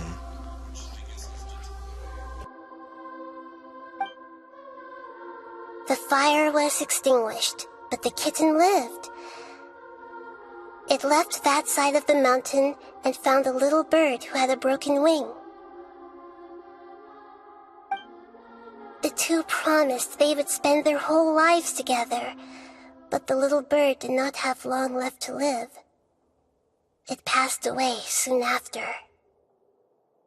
After burying the bird, the kitten left the mountain for good. Never again would it cherish a single creature nor a single blade of grass that stood on that mountain. The kitten spent the nights wandering aimlessly, gnashing its teeth at the moon. How it wished to swallow the moon and devour the moonlight. If the world could only return to darkness, then it would finally be peaceful and content. I will become the new moon, the answer to everything.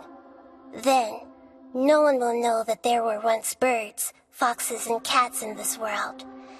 And no one can know that they were different.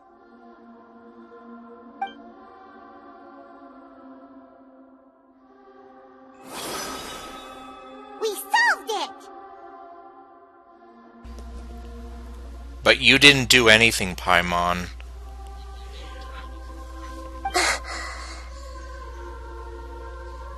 I remember now. This is not just the Balladeer story. It is his very own memories. I made a backup so that it would be preserved no matter what happened. Yeah, that's the general idea of it, though. And while obviously his first betrayal was being dumped for dead by his mother. To become a god, he was experimented on and modified countless times. It was brutal torture, and the only reason he was able to survive is that he was a puppet.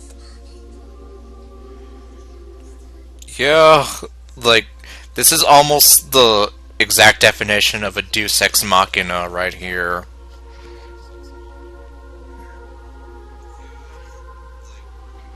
This memory was extracted from him by the scholars.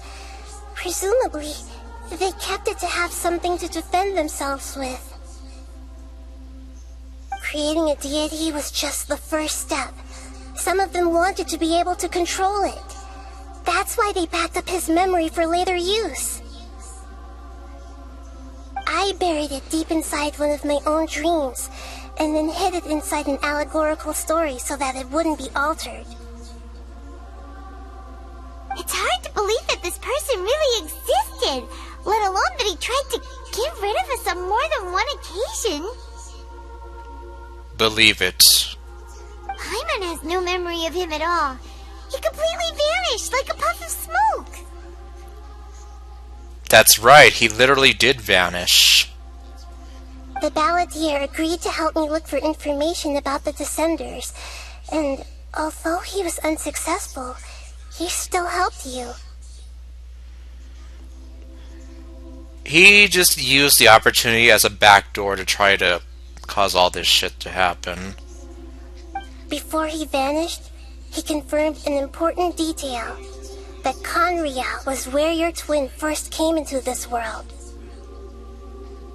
We still don't know how the change to Irminsul will affect the senior ranks of the Fatui, but in all likelihood, they won't even remember their own Harbinger. I've never had this. It feels like life is as insignificant as a feather. Which, weirdly enough, reminds me of something my father told me when my mother died. How that no matter what happens, the world will go on with or without you. And as you all know, I hate my father. But he's right in a way. It sounds like Paimon wouldn't like this guy a whole lot if he was still around. But still, Paimon doesn't like the way it all ended that much better. Yeah, I mean, it still ends pretty schmaltzy no matter how way you look at it. This is why wisdom alone cannot answer all our questions. We look, we see, and we comprehend, but the question still troubles us. So the answer is not everything. People yearn to find the truth and then conquer the troubles they face. When you give someone the truth, you give them a chance to choose their own destiny. To others looking on, this may seem like a pointless endeavor, but for him, the chance to act on his desire to disappear must have meant a lot. Never forget that even when we walk beneath dark clouds along a road filled with suffering, the light of wisdom is always there, guiding us toward a better destination. And that is what you have been doing all along. Yeah, Nahita's right. Cheer up. How about we go get something to eat? We can pick up this heavy conversation again later. Of course you just want to move on from this. Good idea. Paimon, why don't you take her out for a walk to clear her head? You got it. Come on, Traveler. You need to get out of your head for a while. You'll feel much better after taking a walk. Let's go get a snack from one of the stalls in the Grand Bazaar. That'll be sure to lift our spirits. It must be really tough being the only one who remembers all that. But Paimon's always here to help cheer you up.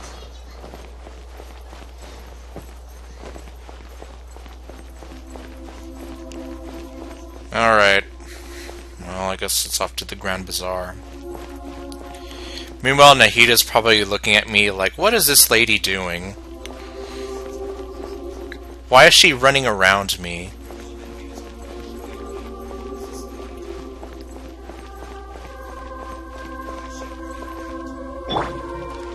Let me guess, you still have no mind I can read, right?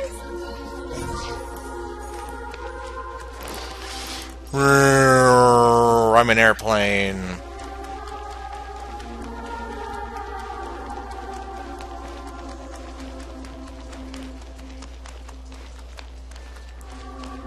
Okay. Doing an airplane run around myself looks really, really weird.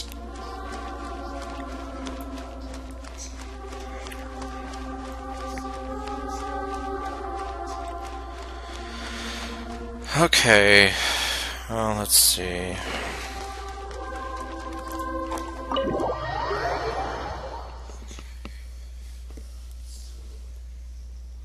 Yeah, it's almost 2 a.m. That really took a while.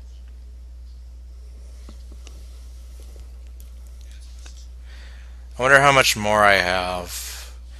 I mean, I would think that we're almost at the end here. Because it seems like everything's mostly wrapped up now.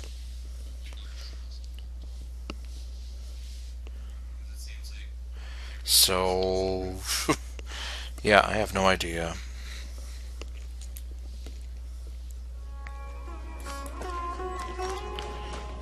Let me see. I guess I'll just jump off and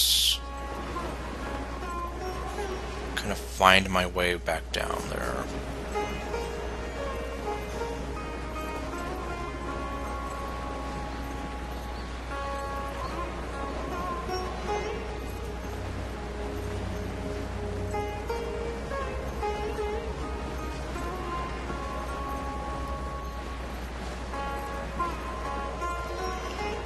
We're getting there, I think.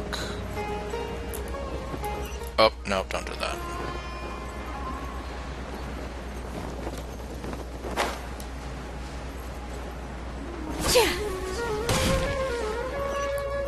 Okay, yeah, it's somewhere over this way.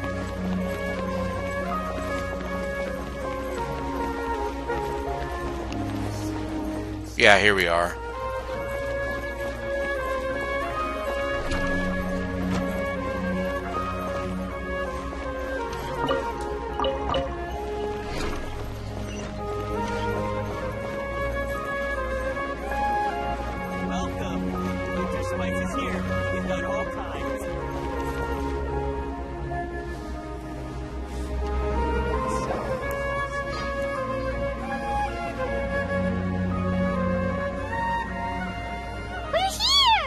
What should we eat first? How about we have you for dinner? Okay, now. I have a nagging feeling like there's something I'm missing. Something important that I'm forgetting. If it's important, then you probably don't need to worry about it. Or, what am I trying to say? If it's important, then you probably would have remembered it. Hey, are you gonna answer or what? Is that a joke? You know Lumine can't talk. Sorry, it's just... Give me a minute. I'm still processing.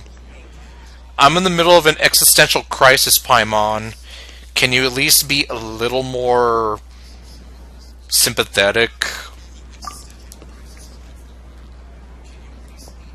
Alright, whatever you want.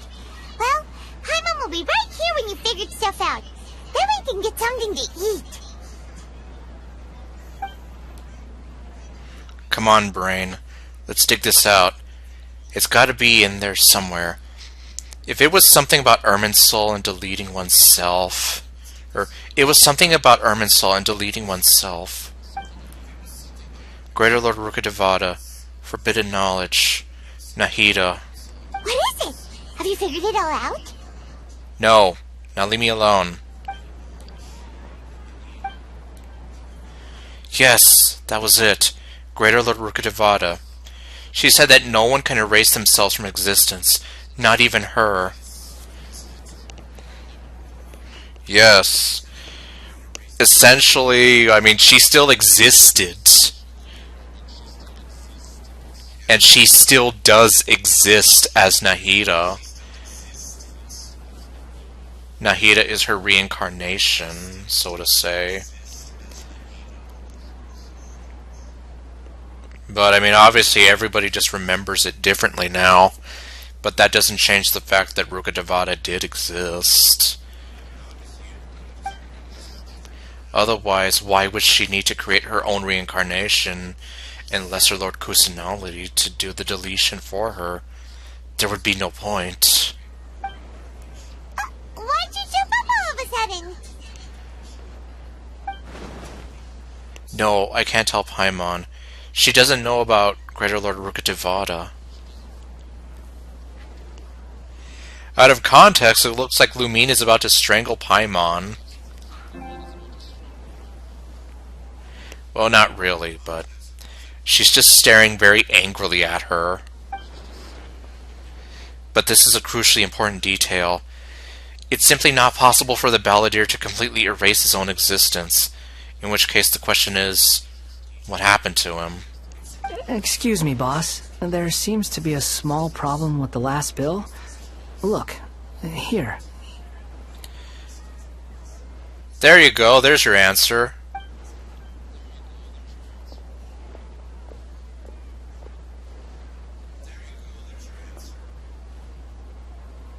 Hey! Hey, wait!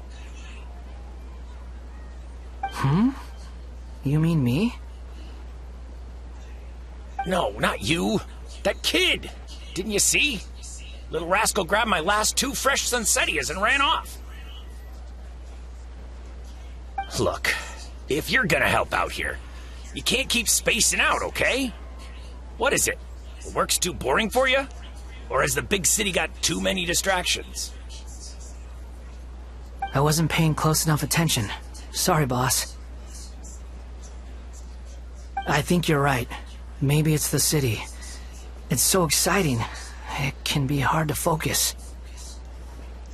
He sounds so hopeful now. Who's that guy? You know him or something? That guy is the Balladeer. He's who?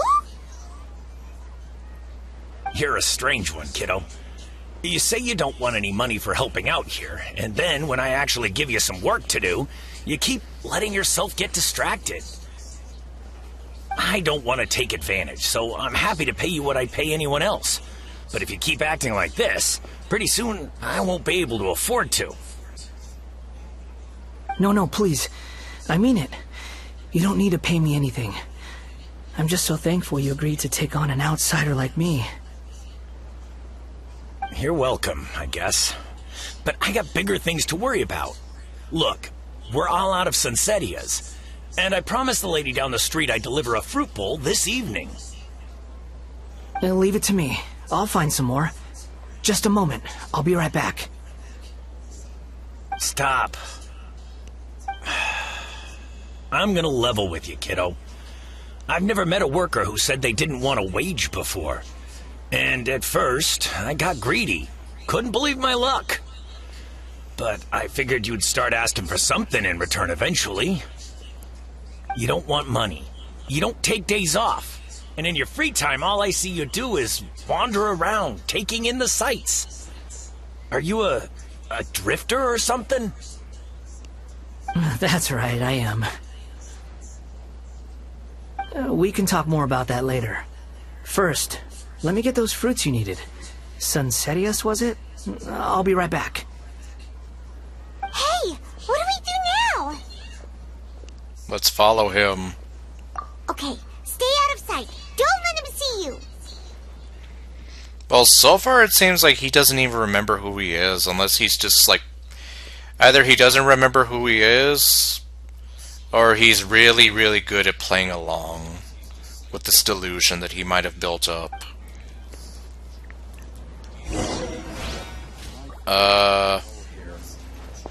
Oh great, where'd he go? Follow the person you just saw.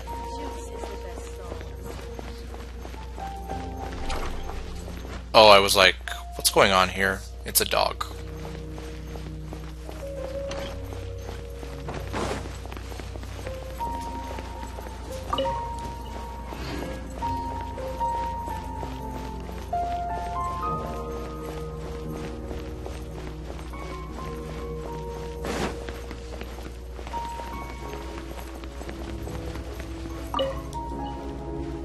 I'll take that as soon as it spawns.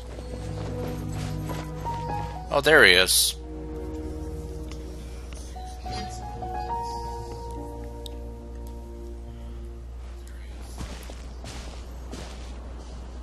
Yeah, this'll do. Even though you say he's the balladeer, what are we planning on doing? Stealing his Sunsetias? Isn't that a bit too cruel?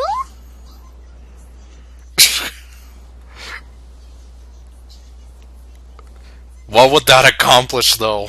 Anyway, be quiet. Paimon, go to sleep. Oh, alright. This should be enough. Guess I should wash them before I take them back. If I wasn't seeing this with my own eyes, I would never believe it. Huh? Oh boy, let's see, how's this gonna go? You two over there. Is there something I can help you with? Yeah, I guess he really does not remember anything about his old life. He spotted us!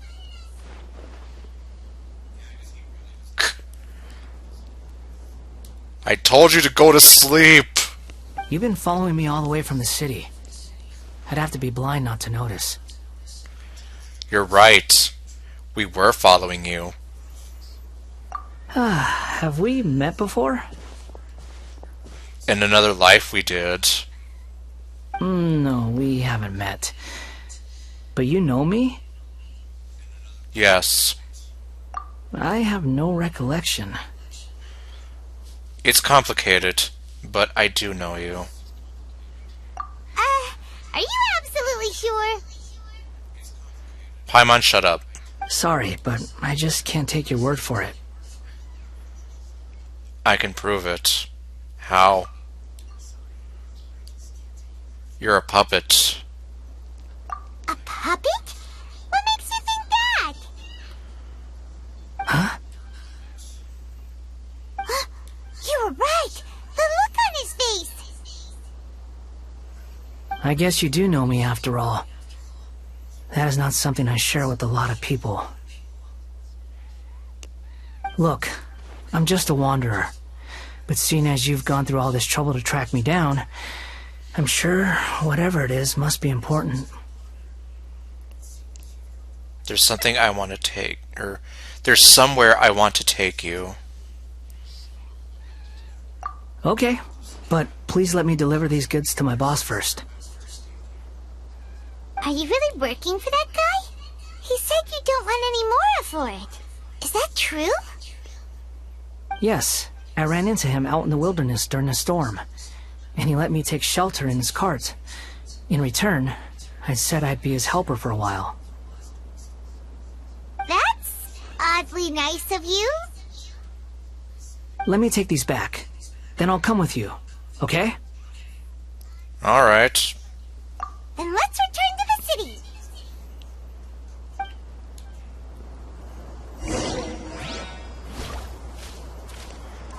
Okay, return to the grocery stall.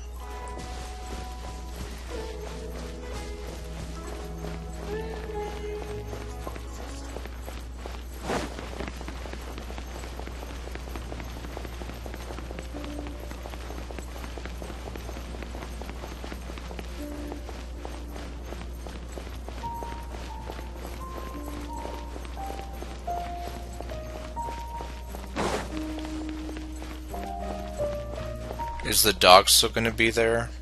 Yes, he is. Did that dog just get stuck over there?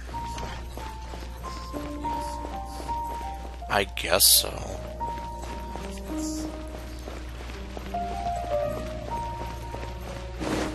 Meanwhile, let me just check around here. There's the depressed guy. I see everything. I should just give up.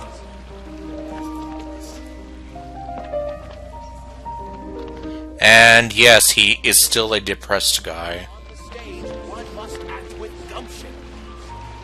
Mr. Zubair. It's a fact that talent is more important than hard work when it comes to the arts. Sometimes the truth hurts.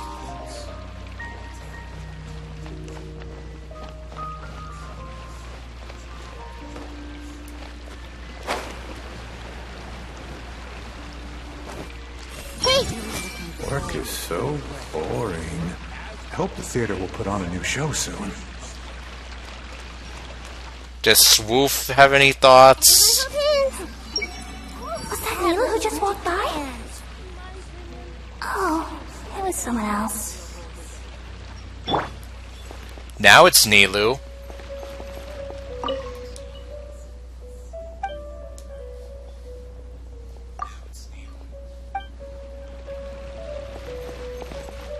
Okay, well, let's go back to the grocery cart.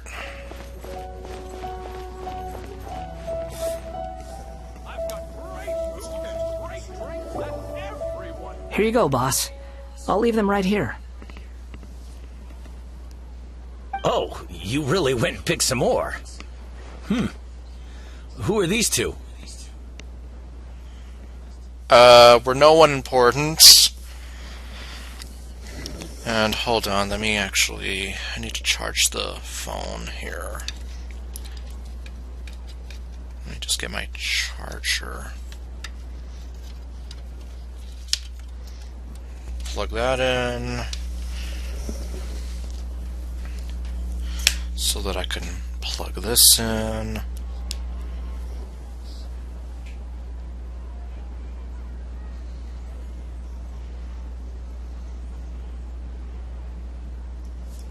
Okay, there we go. Something's come up, and they need to borrow me. Sorry, boss. I'm afraid I'll be away from the stall for a while. I was just about to pay you anyway. Go wherever you want, kid. Don't waste your time here. Wow. What? You're fired. I get it, okay? You just wanted to help me out, to thank me for giving you shelter from the rain that day. Even then, I don't understand why you're so adamant that you don't want any pay for it. But look, it was pouring down, and there you were, sauntering along without a care in the world, like you had nowhere to be and didn't even care that it was raining. Imagine you were me for a second. It's a little weird, right? Why is this guy traveling during a rainstorm if he's not trying to get somewhere? And why is he taking a shortcut through the open country if he's not even in a hurry? But anyway, taking you in didn't put me out even slightly. You don't owe me a thing for it. Certainly not all this. Your time is valuable. You know, you should go live your life. But I don't...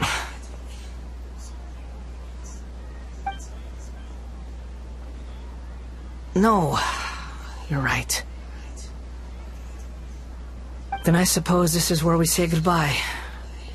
Thank you again for taking me into the city. Don't mention it, kiddo. I've run into all kinds of characters over the years. I just hope you find your path. Thank you. All right, done. Thanks for waiting for me. We can go now.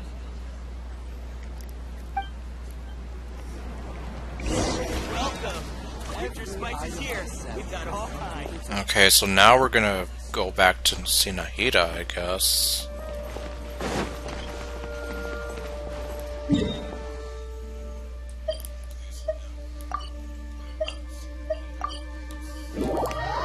Time is it now anyway? Oh my, it's 1 minute before 2 a.m. Oh well, I don't have the Welkin anymore, so that's not gonna happen. My commissions will refresh, but yeah, I don't have to worry about that anymore. And it looks like those two guys are gone.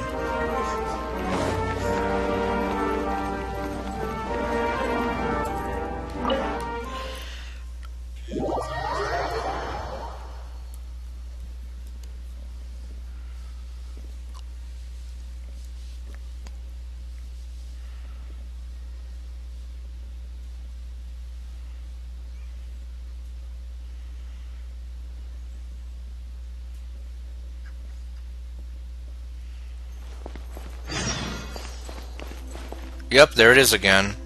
Or, there it is, period. Okay, and I'm guessing, yeah, some of that stuff is open now, but I'm not gonna do it right now. This is probably, well, if I can get to the end of this, then this is gonna be the last thing I do. For the stream, at least.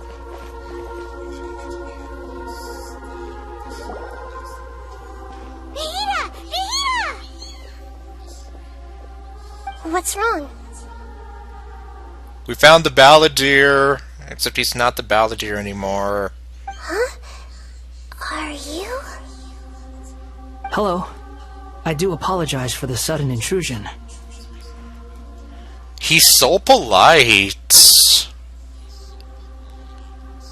We found this guy in the street, but he doesn't seem to remember anything. So, yeah, quite an eventful walk.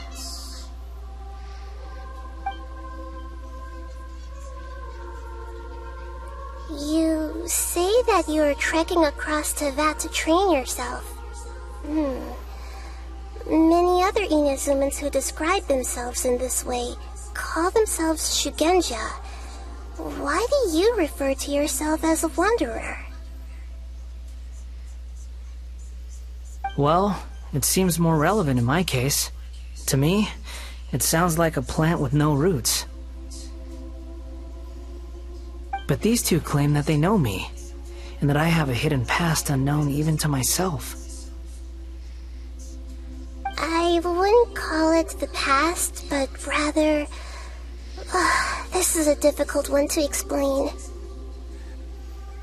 I don't like to rely on using terms like this often, but in your case, it seems that it ought to be called a previous incarnation. That's probably the best way to explain it. Oh, like a past life or something? Yes, something far more distant than the past. So far away that you cannot perceive it. Okay, I have to ask. What was I like in my previous incarnation? You weren't as polite in your previous incarnation.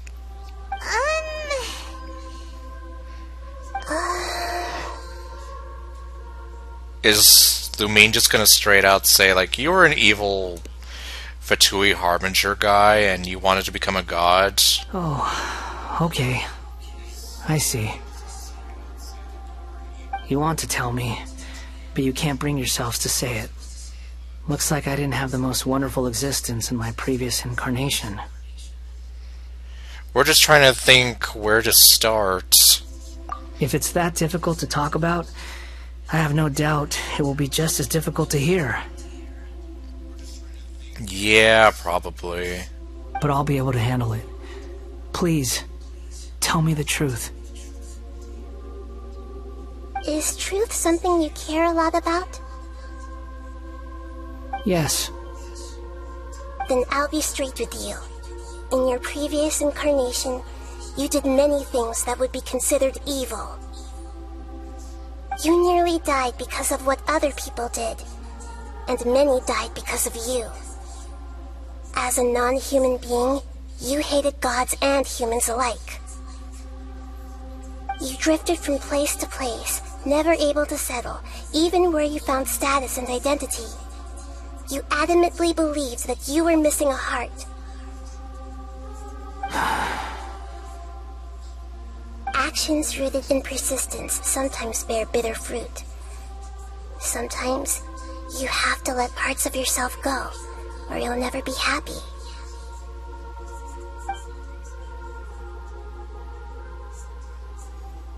I gave everything I had, but it barely changed history at all. In terms of the outcome alone, that's true. I don't think I can judge everything I've heard purely in terms of right and wrong. Each choice a person makes belongs to a specific place and time, a chain of cause and effect, a cycle of karma and consequence. That is the nature of truth. If one thing is right, its opposite must be wrong. And yet, dichotomies like this are not enough to explain the world in all of its complexity. It seems like my previous incarnation wasn't the most likable individual. Oh, you look so sad. We're not trying to hurt your feelings or anything, but yeah, we weren't your biggest fans. We weren't, or we were each other's enemies. If we were enemies, why are you trying to help me find the truth? This is so frustrating! This guy's supposed to be our arch enemy, but now he's just some random stranger we met on the street! He's got so much to answer for, but we can't make him talk because he doesn't remember anything! What a weird situation! Lesser Lord Kusanali, as the god of wisdom, I trust that everything you told me must be true. Yes, it's all true. I can even show you the memories themselves, if you're willing. Please, I want to see them for myself. I want to experience my own transgressions. Even though it will cause your present self great mental anguish? I'm just a puppet, with no heart and no name. There is nothing in this world for me to cling to fill the void within me. Except maybe these sins that can never be undone. Very well. As you wish. Wait, shouldn't we go with him? This one's kind of on us for bringing him here. Don't worry. Whatever danger I might face, it's my burden to bear. Traveler, could I ask you to supervise him on my behalf? Okay. I doubt he's gonna do something crazy again. Well, hopefully not. Oh, good point. Given your, unique situation, we'd better keep an eye on you. Understood. Thank you. Now, prepare yourselves, everyone.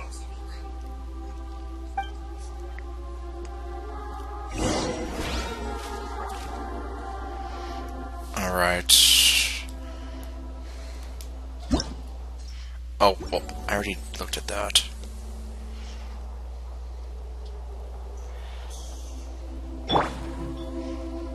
Hey! Oh. Time to face the music.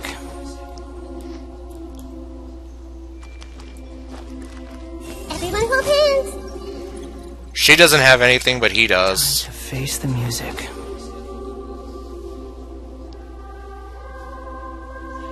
God, I'm just here like, should I?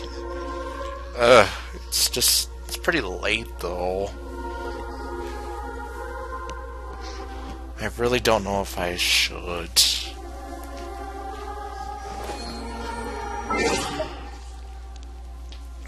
Well, in that case, maybe I won't, only because...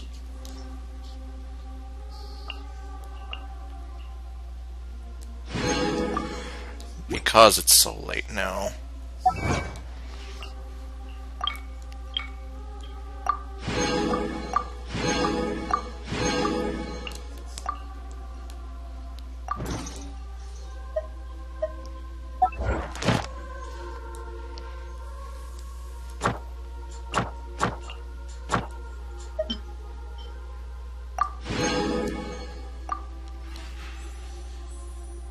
Oh, okay, well. I guess I can start claiming this stuff now.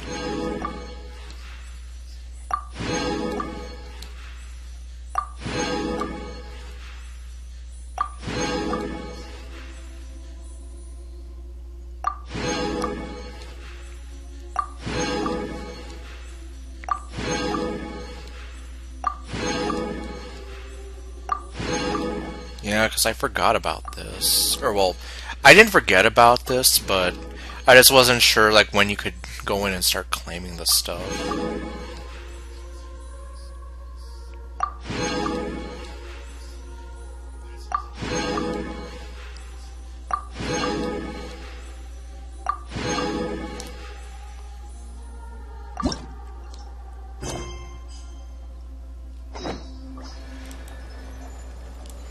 How much does that give me? 61. Alright.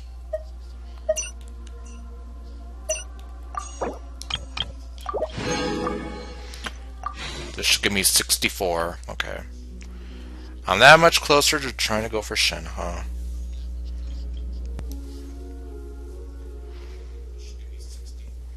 Seriously, look how grumpy Kale is there.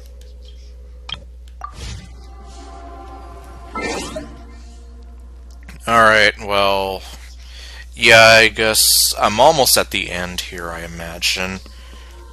Or at least I'm close to the end. What do you think, Joey?